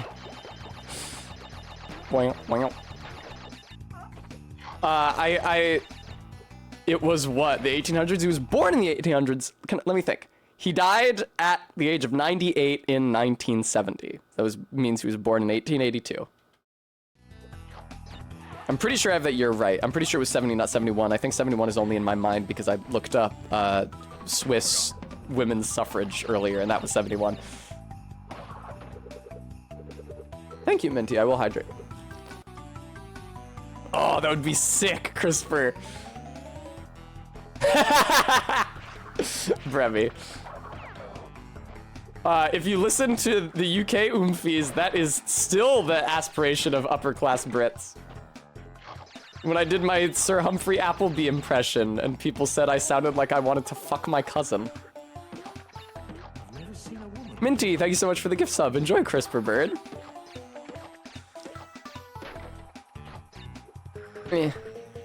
I have been thinking about this defense of my interests recently, because Barry is always making fun of me for my interest in old British guys. And I think what I like about the old British guys is that they are capable of a level of bitchiness that you almost never see in American men. Because American men are really too scared of seeming gay to be really bitchy. Instead, when American men are insulting, it's often, in a brutal and artless way that I don't personally find super entertaining. But British guys love to be a clever little snot ball. And to make some sort of snide comment that is only clearly insulting in retrospect and with context. Which is exactly how I like to insult people. Ah! Yeah, see, Maddox can't... Half the old British guys were kind of gay. Well, it's funny that I'd say that after talking about Sir Humphrey Appleby, because Nigel Hawthorne was in fact gay. Who could have possibly foreseen? Nobody, well, except for the UK oomfies, will know what the fuck I'm talking about, but he seemed very gay on the show already. I think after Yes Minister, he was in commercials in which he was like playing opposite a wife, and it has no credibility whatsoever. It's like, Nigel Hawthorne. Yeah, you think that he's probably married to a woman. Oh, I don't know. Oh, is she spending all his money? Ah, yes, because he's straight married to a woman, so naturally. Not that, Bremy. Bad. Nothing more gay than having to pretend to love a woman. It's true. I think Barry has said in the past, gay guys love being married to women. Our ex-boyfriend was... Anyway. Nigel Hawthorne, Gooey, the actor who played Sir Humphrey Appleby on Yes Minister and Yes Prime Minister.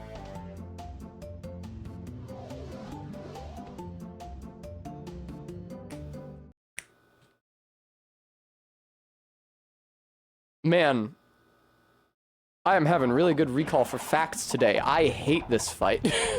I hate this fight so much. I feel like this fight does not necessarily make it super clear when it is and is not safe to roll into the bosses, but whatever. Okay, no. It's not that it's not clear because the guy was flashing. It's that if you get too close to the guy in the center, he hits you. But often the guy that you need to hit ends up near the guy in the center. So there you go. CRISPR Bird, did you see the bosses from Crash 1? This is a step up.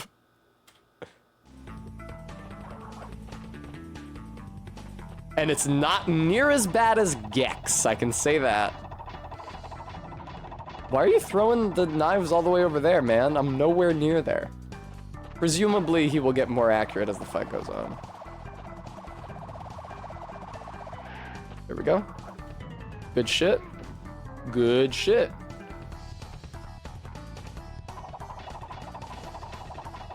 Yeah, Gex is one of the most... Was Gex also a UK company? Probably not, right? Because they had to re-record the lines for the UK release. Because the Brits wouldn't get Gex's fucking rapier wit.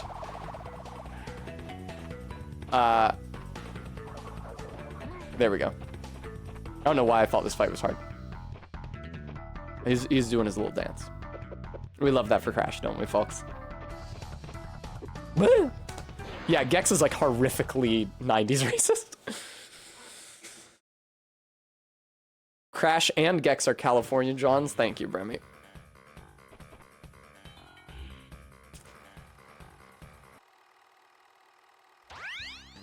I'm gonna start a drama with Gex. They gotta bring Gex back and make him woke. It would be really funny. But now is not the time to get cocky. There are still many crystals to obtain. Can you shut the fuck up, dude? The world is counting on you.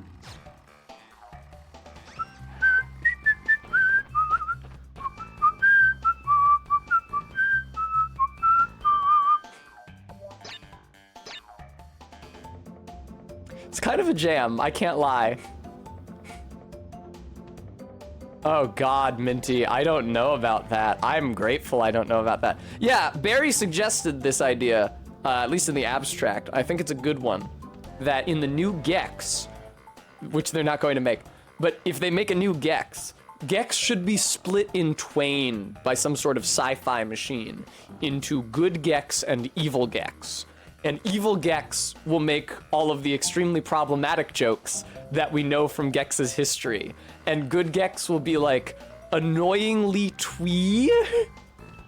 and try too hard to relate to youth and queer demographics, and only by reuniting the Gexes can you be free of each of their extremely grating modes of comedy. You play as good Gex, and then evil Gex is the antagonist. And then when they rejoin at the end, they fuse.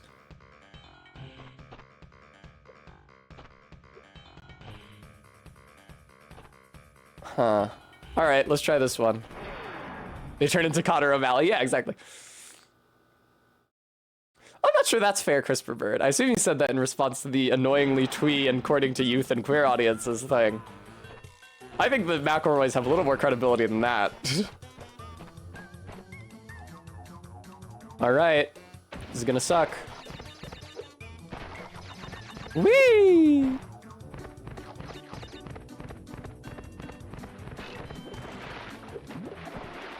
Are in the tender queer orbit? Yeah, they are, but like...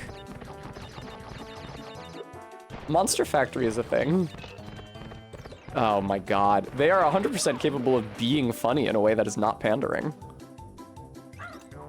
Fractal Aviation Cat, orca whales are among the animals that I am most afraid of in my life. They are very, very, very scary to me. I am as scared of them as I am of sharks, even though a shark would be, I think, a lot more likely to kill and eat me. I don't even know that there are any documented attacks of a wild orca against a human swimmer. Probably helps that waters where orcas live are a little too cold for humans to be swimming in. Nevertheless, they're fucking horrifying. They're too goddamn smart. They're artiodactyls. Those teeth, my god. Yeah, I remember this level all right. Those two boxes. Yep, those two boxes right there. Sure is a pain in the ass trying to break both of these. Yep, sure does fucking suck trying to break both of those boxes. Oh my god, Bremy. I haven't even seen that. I have a friend. I'm gonna have to apologize to him after stream for putting him on blast, but hopefully I won't have to if he doesn't find out. I have a friend who is constantly tweeting, "Ready for a Latina," like a couple of times per week. And then recently there was like a really thick Latina girl who posted a selfie and he quote retweeted it. He said, "I am not ready for a Latina." I love doing that. Whenever a girl posts a selfie, she's like, "Do you think you could handle all this?" I love quote retweeting, but like, no, absolutely not. I could not handle all that, you're correct. I'm sorry, ma'am.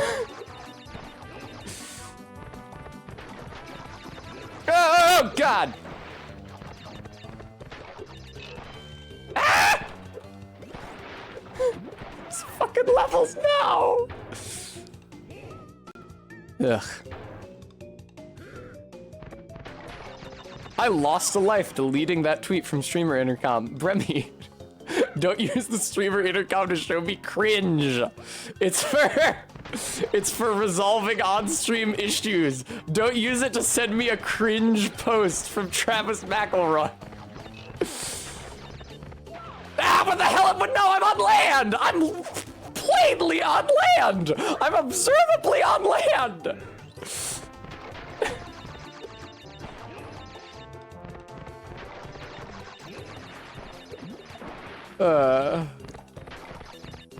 All right. You gotta do these like, oh my god, super quick tap inputs for the jumps in order to not suck balls at this level. They're, fuck you guys, they juked me. Fucking Margit over here, waiting 10 years before they lift up the block. I thought you were gonna put it down. I thought you were gonna fake me out again. Todd, it's literally never look at the replies to any woman ever. Don't do it. Like I said, I don't look at the comments on TikTok. People have no brains inside their head. You cannot trust the opinions of a sewer rat given a human body and testosterone on any person's appearance, much less a woman's. Oh my god, they faked me out again.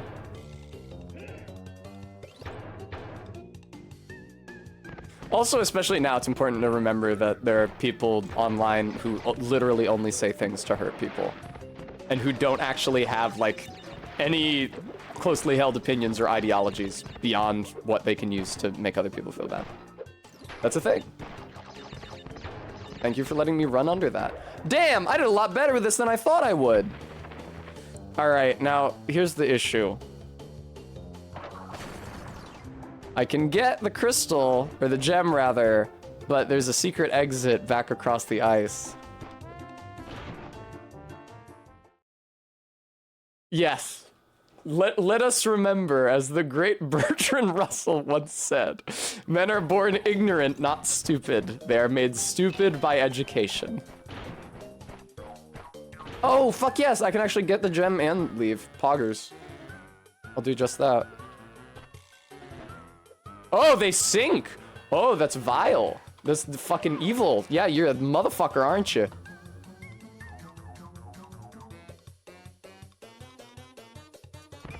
Alright. I maintain that going backwards after getting the white gem, richer, will cost me fewer lives, oh fuck me, than replaying the entire level. Minty. Yeah, let me just remember my 8th grade Spanish teacher's name, which I've utterly forgotten, and serve her that hot slice of gas. God, it's honestly a mercy that I've forgotten so many of the people who mistreated me during my adolescence. It is. Sometimes, oh shit, it remembers I have the gem? That's crazy. Sometimes I will talk about, like, my hometown with somebody I grew up with, and they'll be like, do you remember this person? Do you remember that person? Do you remember literally anyone? Most of the time, I don't. I feel like I have a good memory of the honkies who made my life miserable, but then somebody else talks about the personages they remember from growing up in our hometown. It's like, oh man, no, I don't really remember. Did that person exist? No, I can't say that I...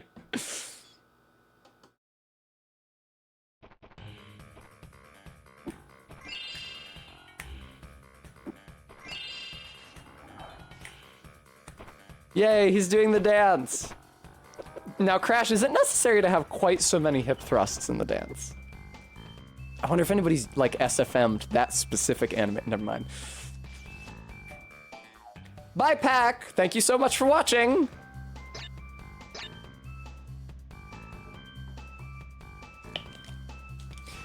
Also, when I go back, I went back to my hometown a couple different times in the past half year because I went there for Christmas, as you might well expect. I also went there to cat sit for my mom when I tried to stream Phoenix Wright, and it turned out that her internet connection was too weak to do it, which is a shame. But it's horrifying to see people you went to school with. Absolutely horrifying, because there are two ways that it can go. Either they look exactly the same, and it feels like you have stepped backwards through time. Like your hometown is trapped in amber. And it makes me, at least, feel trapped and panicked. Like nothing's changed and nothing's ever going to. Or they've aged, and that is probably worse, because then that makes you question yourself. Oh, I thought I was looking okay. Am I not looking okay? Damn, they look old as fuck.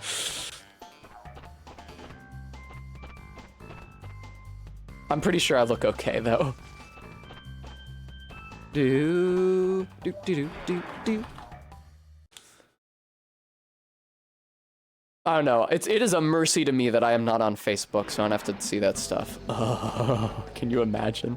I got off Facebook like when I transitioned, which was frankly really late to get off Facebook. It's just that, you know, when I was in high school, really when I was in like 9th grade specifically, kids my age were on Facebook. It's like, sure, let me get on there. But it is, of course, a warren. Just full of the miserable... Oh, God. The wedding pictures with everyone's plastic smiles frozen in anguish. in the shitty JPEG compression. What a horrifying place. I don't want to find out which of my high school classmates are married and having children, and what the ravages of time have done to my male classmates with the. So is this another? Oh my god.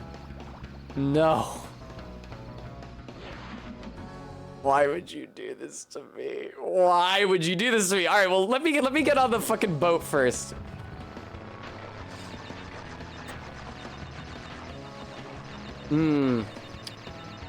Okay, no, never mind. Well, actually, hang on. I don't think they wanted me to hop along the boxes. Because this would be really hard if you were hopping along the... I love to die. This would be really hard if you were hopping along the boxes. I'm hoping, fingers crossed, they don't expect me to do that here. Thank you, Stream Elements, for reminding everybody. Folks, I know that your generous audience, even at my financial best of times, but I am locked into paying 3 months of redundant rent this summer between my current place and Barry's place. Because somebody moved out sooner than we thought they were going to. So there's gonna be a lot of money I have to pay. I'd be very grateful for anything that you could spare towards my not being horribly in debt.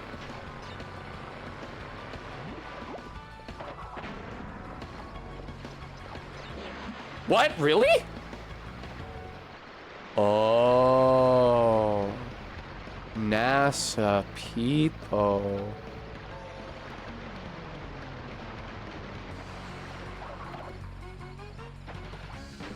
Okay, I'm gonna assume I just have to go forward from here because going back would be a literal nightmare. Minty. Oh god.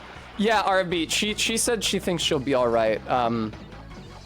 She's ex-Navy and gets a living stipend for as long as she's enrolled in education. And she thinks she'll be okay by it. But yeah, best of luck to her as well for sure. Oh, okay, this is this level. Okay, Pog, thank you. I just found the secret exit here. That's actually crazy. Can Echo afford it? God, I wish Echo paid rent. That'd be a huge load off of both of our bank accounts. Come on, Echo. What do you produce value, Echo? Come on. The sad thing is that even if we tried to use Echo, even if we tried to squeeze some value from Echo, it'd still be through our effort. If we like made an Insta account for Echo or something, and like posted pictures playing with her or whatever, like that would just be another job for us. She would just be existing as ever she does. It'd be like the lady's pet lizard's Instagram account. Aw, ZJ. Echo should go out and do skits to earn quarters, like in Ed, Ed, and Nettie. Good idea. I endorse this plan.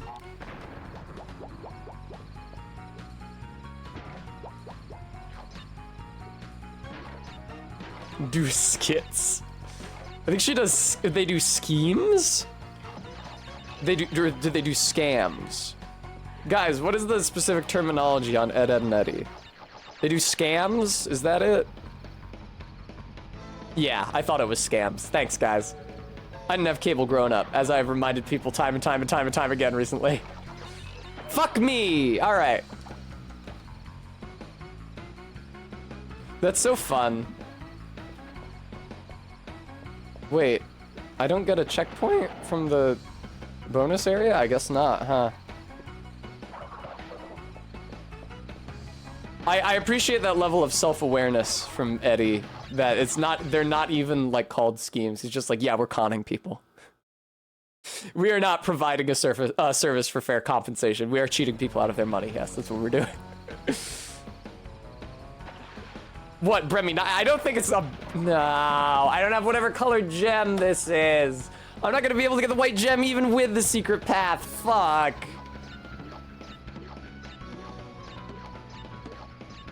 I don't think it's that sad that I didn't have cable growing up. I was definitely sad about it as a small child. But then once I got to high school and it was like the new guard of Cartoon Network shows like Adventure Time, which is very good. I'll admit, I watched it when it first started, like the first couple episodes of Adventure Time. I was like, this seems dumb. I don't think this is very good. Like Adventure Time and regular show, I don't know. I was also just no longer a small child, so I felt somewhat consoled in not having had cable. Oh, fuck. I forgot about the boxes here. I bet you any amount of money I'm not gonna be able to... Oh, come on, man. Would you get hurt somehow, Crash? Crash! Oh my god, how could it be this hard to kill you? Ah, CRISPR, that makes sense. We did eventually get cable, like, late in my high school career. And that's when I watched Star Trek: The Next Generation. And also Doctor Who. They were both on BBC America, which was like a channel 150 something, like quite high. I also watched the Graham Norton show.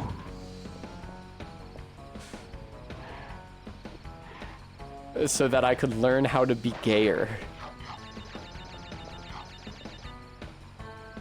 Oh god! And also learn how to pronounce Graham. Hi, Barry! Welcome to the stream. Hello, Barry. Hello, hello, hello. We love you, Barry. Hello. Just, I don't think they have that feature, but also I haven't had a TV with, I haven't watched TV channels in a really long time. Guam? Doesn't seem difficult to pronounce. It's the name of a country. Hey! Okay. Oh.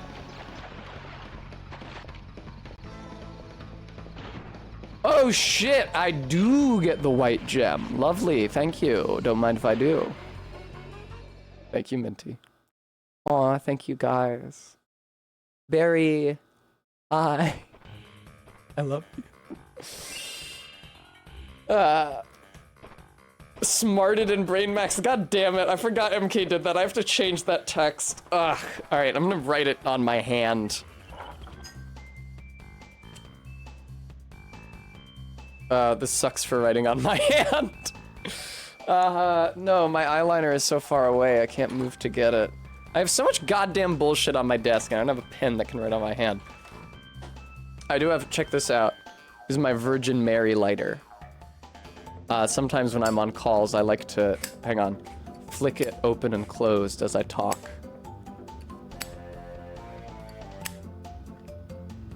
It's okay, Saris, don't feel bad. Minty, it's just cool. It was funny, I was complaining about how it seems to use up fuel super quickly because I refill it and then I light it just a couple times and then it won't light anymore. And Nerisse was the one who had to tell me, like, it evaporates. That's why you don't, like, have fuel leaking out the bottom. Like, it doesn't just, it doesn't just sit in there until you use it, it evaporates. It's like, oh, okay. That's what happens. Use it or lose it to oxidation or whatever. Yeah, I do this when I'm on call, and the people who know me well can tell that I'm being annoying and flicking my little lighter. I gotta smoke more? Well, maybe. I can't for a while because I have to get FFS, and they won't give it to you if you've smoked within 4 months before your appointment. Aw, Minty, that's sweet. Yes, Minty, 4 months. Gotta light candles a bunch. That's true, cigarettes are expensive. I'm trying to save money. I don't know, Minty. I don't know if vaping counts.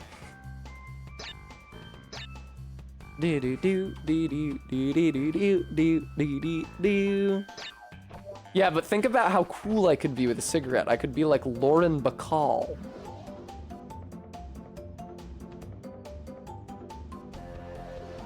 Lauren Bacall, viewer, come on!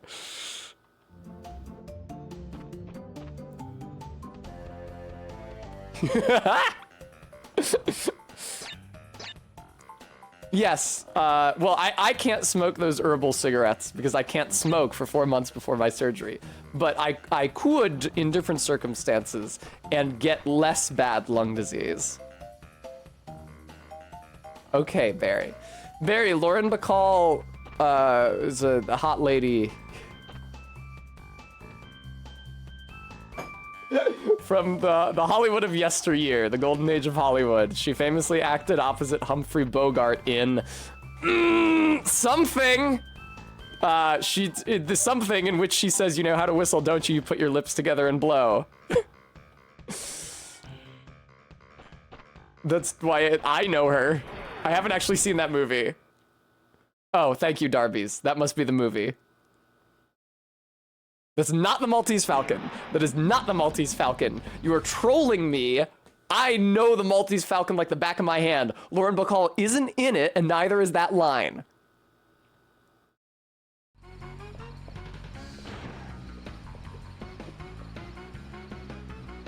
Seriously? I'm doing another one of these already? It's from the Maltese Falcon 2.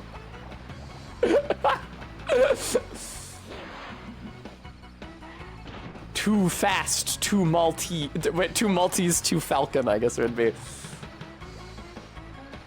Nice, Maddox, that's good. Please! Fuck! Oh shit. Is that... Shit, that might be... It might be Mae West. Shit. Shit. Shit.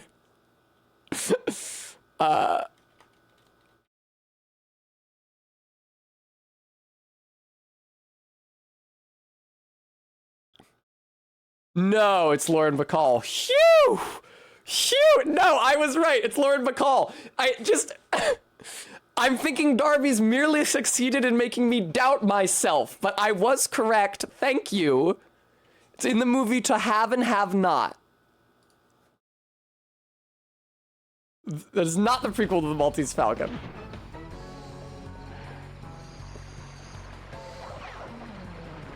All right. You may have succeeded in making me doubt myself, but I was not wrong. Never wrong. Just like Gary King. How is that a problem? Oh, fuck, it's this one. All right, fine. Fuck the boxes. Fuck. Crash, you're taking so long to die. Oh, okay. And it only counts if you do it on your first attempt, so now I'm just boned. Okay, thanks.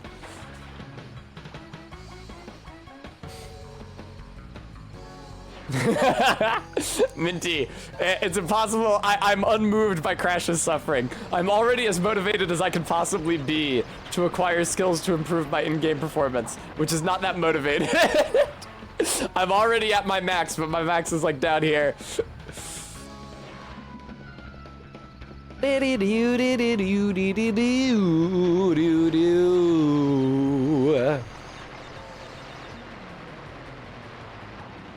Yay! Okay, that was actually a pretty good strategy, Tessa. Thank you, Tessa.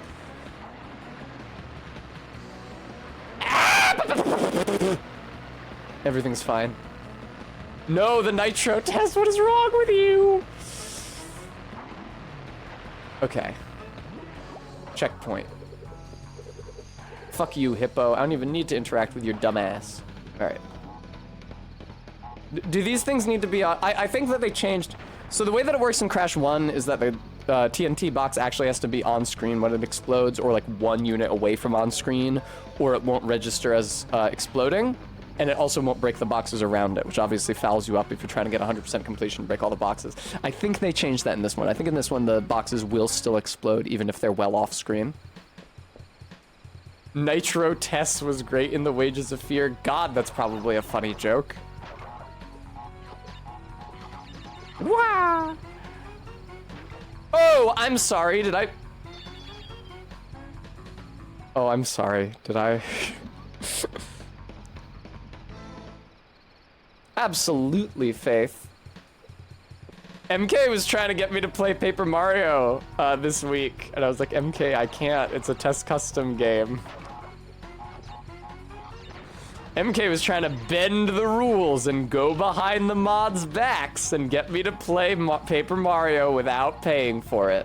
Shameful. Eh.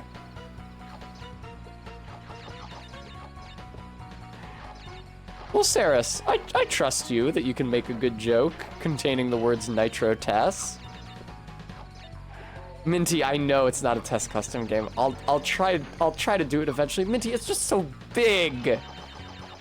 I don't know that I can play it on stream. It's so fucking long. Big and long, and therefore not suitable for stream. Fuck you. Is this another one? You are 100% guarding another secret exit. Fuck. Oh, I think this is one where you have to go backwards, actually. Fuck, dude. I know, Minty. Yeah, I know. I have to divide it up like I am with Baldur's Gate, like I will with Baldur's Gate.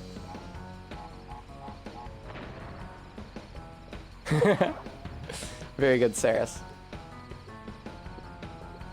I'm annoyed. I'm not gonna be able to play Baldur's Gate or stream Baldur's Gate for a while because it's the goddamn Elden Ring DLC imposing itself on late June.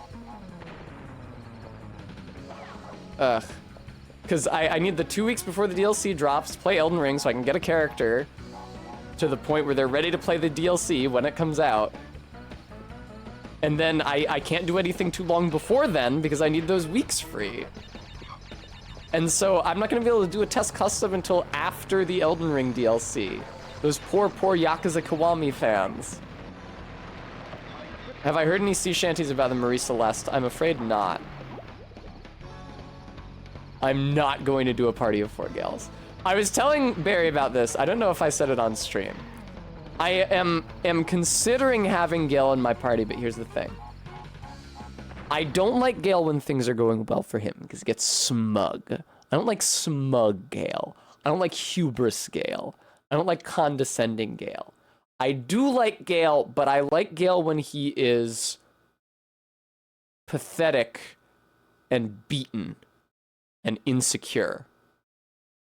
That's the Gale I like. I like suffering Gale.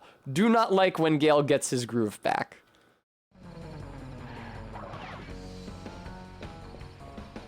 Todd, I don't think so. I think I have a normal amount of fucked up. He's so obnoxious when things are going well for him.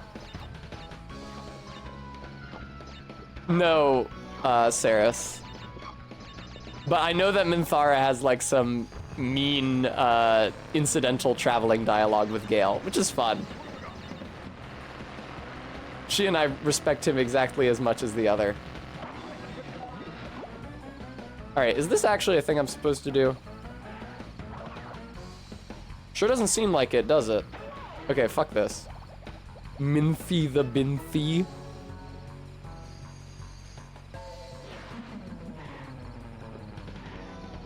Binthy sounds vaguely like a sexual allusion, but I don't know. Maybe do Drow have like pedipalps? They probably just have a gooch, huh?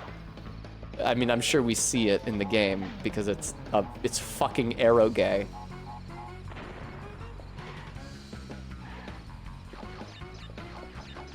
Arbeat, why you? Arbeat, how many squats? Is that just 15 squats? All of them from you?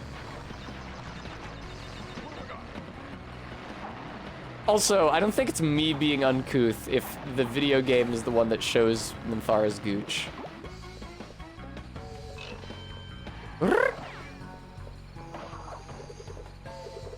Okay, this is the part I was thinking of, excuse me. Oh my god, I pressed the wrong button to try to spin. That was deadly. Mintha Tiberius Bintigue. Don't say that, Barry. I mean, I know I'm not your Asterion. I think I'm actually much closer to your Shadow Heart. Does it even need saying? I'm beyond merely liking you. I don't think I've ever met anyone like you. Was nice to me one time. That could be a secret exit. Nah, I have to do all this shit again. Oh, God.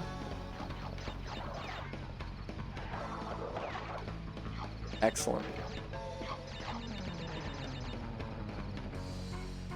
Ah.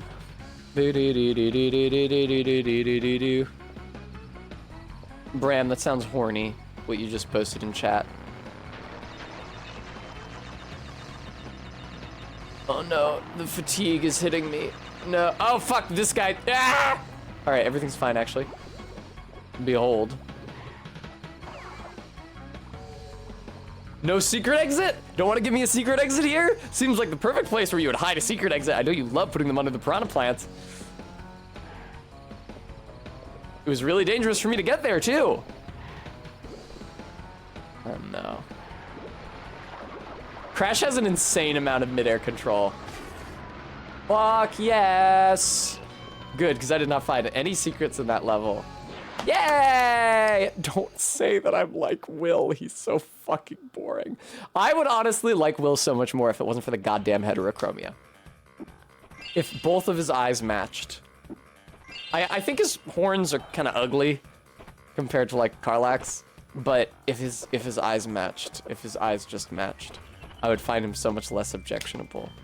It's way too DeviantArt, and you guys know I have a high tolerance for DeviantArt type character designs because of how much I love Godot. Cortex's computer and found detailed schematics for an improved Cortex Vortex and a suspicious-looking space station. An improved Cortex Vortex. Well, it's just like me. I call Barry and go, wing, wing, wing, meow. Do, do, do, do, do, do. Bram, you loved saying that you are like every big, strong guy in any work of media ever. Oh, another bear one. Hooray! I think this is one of the ones where you're running towards the camera. Like the snowball level in the previous floor. Yeah, but in this one you're riding the bear. I have to say, I really enjoyed both of the bear levels that I played so far today. I traditionally find the bear in this game annoyingly hard to control. I did not have that impression today. I have to wonder if it's not at least partially due to the fact that I now have a linear keyboard, as opposed to like whatever shitty Amazon Basics keyboard I was using last time I played this game. I know that linear keyboard is supposed to be better for gaming, and yet I almost never game on it.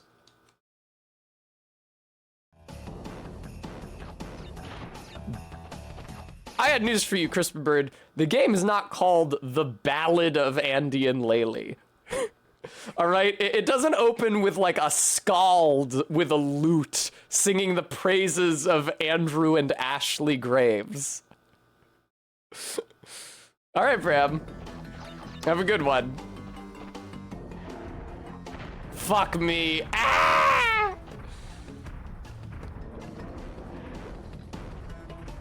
The shanty of Andy and Laylee. Oh, well, look at me. Aren't I just couth? I don't think that's how you're supposed to get through those. I think you're supposed to crash through them using the spin jump. Crash Bandicoot's signature move. Yeah, like I just did there. Hey, I first tried that segment. Woo! Any sea shanty recommendations? I listed these on stream recently. Storm Along John, Running Down to Cuba, Gray Funnel Line, Sally Brown,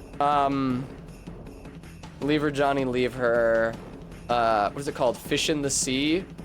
It's somewhat misleadingly called Fish of the Sea, because Fish of the Sea is just the last line of the first verse, and then the chorus is, windy weather boys, stormy weather boys, when the wind blows, we're all together boys, and that whips ass. But it's not called windy weather or stormy weather, it's called Fish in the Sea. Okay, ZJ Mac, I'll come, you young sailormen, listen to me, and I'll sing you a song of the fish in the sea. And it's windy weather, boys, stormy weather, boys. When the wind blows, we're all together, boys. Blow ye winds westerly, blow ye winds blow. Steady sou'wester, boys, steady she goes. I'm sorry, I wasn't ready to place my breaths. I'm sorry for stopping the song twice to inhale. Oh, what artists? Honestly, the Assassin's Creed Black Flag recordings of a lot of those shanties are good. I love the Silly Sisters recording of the Grey Funnel Line. The Clancy brothers, who sing Irish folk music, have some good recordings of that and also shanties.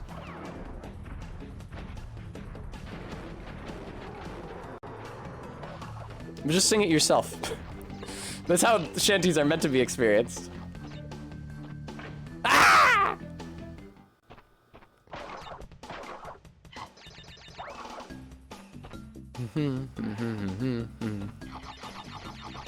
Whee! I'm proud of myself for singing that shanty without checking to make sure I was in the right key first. Or that it was within my vocal range. I fell. It's hard for me to have the confidence to do that. Shantying unrehearsed. All right, this time let me hit the nitro box before I go down there, just in case there's any nitro that I need to watch out for. Minty, I do. Are you thinking of the one time me and Jade were singing Whiskey in the Jar on the way back from the bar?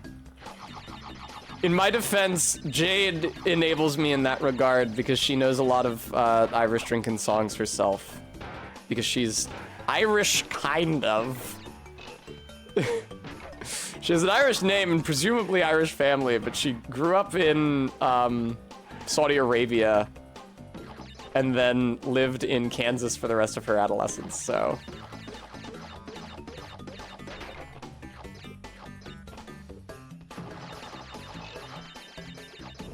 Oh my god. I was just trying to get that last apple. The reason I had to think a second before I said Saudi Arabia is because I'm used to saying it was the UAE to troll her. I'm used to saying that she grew up in Dubai and pissing her off. No, the apple, please. I have no idea, honest Ed. I'd be surprised, though. I don't know why the fuck she was in Saudi Arabia. I did it again. I almost said the UAE. I don't know why the UAE suggests itself so much more readily to my thoughts.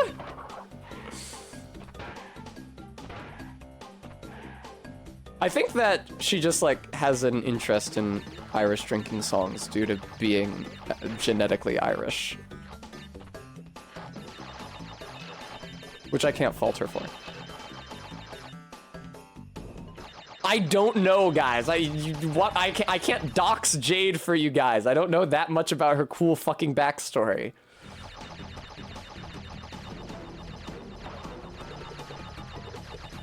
Nice. Thanks for the Wumpa fruits. I'm definitely going to need them. I don't think Jade wants to share her cool fucking backstory.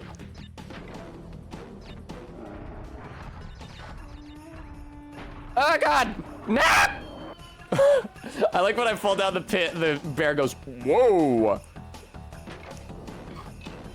It's really nice of them to give you so many apples right at the beginning so you can get a spare one up. Where's Jade? Jade is in her new place. She has a new apartment. This is like a condo. She owns it. She bought it. She's on a mortgage. And it's marginally further away from me. I actually haven't been there since she moved. There was a day where I was helping her move.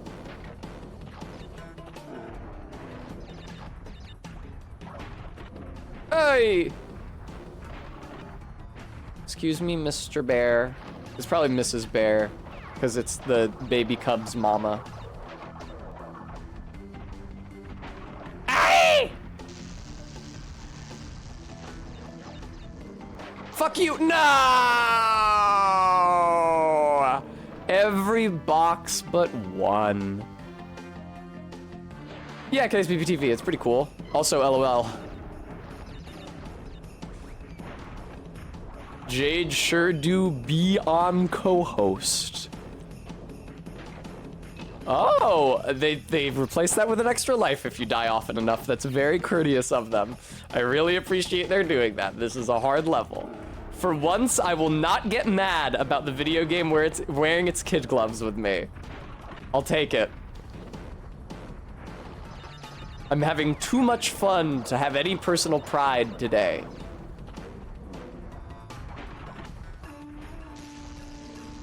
Let that be a lesson for you, viewer. As long as I'm having a good time, you can fucking denigrate me as much as you want. I pressed the button to slide. I think I just didn't have enough frames. Oh, that wasn't an extra life. Did they just give you an extra life once every few attempts? That was odd, because it's not like I just collected enough fruits to get an extra life. It was literally an extra life in the box. An extra crash. I really like the 90s gaming convention of the extra life just being shaped like the main character's head. I like how they play off that in Scott Pilgrim. After Scott beats Lucas Lee, he gets an extra life. It's just like a floating Scott head. And he's like, he's creeped out by it. He doesn't want to touch it. R-beat. Wham, wham, wham, wham. Also, thank you, Stream Elements. Yep, I sure am on the hook to pay double rent this summer. It's gonna be really hard for me. I'm gonna tell you right now that I do not yet have enough money. But I am hopeful that with your generous donations, I will be able to get enough money. Please give.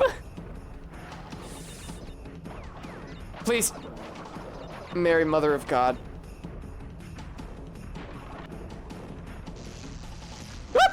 The Sunday stream is going to be so cool. I felt really cool doing the permadeath run off stream, the practice run, and first trying everything due to my extremely couth and aware of the world mind. It'll be nice to hopefully get to showcase that on stream. But wait, this is just a second bear? It'll be nice to hopefully showcase that on stream, but also I might suck and die. You never know. Now, I sure hope I wasn't supposed to break those TNT boxes, 'cause I don't see how I would. You seem to be moving quite quickly.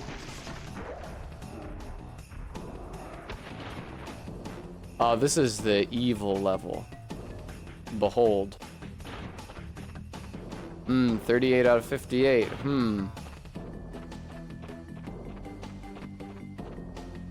How does this work? Do you just jump down? Yeah. No, you don't! That killed me. What the fuck? Do you have to stand there and wait for a platform? How does that work? Oh god, look at that. Ah! Vertex fighting on the bear's face, I was gonna say. Yeah, that kills me. Okay. Oh, do you just have to jump backwards up the path? Whatever, man. Todd, I probably won't be looking at chat, but Cohen will, so if you can think of something appropriately distracting. Okay, no, the bear does destroy them, but the bear also destroys the regular boxes, and that doesn't count as me destroying it. If you can think of something sufficiently distracting that Cohen can use as ammunition on your behalf, you may succeed in ruining my attempt. Why are you turning back at the bear to waggle your eyebrows suggestively before you hop on its youngling? Whee! Fucking... Okay. What do you do here?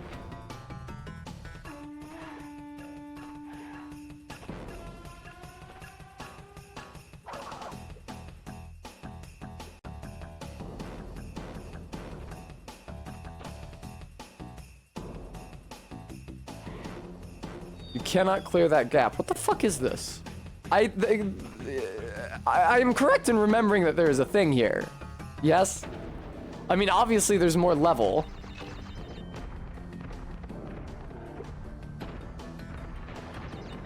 Oh god. I'll just search bear down or whatever the level is called secret on Google next time I get there. Okay. What is this level called? Unbearable. I don't think so. I'm pretty sure it's that pit back there.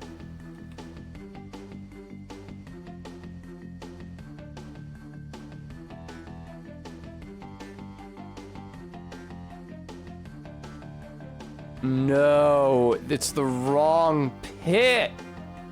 It was an earlier pit. No. Evil, evil, evil, evil, evil. That's so cruel. Oh, fuck.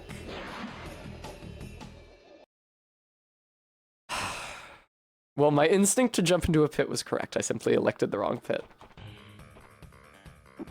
I know, I just got a crystal. He doesn't even do a sexually suggestive dance when all you get is the crystal and not a gem. What's even the point?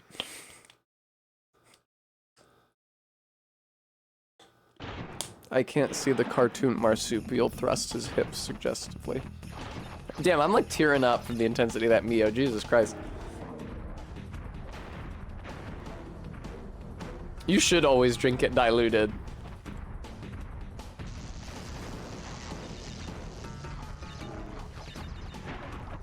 Whatever.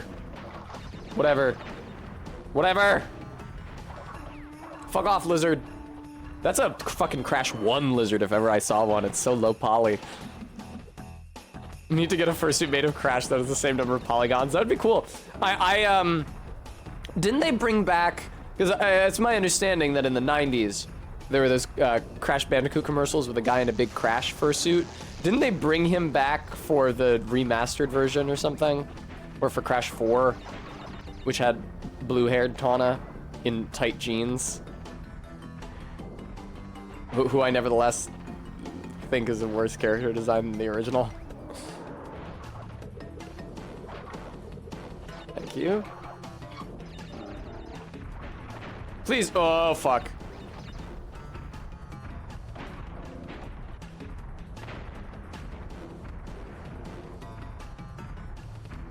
Some close calls there, I'm bound to say. It's a continued series of close calls. Yeah, look at those low poly lizards. That's so funny. All right, this is the one that you go backwards into. And that's why they put a checkpoint just after it. Bingo. That's a load of shit is what it is now. Look at these British imperialists. Be gone. I guess I don't really know what continent this is. It's probably England. All these British imperialists dressed up in their khaki and their pith helmets so that they could fire oversized, extremely slowly moving novelty bullets out of a musket at local wildlife. Persephone, I am only too happy to do it. Please believe me. Oh my god. Yeah, this part fucking blows. Excuse me. Okay, video game. All right. Looks to me like I did a slide on the enemy that is killed via a slide. I guess you don't see it that way. Arbeat, if you just run into the enemy normal, it kills you. And I apparently made contact with the enemy at the very end of my slide animation. So it did not consider me as having been in a slide when I touched them. I don't think that was the bullet. I could be wrong. If it had been the bullet, I think I would have killed that thing, right? Okay. Ducking is not enough to get under those. Noted. Oh no, Crash, can you get... Thank you. Maybe I don't even want to try to kill this guy until after I've dealt with Mr. Man. Oh my god. Oh my god. Oh my god. Fuck you. Alright, I didn't pass over any boxes, so I don't think I have to backtrack. Yeah, it's a wing of the British Museum. Do they have fossils at the British Museum, or do they just have those, like, really old, terrible reconstructions of dinosaurs where Iguanodon has its thumb on its nose?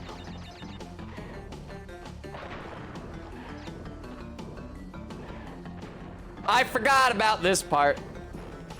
Also, this armadillo is literally indestructible. Oh my god. They have got my fucking number.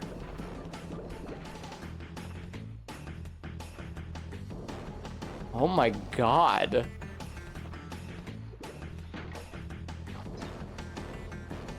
This is evil. Oh, watch out, Tess. Good God. Please! Ah! Yay! Yay! Yay! Oh, the fossils in the Natural History Museum. Is that... Oh! You fuckers!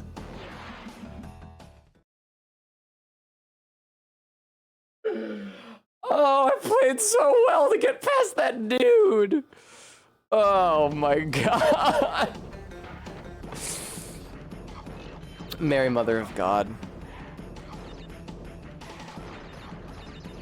Oh, hang on. Was there a box up there? Oh my god, there is. I missed those. My lord.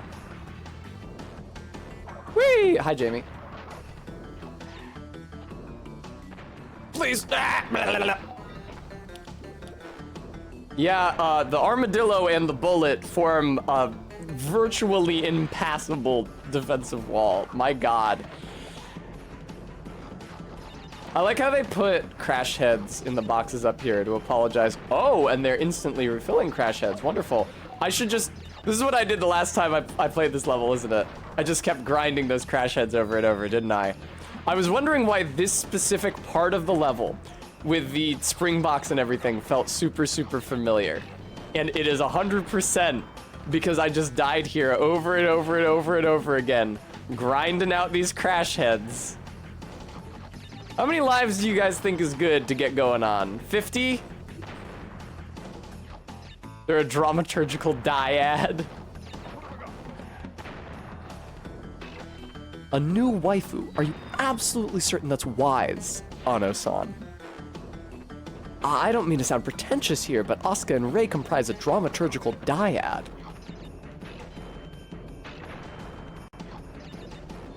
Thank you, only helpful books.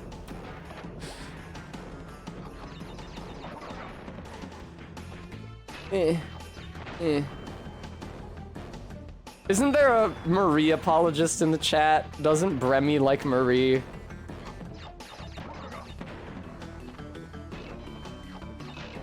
Nice. 20 lives is a good number of lives. What if I had way more than 20 lives? Also, I can come back here anytime, including off stream tonight, to farm lives here. Misato's great. I mean, Misato's objectively the hottest character, but I feel like when you pick a waifu, it's via self-inserting as Shinji. And even if it wasn't the apocalypse, I'm not sure that Shinji would be especially likely to end up in a relationship with Misato. And so it becomes an Asuka or Rei discussion. And I do think that Asuka and Rei comprise a dramaturgical dyad.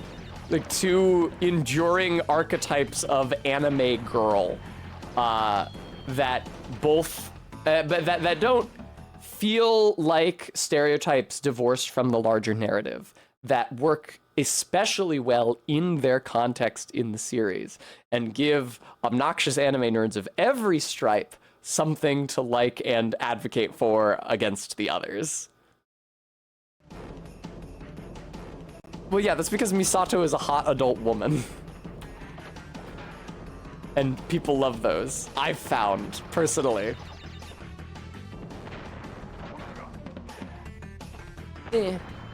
But, like I said, I think the idea is that, like, you imagine yourself at 14. You imagine yourself in Shinji's shoes, when you could have had the opportunity to have a formative romance with one of his peers.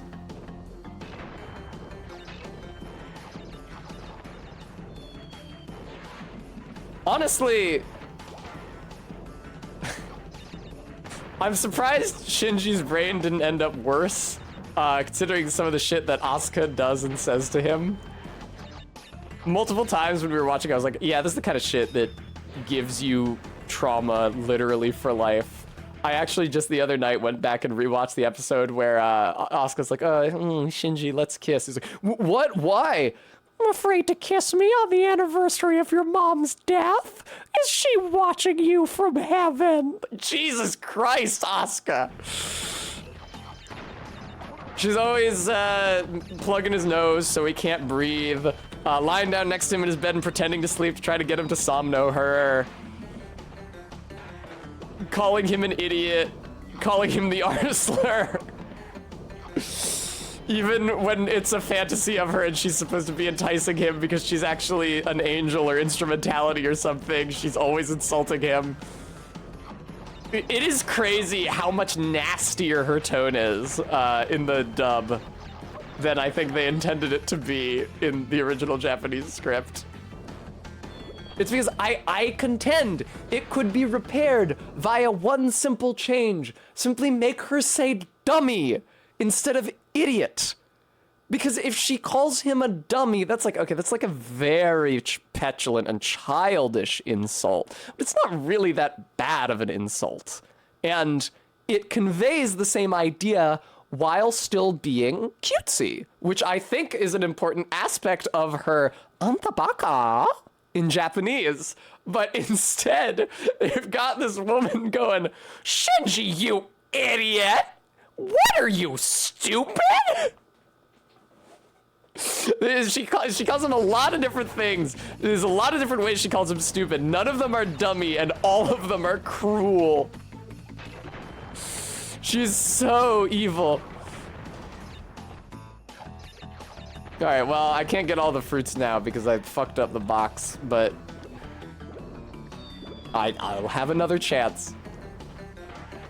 No, it's still patron, not that ant. But you raise an interesting point about patron versus matron and the etymologies of those words. And as a result of you raising this point, I'm going to look it up on etymonline.com. Patron, a lord master, one who protects, supports, or encourages, from Old French patron, and directly from medieval Latin patronus, patron saint, bestower of a benefice, lord master, model, pattern, example, from Latin patronus, defender, protector, advocate, from pater, genitive patris, father. Okay, yeah, it does ultimately come from father. Matron, though, comes from matrona in Latin, meaning a married woman or a wife, but also from mother. Okay.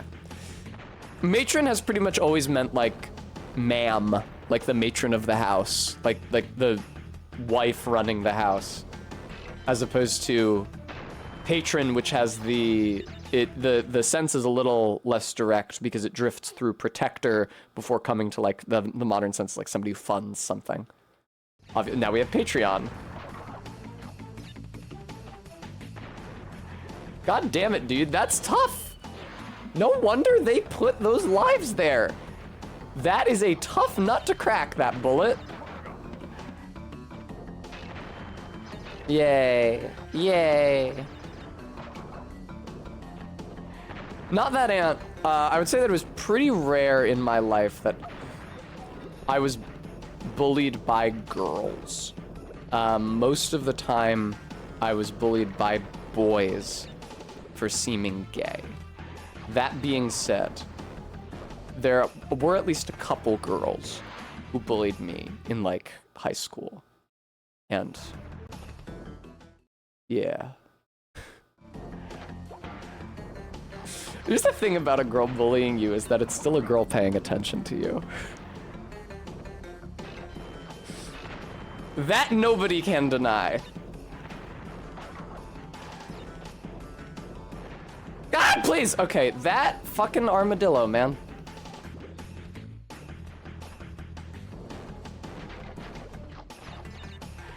Okay. Alright, holy fuck. Okay. You are an asshole, go away. Alright, watch out for the rats that live here. Hopefully, once you kill all the rats, they don't reveal like a last hidden box or something. You know what? Fuck it. Fuck you. I'm out of here. Sorry, guys. I can see that we had 970 dropped frames. I'm sorry, guys. I wasn't just 1,000 yards staring silently, but that's honestly maybe a better joke than what I did do.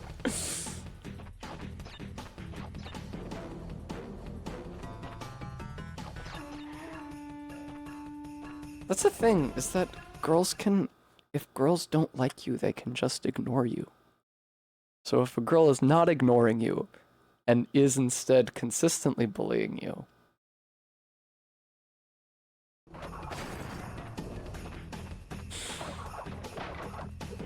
oh man, I didn't jump on the box. Oh god. Whee!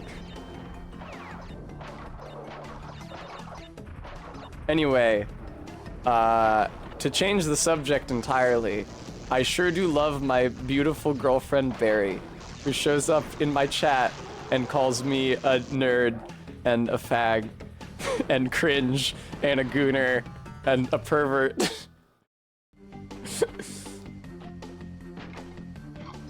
Boing, boing, boing, boing, boing, boing, boing, boing, boing.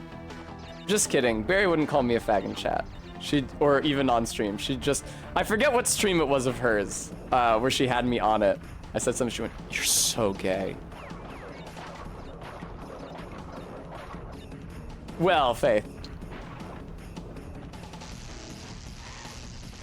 I should rewatch, I mean, I just watched it, but it's so good. I need to once again rewatch the compilation. It's not even a compilation, the 5 minutes of Barry excoriating me on my stream for accidentally dollifying Nefelli.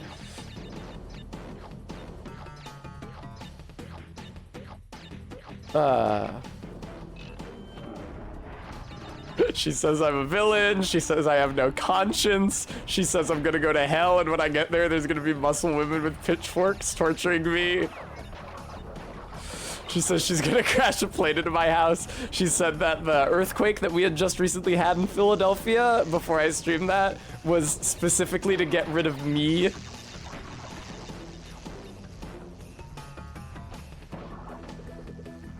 Oh yeah, Minty. I have all those VODs saved. All of the Double Enemies VODs. That was a Double Enemy stream.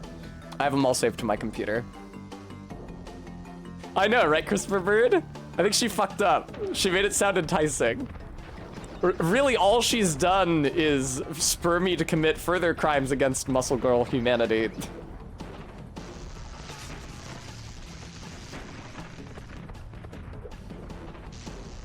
No, but I probably will genuinely not dollify Nefelli during my next playthrough. I'm doing like a Ronnie Simp character, and I want to be good, and I feel bad for doing it.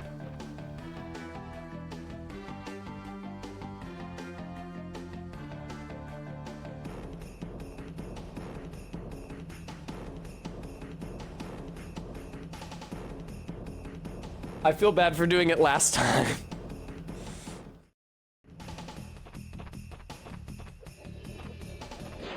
Oh my god.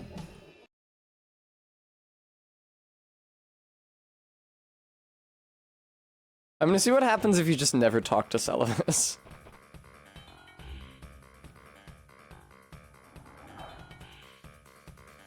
Have you considered that dollifying the Dung Eater is funny?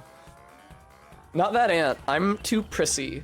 And the Dung Eater is like gross and he eats shit and he lives in the sewer. And I think that's nasty. So I don't like him and don't wish to interact with him, even to dollify him.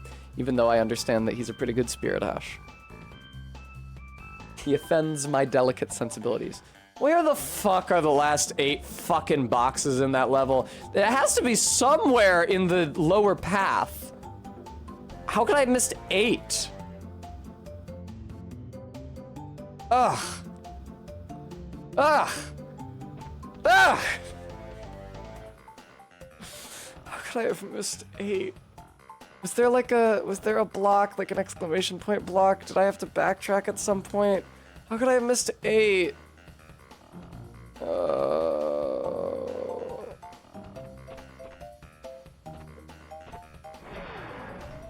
Isn't Road to Ruin the same? Doesn't that share a name with one of the levels from Crash 1? The like suspension bridge, rope bridge. Oh my god, levels. This shit. Right, so I already know. Oh Christ. I already know that I can't 100% this level because all these boxes over here are unlocked from a secret entrance. And then it reconnects with the main path so that you can still break all the boxes in this level. So I should not be too worried about trying to get the gem here.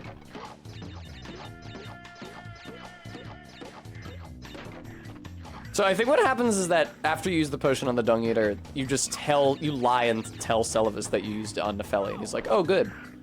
Like, he doesn't put the Dung Eater's body in his basement where he puts Nepheli's, does he? Like, he has that dialogue even if you just give the potion to Ofnir. Next time you go to him and he's like, did you give it to Nepheli? And you say yes, and he's like, great! He does? Gross.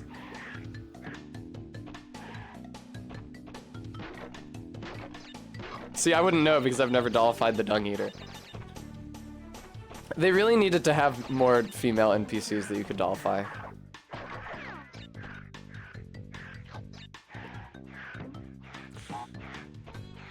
Oh shit. There we go. They should, anytime they would have let you kill an NPC, you should have the option to dollify them instead. Because I understand that, like, arbitrarily dollifying random NPCs would disrupt the flow of the game, but, like, if you can kill the NPC, then clearly it's okay to remove them from the game. The game can just treat the remaining events as though that NPC has been killed. And then you can pick up their summon from Celavis at the end of his quest line. Lie to him and say that you got that NPC instead of Nepheli, just like you do with the Dung Eater. I think about how sick it would be to get a Spirit Ash of Kenneth Haight that would whip ass. Can you imagine? He's got like some sort of shitty faith dagger. I think he knows incantations. Can you imagine summoning Kenneth Haight to help you with like Nyal? That would be so sick.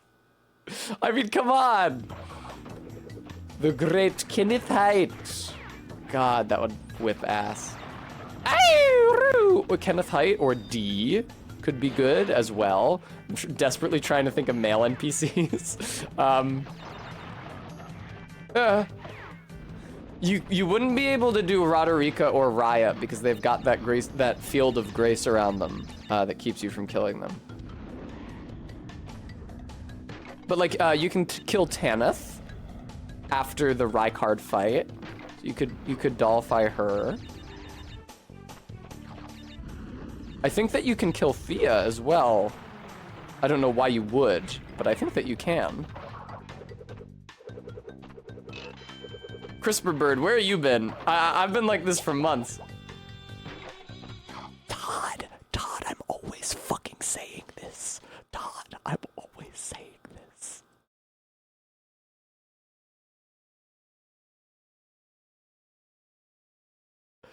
Todd, I'm always saying this. Bremy, but she still has free will. Think about how cool it would be to have a Ronnie summon. Especially if you were already a ways along the quest line to marry her.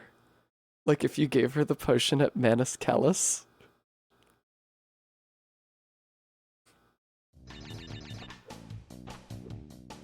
I don't know, could be cool.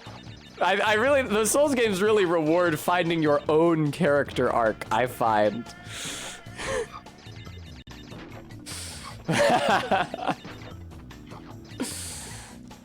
Honestly, though, the way she talks to you, if you follow Celavis's plan and try to dollify her, is pretty good. She fucking hates you. And she says that you have bad breath. She's like, stop talking, I can't stand the celluloid breath. It's like narrow-minded man dialogue. And if you keep trying to talk to her after that, she just kills you. Like it's not a fight. There's not even a spell. It's just like that. You just die. She just selects you in the console and types kill. Well, Todd, I do think that it could work harder to earn it. It's annoying how few characters in Souls games curse in general. I'm very happy that we now have Boggart, so he can say, America's tits, you must be hungry. And he says something's gone tits up with grace. What does he call himself? Like a stupid fuckhead? A fuck up? He has some sort of derogatory word for himself that also includes a curse. A shit for brains? What does he call himself? Hey, Arby, how many squats are we at right now? No name shithead, thank you. I can hear it in his accent now. I like his accent. Elden Ring is a great game for those of us who are accent pilled. They love their rhotic English accents. Everybody's got one, Jesus fuck.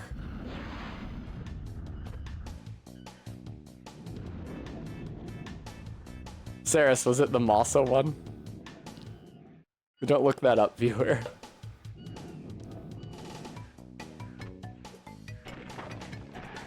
I do love a Welsh accent. It's cool how many Welsh motherfuckers they got in that game. There's just one of them, Domhnall of Xena in Dark 1. And it's cool that they also brought back Domhnall of Xena's voice actor to play Thops. I guess his name is just Tops, though. He's Tops.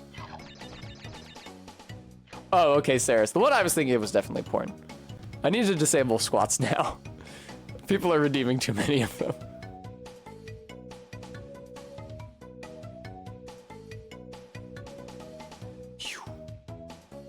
Oh, does he also voice one of the merchants, Gooey? Cool. All right, RB, what is our final squat count? That was born of people attempting to damn me to perdition for doll crimes. If only I could be redeemed. Saris, don't actually tell people where to find it. What the fuck? Saris, you're in my chat right now. Come on. Oh, 33. Thanks, RB. The one in Shivra that sells soap.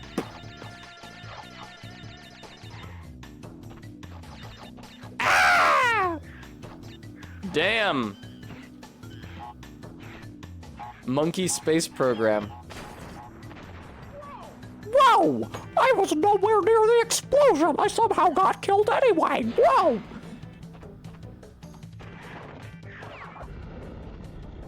Do do do do do da ba ba ba ba. Do do da da ba. Okay, I didn't get the insane high jump off the monkey again. That was a blessed run. Weird that that didn't send the lizard into the tint, but I guess it was off screen. Nice! No! No, Bremy! Fuck off. Alright, I'll do the squats after this level.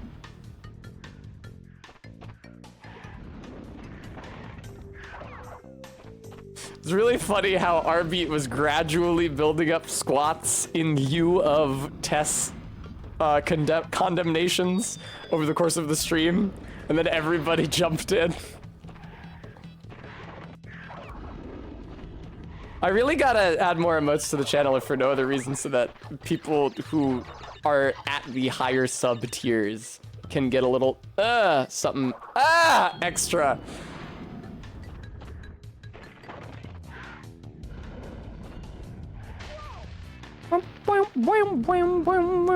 It's not porn, just horny? Okay, I'll look it up off stream.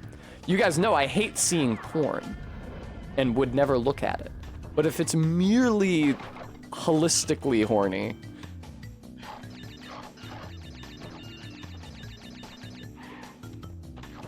Come on now. Come on now.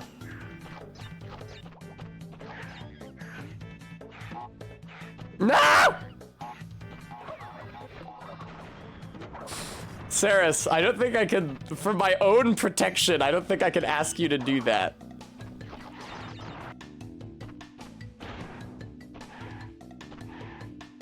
Man, what was even the point of doing this level at this point if I couldn't get all the gems from it, you know? Very good, Picoda. Very good. Very droll. He's not even gonna do his dance. Man, I've not gotten to see... Oh, hi, Skull Mandible. You actually joined us just in time for squats.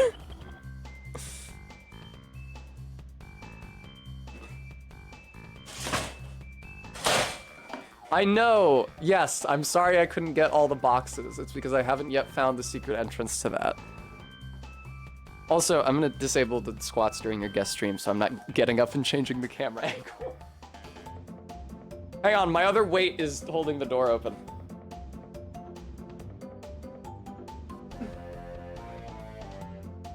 I jam one of these 8-pound weights in the door so that Echo can come and go as she pleases and isn't constantly scratching at one side of the door or the other. She's supposed to know how to open them by now. No, Todd, I don't think I'm going to say that to them, and I don't think they would do the squats.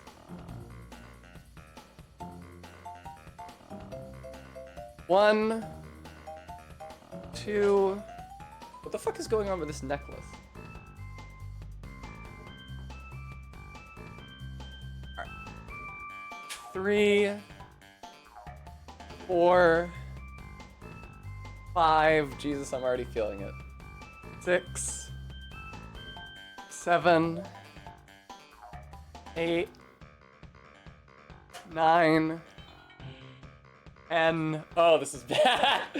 11, 12, 13, 14, 15, 16, 17, 18, 19, 20, 21, 22, 23, 24, 25, 26, 27, 28, fucking 29, 30, 31, 32, 33. Jesus, Dick.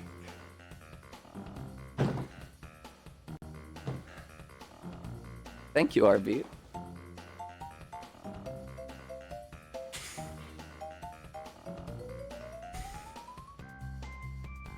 Crash, come on.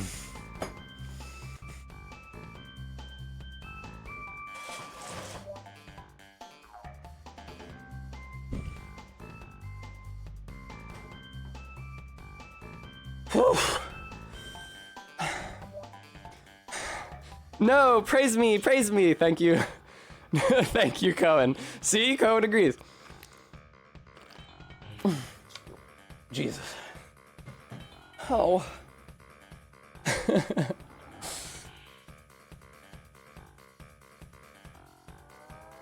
Ah, God almighty. All right, oh God. Sorry, I pressed the arrow key in OBS instead of crash. All right. Thank you, Saris. Wow, that was really tough. My thighs, my knees, fucking ow. Well, yeah. Thank you for saying non-optimally instead of suboptimally.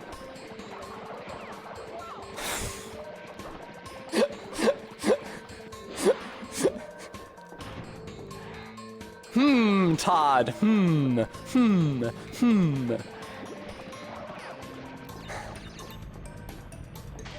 I'm glad that you found the once again Mario RPG emote, Cohen.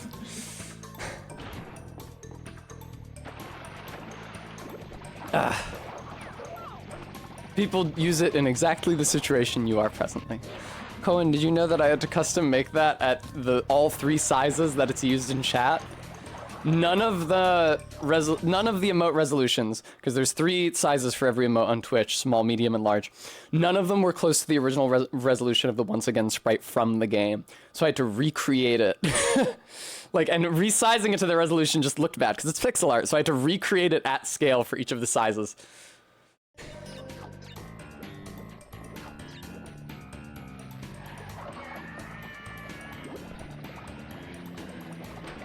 Let no man say, I don't know how to use Photoshop. Oh boy. Thank you very much, Cohen. Oh, Cohen's being so... I never got a good look at Crash's skull during that death animation before. It's like bisected. I guess I really don't know what a Bandicoot skull looks like. I don't even know how they eat. They have like a long snoot, I'm pretty sure.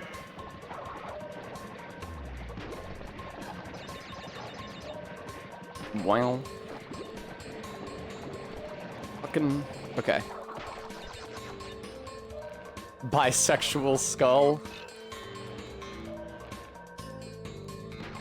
Yeah, Sunts again. I would really like to stop doing that. It's okay, as you can see, I have lots of lives because I grinded them previously. I get Bandicoots confused with Bilbies. I think they are related. Yeah! They're both like species of marsupial hare, basically. Okay, man, I hit the spin button. I don't know what you want from me.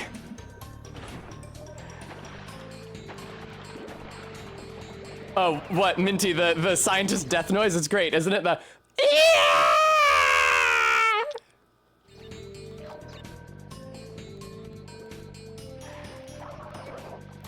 Oh, he was cut short. You know, those guys are called, I think they're called motherfucker in the game files. It's literally, it's their model. It's called motherfucker.obj. In Crash 1 at least, there's like 2 different files, and one of them is called fucker.obj, and another one is called motherfucker.obj. Because how would you ever see that as a player? You wouldn't. I'm bad at this part.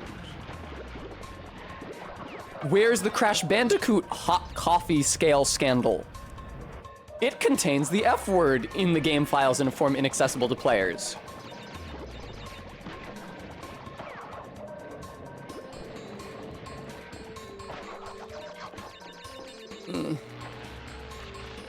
I kind of feel like if you looked at the coordinates of Crash's body, you would come to the conclusion that he was on that platform and not standing through it, but what do I know about collision in a video game?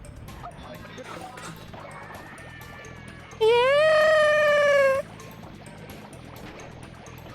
Those guys are great. I really love killing them. Fucking...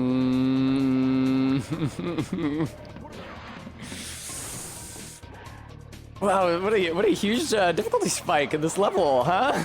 No, please don't throw the fruits away, Tusk. It's a sin to waste food, Crash. Yeah. Cohen, you know, I considered that. I ultimately ruled that out as an option.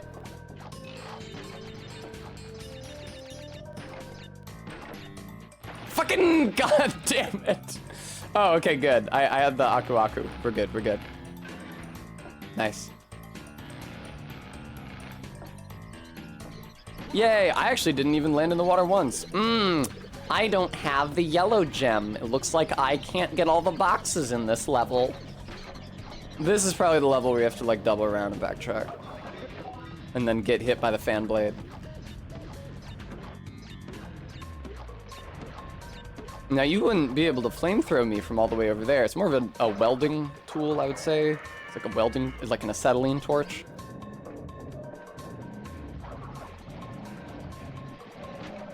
I'm pretty sure that I didn't land in the water.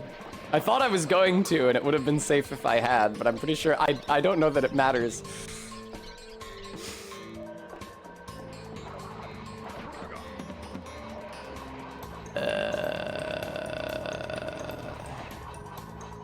Jesus Christ. What? Fuck off! Oh, I see. It respawns so that... Yeah, okay, that makes sense, actually. I noticed... Oh, you're saying when no, I didn't... When I purportedly landed in the water, that did not happen, I don't think. I lost my Aku Aku more recently.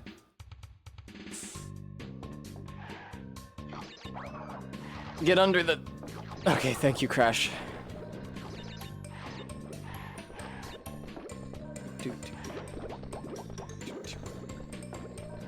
Boing, boing, boing.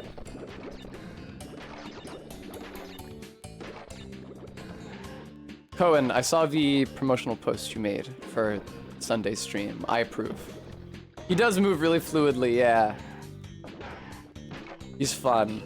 I will say that while in general I prefer the Crash 1 control scheme, whereby he can only either spin or jump, adding the crouch and therefore the slide and therefore the high jump and a bunch of other movement features means that they're able to make his animation a lot more dynamic than they otherwise would be able to. Excuse me! What the fuck is that thing supposed to be? I don't know that it's a bumper car. It makes bubbles as it moves. Weird, nondescript cleaning robot. Yeah, look, it's got like rotating brushes on its feet. Honestly, this enemy design super reminds me of the enemies in Eminem's Shell Shocked, the extremely shitty Crash Bandicoot ripoff for the PS1, where it's a complete coin flip whether or not certain surfaces will kill you because they're poorly, if at all, telegraphed or signposted. Bremy, earlier somebody said it was a bumper car.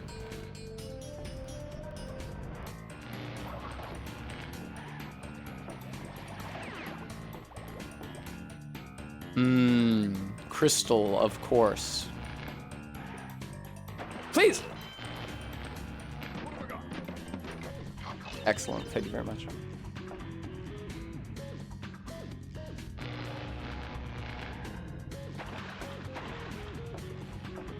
remember when I was playing Another Crab's Treasure and I kept collecting all the crystals and insinuating that I had, at any point in my life, known someone named Crystal? And then talked about how sad I was that they redesigned that character for Pokemon Heart Gold and Soul Silver. Okay, man, you go away! Get out of the water crash! M and M, Guam. Hence, well, actually, shell shock is another word for PTSD, so I can see why that might also work as an Eminem the Rapper game, but no, this is M and M's shell shocked, like the shell of the M&M, the hard candy shell. It's not a very good game. For some reason, it starts with a driving section. Driving is like not the, oh no. Okay, then I don't understand. I'm not gonna be able to remember that I need the yellow gem in this world if it's not necessary for the white gem, whatever. Yeah, it opens with a driving section, and that is like not a part of the game's core loop. It's just like a really, you know how a lot of games have like a shitty tacked on driving section, except Eminem Shell Shocked leads with it. And in fairness, the driving section is a lot more mechanically transparent than the rest of the game.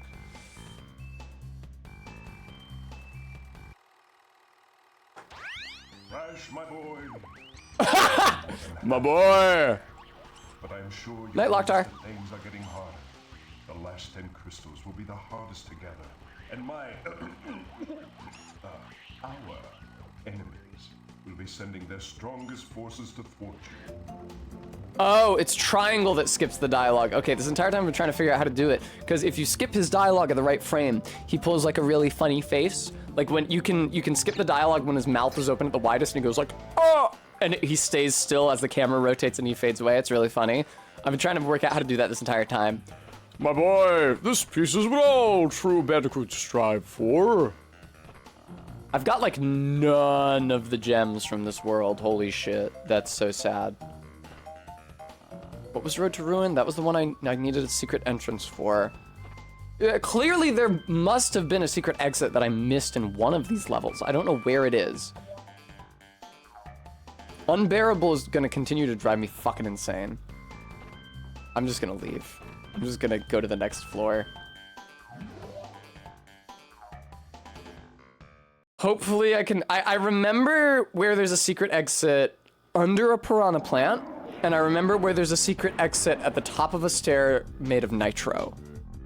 Those are definitely both from this game. What's with the, like, green polka dot? Is that a loincloth, or...?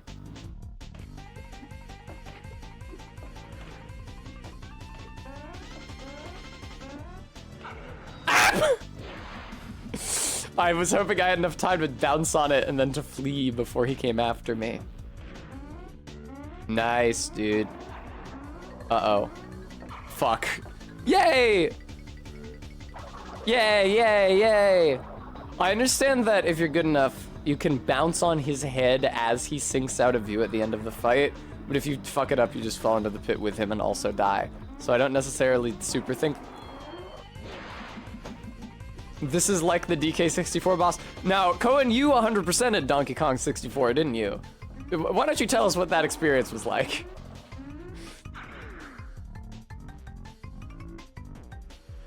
NRJ, I don't know what that is. Twice.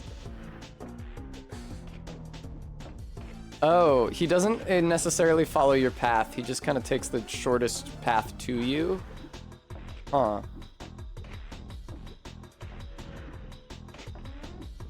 Jesus, Mary and Joseph. Okay, video game. I don't know how you expect me to trap him if you only send one of those platforms down at a given time. Yeah. No! I guess that is the increasing difficulty factor, that they send fewer of these down. Fucking... It's a mediocre Ben Affleck spy once in youth. It's a mediocre Ben Affleck spy movie. Okay. Didn't they remake GoldenEye, but it was actually not a remake and it was just Call of Duty? No. Cohen, it's fine. Cohen, what are you talking? This is Crash Bandicoot. This is a classic. This is a masterwork of gaming. Most people prefer Crash Bandicoot 2 to Crash Bandicoot 1. I will say that I prefer Crash Bandicoot 1, and part of that is that I think the bosses are better in Crash 1. Are you sure it's not just reminding you of DK64? A game with which you have a lot of baggage. Uh-oh.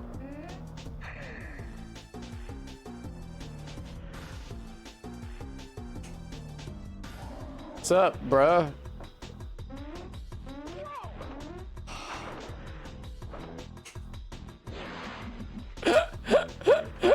Oh, tiny. Boy, you sure do have to wait for a very long time before he will fall into the pit. This is fun. Kinda looks like Crash is laughing.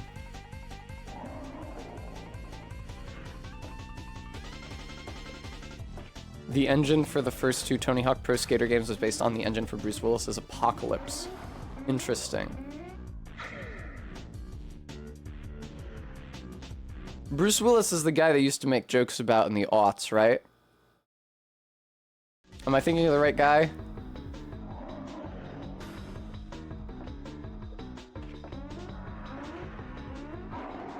Fuck yes, dude. Yay! Why isn't the camera overhead, or the camera could be pulled back? Well, it's fine. Listen, Crash Bandicoot was one of the first 3D games. Crash Bandicoot came out after Mario 64. It's not like the guys making it, like they were in development simultaneously, so it's not like Naughty Dog could look to Mario 64 for guidance. And also Mario 64 also had a bad camera. It was tough to figure out cameras in early 3D.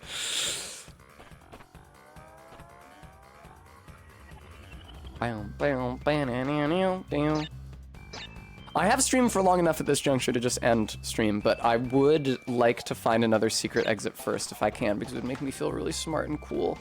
I think that bee-hauling contains one, bee-hauling or digging it. Those might each contain one of the secret exits I'm thinking of, so I don't know, let's try this. Kringus, I'm out of microwave burrito, I'm sorry. I can't. All right.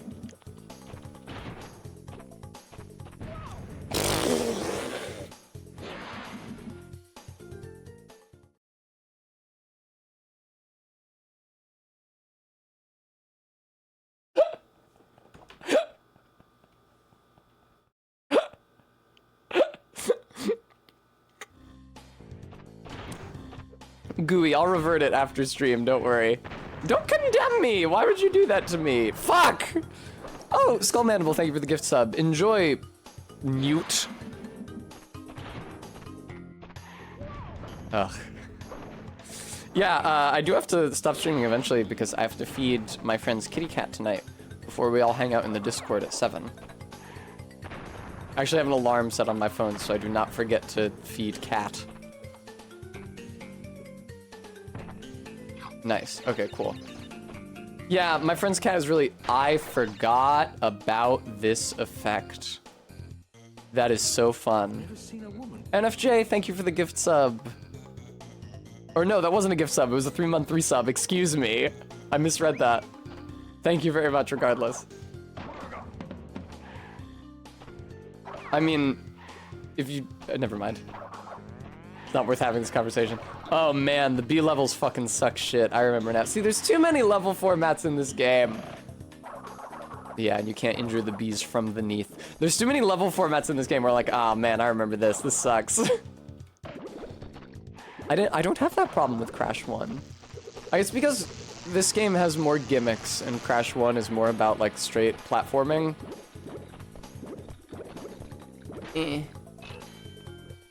And I like platforming. God, I feel so couth for making it through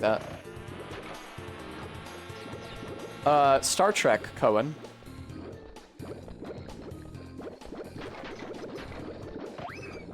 Nice, Crash. Good one. Yeah, just knock those Wumpa Fruits to the 4 wins.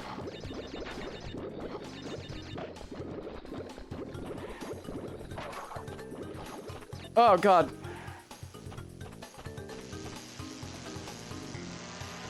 Yeah, that sucks. Oh no, it's the most upsetting Crash death. No! They blow him up like a balloon. Is Minty still here? I hate that Crash death. Fuck off, you fucking bees.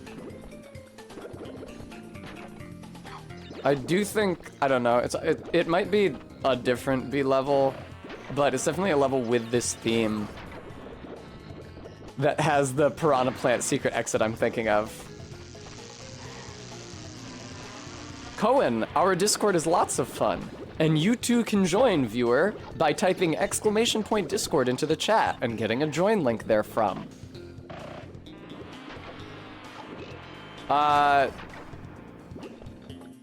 Just under 2, Gooey, like 1.5.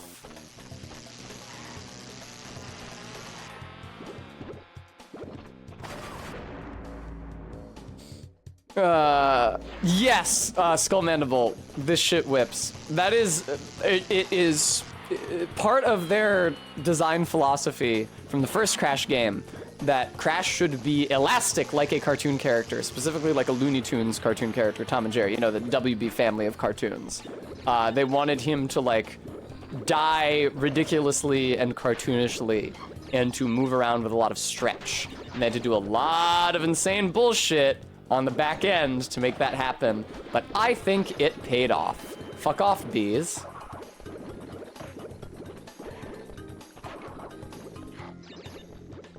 So does this thing only damage you while it's frowning or whatever? Oh no. Okay. Thank God.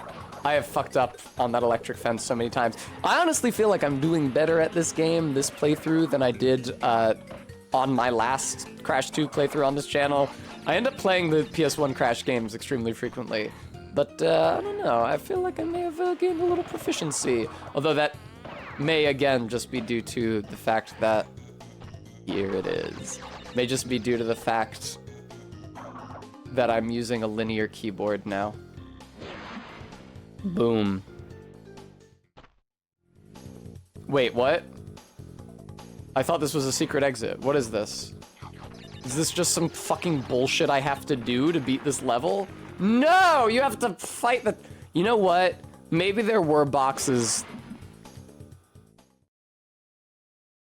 Maybe there were boxes that emerged when you beat up the rats in that other level, and that's why I was missing 8 boxes at the end of it. Fucking... That guy goes hard as fuck, my lord.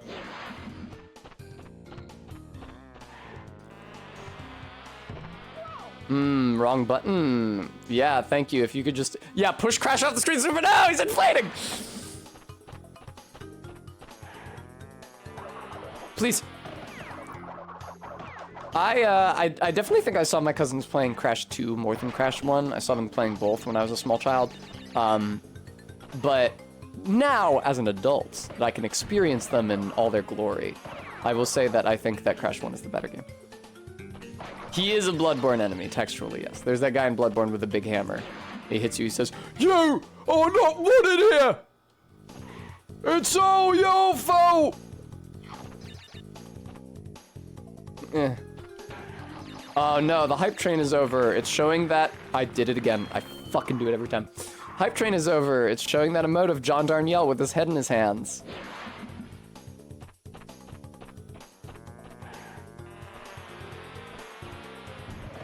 There we go. If you jump into the earth at the correct moment, you can actually kill both the bees and the guy in one fell swoop. Please. Okay. Oh, thank you, Stream Elements. That's right, folks. In case you haven't heard already, due to overlapping terms of my present and my next lease, I have to pay double rent for 3 consecutive months this summer, which is more money than I have at present. So I'd be very grateful for anything you're able to contribute, viewer. Okay, I won't fall this time. Look, I didn't even get all the fruits. That's how careful I'm being not to fall. Oh, am I supposed to? I didn't fall. I think no, you kill them all, you get a mushroom, is how I think that jump works. Fuck off. Thank you very much. Oh, Crash Bandicoot. See, I feel like the difference in design philosophy between Crashes 1 and 2 is just whether, like Crash 1, you have to beat the entire level without dying to get the gem. And in Crash 2, they let you restart from the checkpoint, and you still get the gem as long as you break all the boxes. But because of that, they make the levels a lot harder. I think some of the levels are kind of a pain in the ass. In general, I think that I prefer a lower level of difficulty and fewer checkpoints. So you have to play perfect for longer, but it's easier, to a higher level of difficulty and more checkpoints. So you're replaying the same short part over and over and over again. Purple gem, my lord. All right, well, let's try to keep that, shall we? Go away, man! Gee, I wonder if a guy will be shooting at me. Oh my god. Oh my god. Oh my god. This is so evil! This is so fucking evil!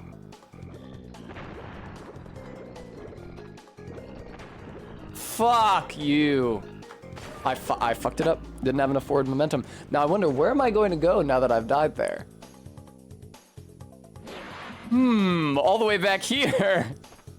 All the way back here, you say? Fascinating. Very good, Minty. Ah! I think Crash is inflating, but he's down in the pit, so we don't have to watch it happen this time. Oh, did you start me with an Aku Aku mask?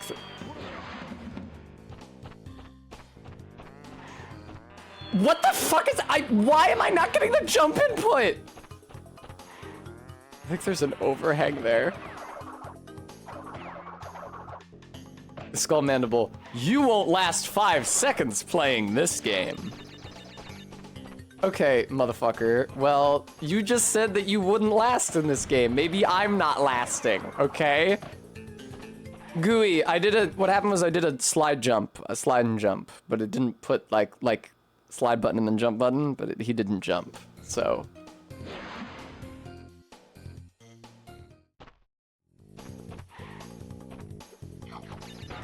The you won't last 5 seconds playing this game thing is actually kind of credible. Ah! If we're talking about Crash 1 and Tawna. I don't know. Going. What is wrong with me, dude? No!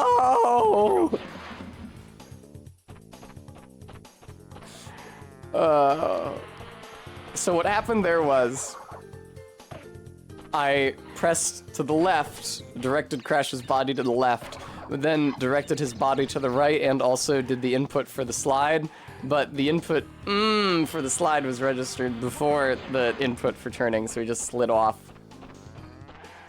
Yeah, I have the gem, Cohen, but you have to break all the boxes in the level to get the clear gem from it. Every level has a clear gem that you get for breaking all of the boxes therein, but some of them also have colored gems, which then become platforms in other levels, whose clear gems you can't get without those platforms. There's still boxes down here, I think.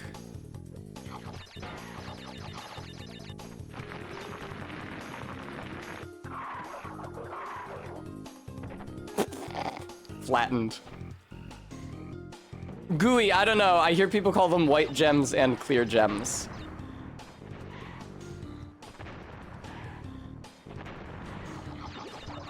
Please, please die!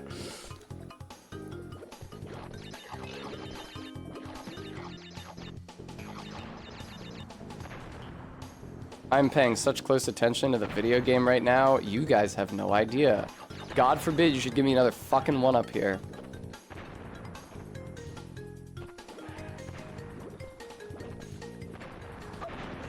Whatever, whatever, whatever, whatever. I should have kept going. I should have burst through the nitro while I still had invincibility, but I didn't, and that's that.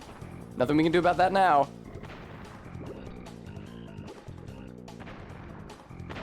What are you talking about? How is that at head height? What have I got? Oh my god. How is that at head height, man? Oh, Mary. Thanks, Cohen. See, usually when I talk shit about the video game, I say, it strikes me that this is maybe a... Oh, now you put a checkpoint next to the... Yeah, now you put a checkpoint next to the nitro stair because I died in there enough times? You think maybe there should have been one in there to begin with? What is this, a lives tax before you'll put a checkpoint there? Yay, Cohen said it wasn't my fault. No, I didn't jump. Boy, I'm sure glad they put a checkpoint there. I didn't jump, I was just walking. Maybe Crash's head got too high or whatever, I don't know. Now I know that I need to duck under that. Exactly, just. I have verified it's working. Alright. Okay. Okay. Hey, I actually killed that guy on my first attempt this time. Instead of spending 10... I'm so stupid. I'm so stupid. I'm so... stupid. I got hurt, my instinct was to stop, then my brain kicked in and said, no, keep going while you have iframes. And then the iframes didn't last and I got hurt again.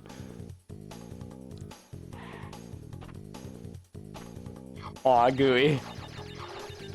I'm sorry that MK ruined the phrasing on your text command, Gooey. I promise I'll fix it.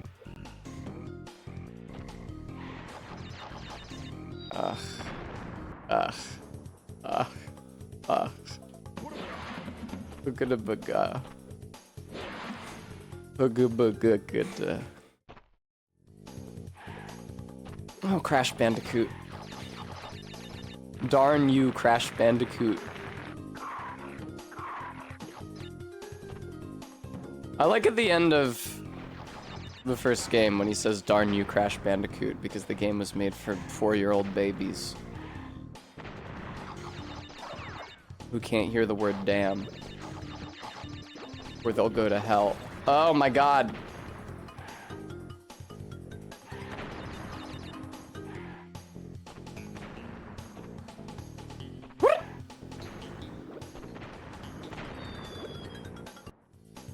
I stopped short because I wanted to be able to get another jump input in before the bullet hit me. No, Cohen, I didn't get to play this. I actually didn't play either Crash Bandicoot until after I had already played Dark 1 and 3. I played Dark Souls in college, and I didn't play Crash until after college. Boom.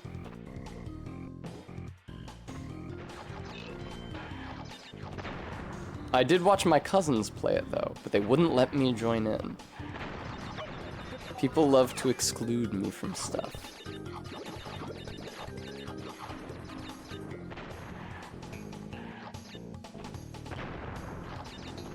Alright. Up, under, up, over, under. Bloop. Watch out for the collision there. It sure does. What the fuck?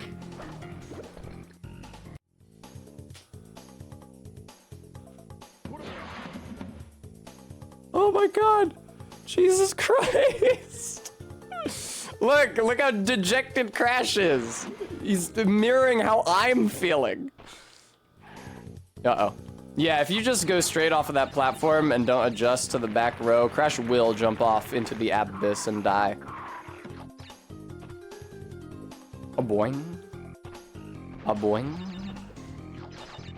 A boing. Fuck me. I've still got my Aku. Never mind. I don't. Never. Oh. You can't jump while you're spinning. Fun fact.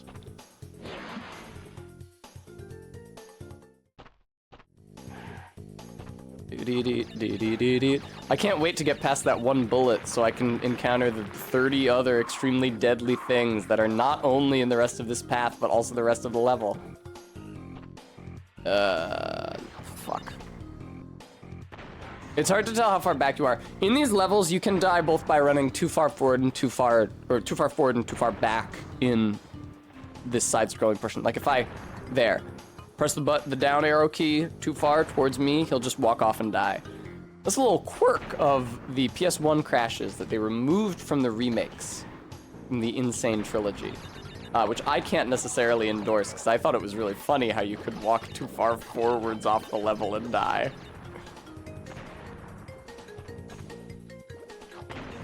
All right. Jump. And jump. Uh-oh. I have an itchy nose. Okay.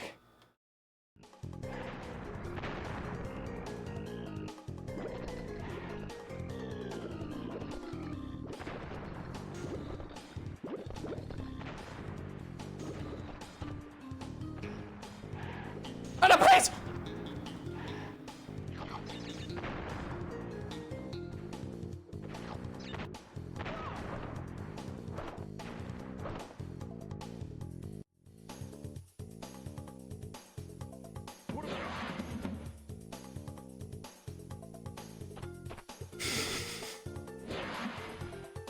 Sorry, Cohen. Hey, little gophers. Hey, little cyber gophers. For some reason, a lot of the animals in this are inexplicably cyborgized, even though that's not really a thing in the plot of either game. Like, none of the boss animals in the first game, which are all Neocortex's experiments, have robot parts. I guess they do add the red-headed guy in this who has robot parts, so maybe he's doing it to animals. It's as plausible an explanation as any. Or maybe they just felt bad about you fighting literal animals in Crash Bandicoot, and they were like, well, what if they were kind of fucked up robot animals? You don't have to feel so bad about killing them. Now I'm just gonna hang out here. Please!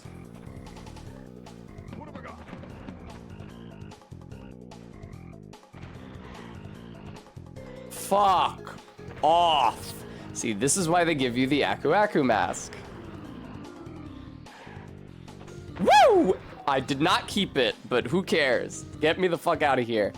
Could I have a checkpoint, please? Could you please give me a checkpoint? Could you please not put me right next to a beehive that's gonna fucking kill me immediately?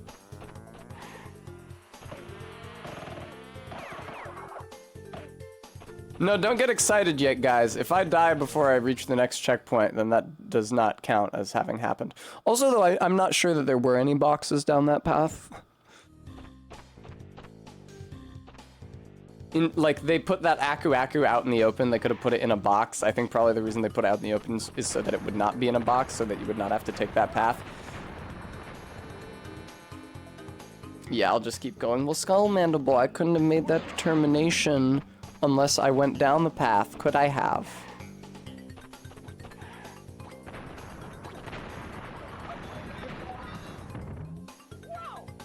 Oh, I'm not allowed to belly bump the bees, huh? Okay.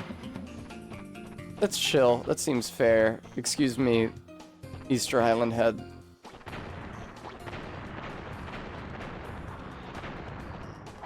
Thank you for the checkpoint. Alright, where's that goddamn secret exit? Might not even... Oh, fuck off! What the bee hung around! Surely... Oh my god. Surely if the mask is consumed, it should negate all of the bees. I'm trying, Minty. But Minty, look, Crash gets inflated in this one. It's just like funny Rayman Origins like you love.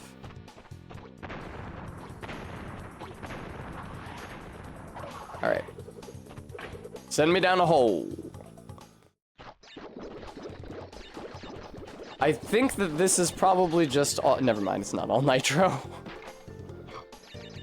Sometimes they send you down little areas that are all nitro so that when you revisit the level via a secret path, you can clear out all of the nitro crates, which would otherwise be inaccessible to you, simply by hitting the nitro switch, which is somewhere that is accessible to you. Thank you, Persephone. I feel welcomed to Boda's stage.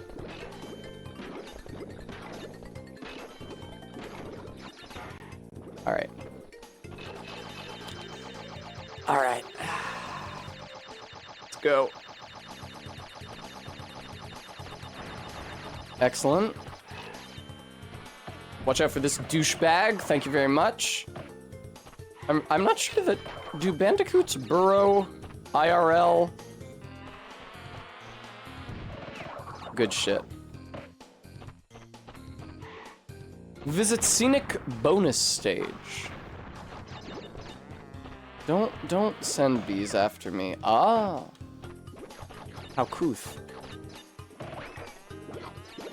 Guys, fuck off.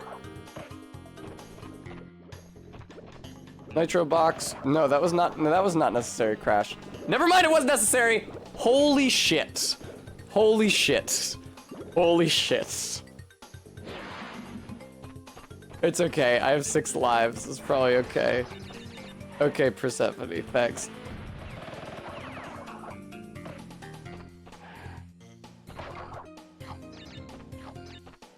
Yeah, Minty, they go hard on the inflation animation here. Bars.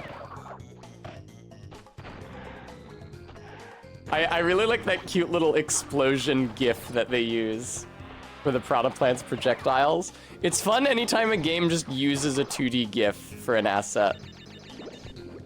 Oh. Okay, Minty.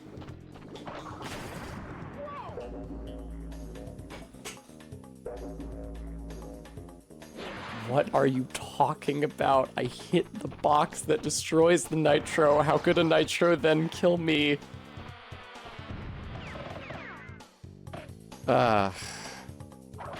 It's okay.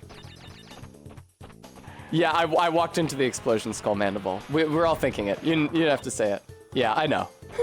I know what happened. I was mostly speaking rhetorically.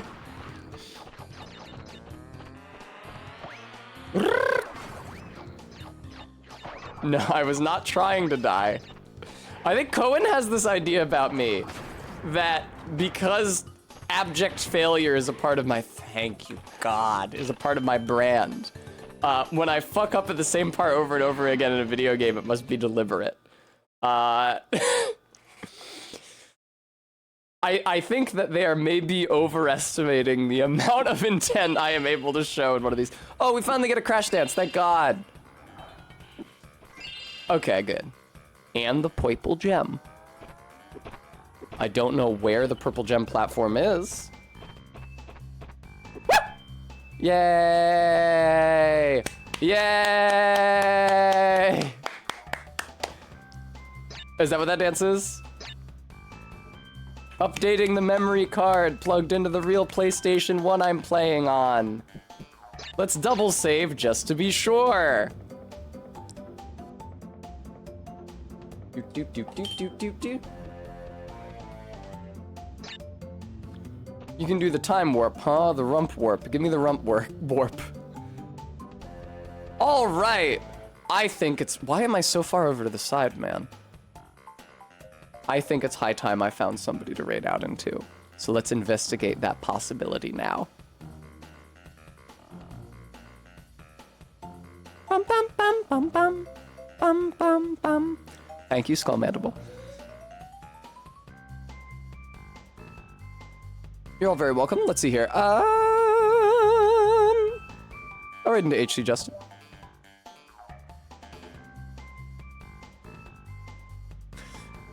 Thank you guys all so much for watching my stream today, and a special thank you to our very generous viewers, donors.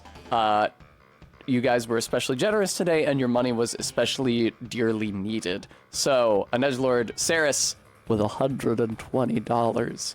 Brent Lokhtar Apple.